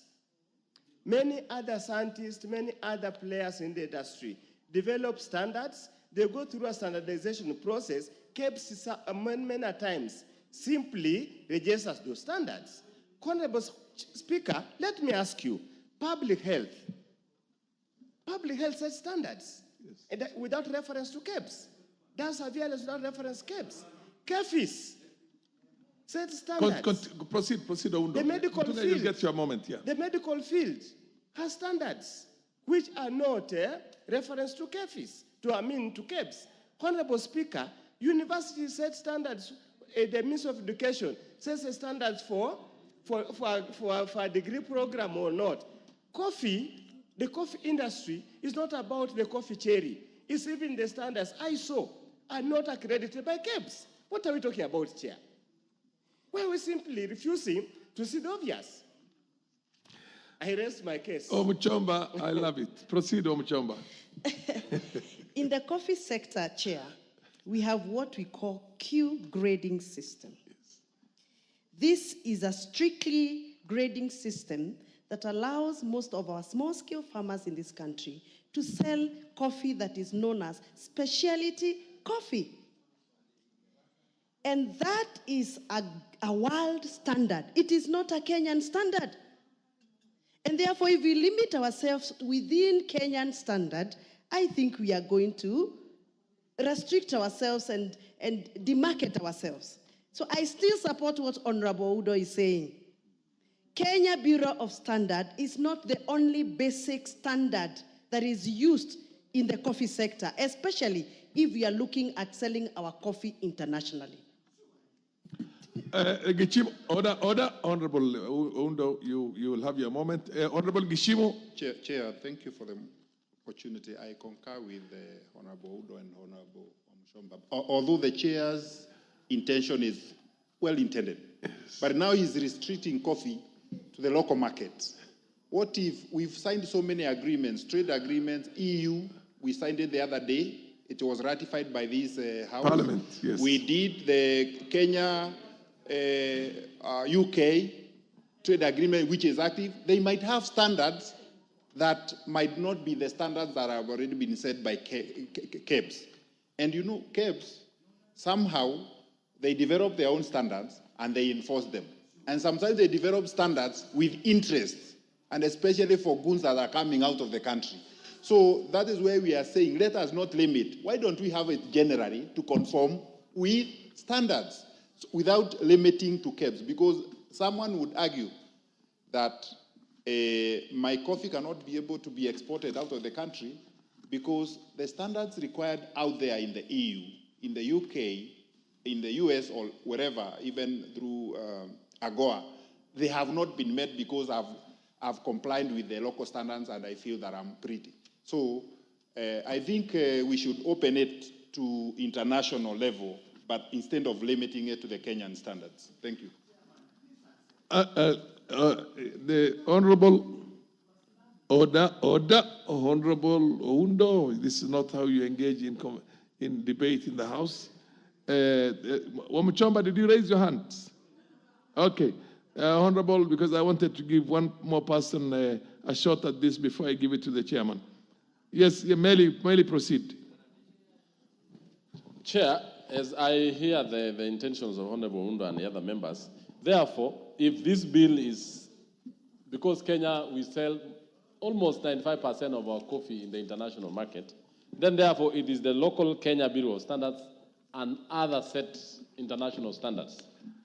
In that sense, because we have the Rainbow Alliance, I'm saying that, because what Honorable Undo is saying, yes, Kenya Bureau of Standards and many other local standards, but we have the international standards like what the Rainbow Alliance normally do, what the European Union normally do for our meat, even the fish. If we do not meet that, especially on what we call the lead or what is in those particular, the chemicals that are within the coffee and even in the meat or in whichever, we therefore allow the international standards to come in, which we always have to, we always consider, because you can't export what the international community do not agree with. So I do agree with you, but our local standards needs to come into play. Thank you. Yes, Honorable Oundo, before I give it to Mutunga. I just want to persuade the chair, please. I sit in the Committee of Trade, Industry and Cooperative. I and Gishimo had the opportunity to go to Frankfurt to attend an international conference that was dealing with the issue of international standards in compliance with the World Trade Organization. So what we are talking about, we have no romantic attachment. We don't hate KEBS. In any case, KEBS is created under the Standards Act. The overriding act is the Standard Act, not KEBS. Just understand. Thank you. Okay, proceed, Honorable Chair, this, the provisions Dr. in this Mutunga, particular clause on our chair are very simplistically stated. Very simplistically. What does my very learned friend, if I may use that word, understand by in collaboration with? What does Dr. Uda understand when we say in collaboration with? Does it mean it must be KEBS? It also presumes that there are others. You can put together as many as you can. Again, it says, on M, the surveillance and compliance on the policies and the standards. It is also open. I think we need to recognize I also want to share some experience on our chair. I've been in the agricultural sector for a while. And I remember when Europe came up with a standard. What did we do as a country? We developed a standard that is higher than Europe Gap, so that our standard is even better, so that our goods are accepted even more. It was beyond their standard, because the supermarkets who come up and said, these goods cannot enter our market. So it was in collaboration. KEBS, yes, he said, is put together by the Standards Act, But the Standards Act does not presume any level of experience. KEPS is the institution that is experienced in developing these standards in collaboration with others. You can have KEFIs, you can have KIPI, and so on. So that collaboration opens up for everyone. So I don't see any mischief in leaving this clause as it is. I don't see any mischief because it opens up for Honorable everyone. Muchomba, take exactly 1 minute because you have come to the end of this. Now I have to report. The reason why we really were looking forward to this new coffee bill is so that we can run away from the many bureaucracies that are created during lawmaking like we are doing. Why should you force a farmer to go to Kenya Bureau of Standards and maybe the only licensing and standard needed is just a Q standard, for example, for specialized coffee? Why would you put it in the law that I have to go to Kenya Bureau of Standards and then I go to look for the other standard that is needed by my buyers? Those many bureaucracies we've been having for our farmers is what we are running away from. So we don't need KEBS here if really farmers don't need it. Why are we putting things to make farmers processes of getting to sell their product become a bit more difficult? And by the way, this KEBS thing is also costly. Where are we adding costs? If really the only standard we need is for example, Q standard, let us just open the law so that Q standard can be the basic that Chair, is needed. I have to report progress because the House is going to adjourn. Yes. Let me remind ourselves again that it is not the farmers who are developing the standards. It is the Coffee Board of Kenya in consultation with Kenya Bureau of Standards. Now the question is why close that in consultation to just one? What is wrong with standards consulting with who is the competent agency in this country? A Standards Act a competent agency, my friend. The one who is recognized internationally. I give you 1 minute and then I'll report progress. In every sector, we have a competent agency. And the only one I think here is the Kenya Bureau. Chair. And Chair. We are getting into opening up, as we are hearing here, is having some interesting international bodies coming with a standard here, which is not verified by anybody, any Kenyan, and then telling us this is the one we shall play by. We better believe in our institutions. What's your point of order, Honorable KJ? KJ, what's your point of order? Honorable Chair. Yes. Honorable Chair, I want to declare my interest that in Dagoretti South constituency, we only have one coffee farm. But the matter that is being raised here by the Honorable Chair is a matter of great interest. The issue of standards can get us into very big problems. I would want to agree with the argument presented by the Honorable Gathoni Wamuchomba and Professor. However, out of experience, Mr. Chair, we have had a situation where products from Kenya have been barred from international markets, not using our local standards, but using standards from other bodies like the EU. Case in point has been the flowers. So this is not speculative now, Honorable Chair. This is out of experience. My Honorable, half a minute, and then I'll have to do the reporting. Chair. Yes. Thank you, Chair. Chair, I am so much interested in this clause because let us have at the back of our minds that coffee is an international product. It is not limited to our local market. And therefore, Chair, I truly agree with Honorable Oundo that we should allow standards that will allow us to compete competitively internationally. Order, honorable members, order. Honorable Wamuchomba, Honorable KJ, and Honorable Mutunga, you have order. You have all the time between now and the next time we are coming to this committee for you to harmonize all these brilliant ideas and see what we can have. Let's have the best for this country. And in the meantime, Honorable, the mover of the bill, please move the reporting. Move the reporting. Wako, you are the leader of currently the acting leader of majority, so proceed.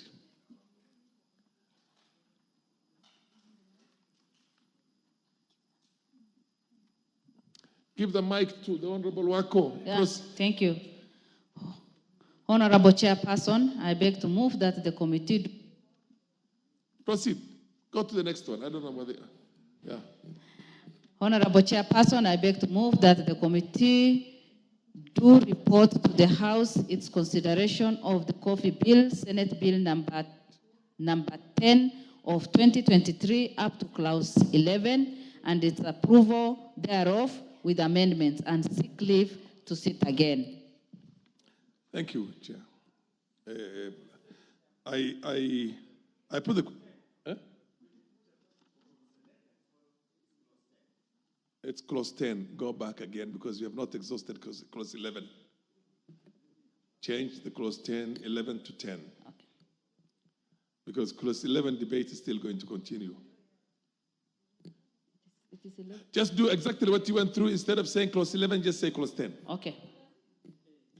Honorable Chairperson, I beg to move that the committee do report to the House its consideration of the coffee bill, Senate Bill number 10, and its approval thereof with amendments, and seek leave to sit again. Thank you. I now put the question, which is that the committee do report to the House its considerations of coffee bill, Senate Bill number 10 of 2023, up to clause 10, and its approval thereof with amendments, and seek leave to sit again. As many out of opinion say aye. As many out of opinion say nay. The ayes have it.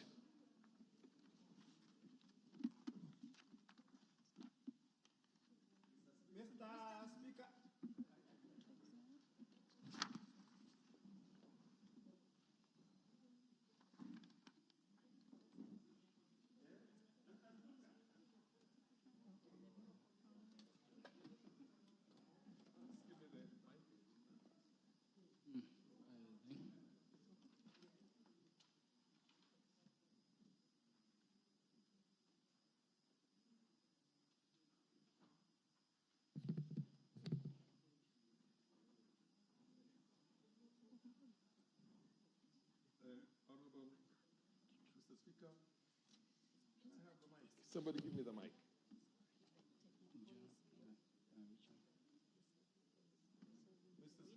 Mike.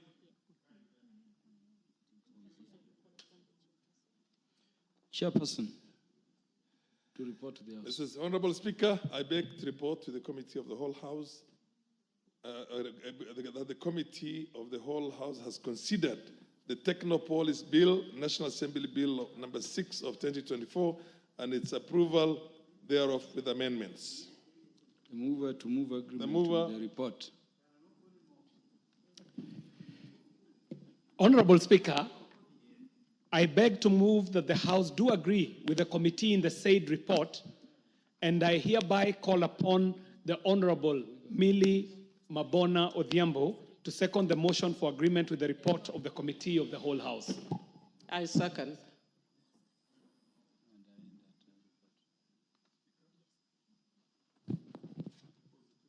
The honorable members, I propose the question that the House do agree with the committee in the said report.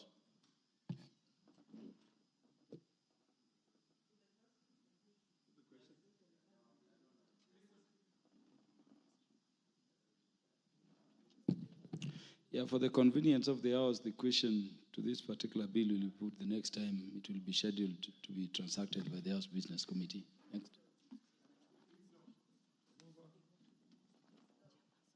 A chairperson in respect of the next bill.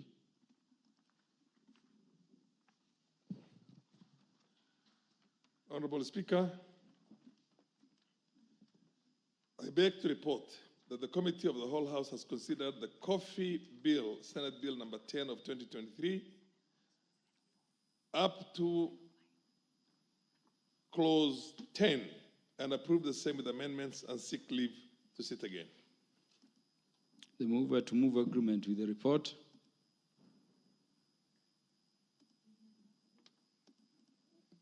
Yeah, thank you. Honorable Speaker, I beg to move that the House do agree with the committee in the said report. I also request Honorable Undo to second the motion for agreement with the report of the Committee of the Whole House. Honorable Speaker, I second. Thank you. The honorable members, I now propose the question, which is that the House do agree with the committee in the said report. The mood of the House that I put the question. Yeah, honorable members, I now put the question, which is that the House do agree with the committee in the said report. As many as are of that opinion say aye. As many as are of a contrary opinion say nay. The ayes have it.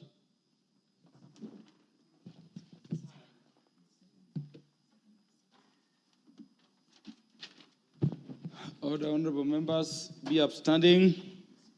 Honorable members, the time being 7:05 p.m., this House stands adjourned until Tuesday, the 19th day of November 2024 at 2:30 p.m.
Niliona tumeangaliana.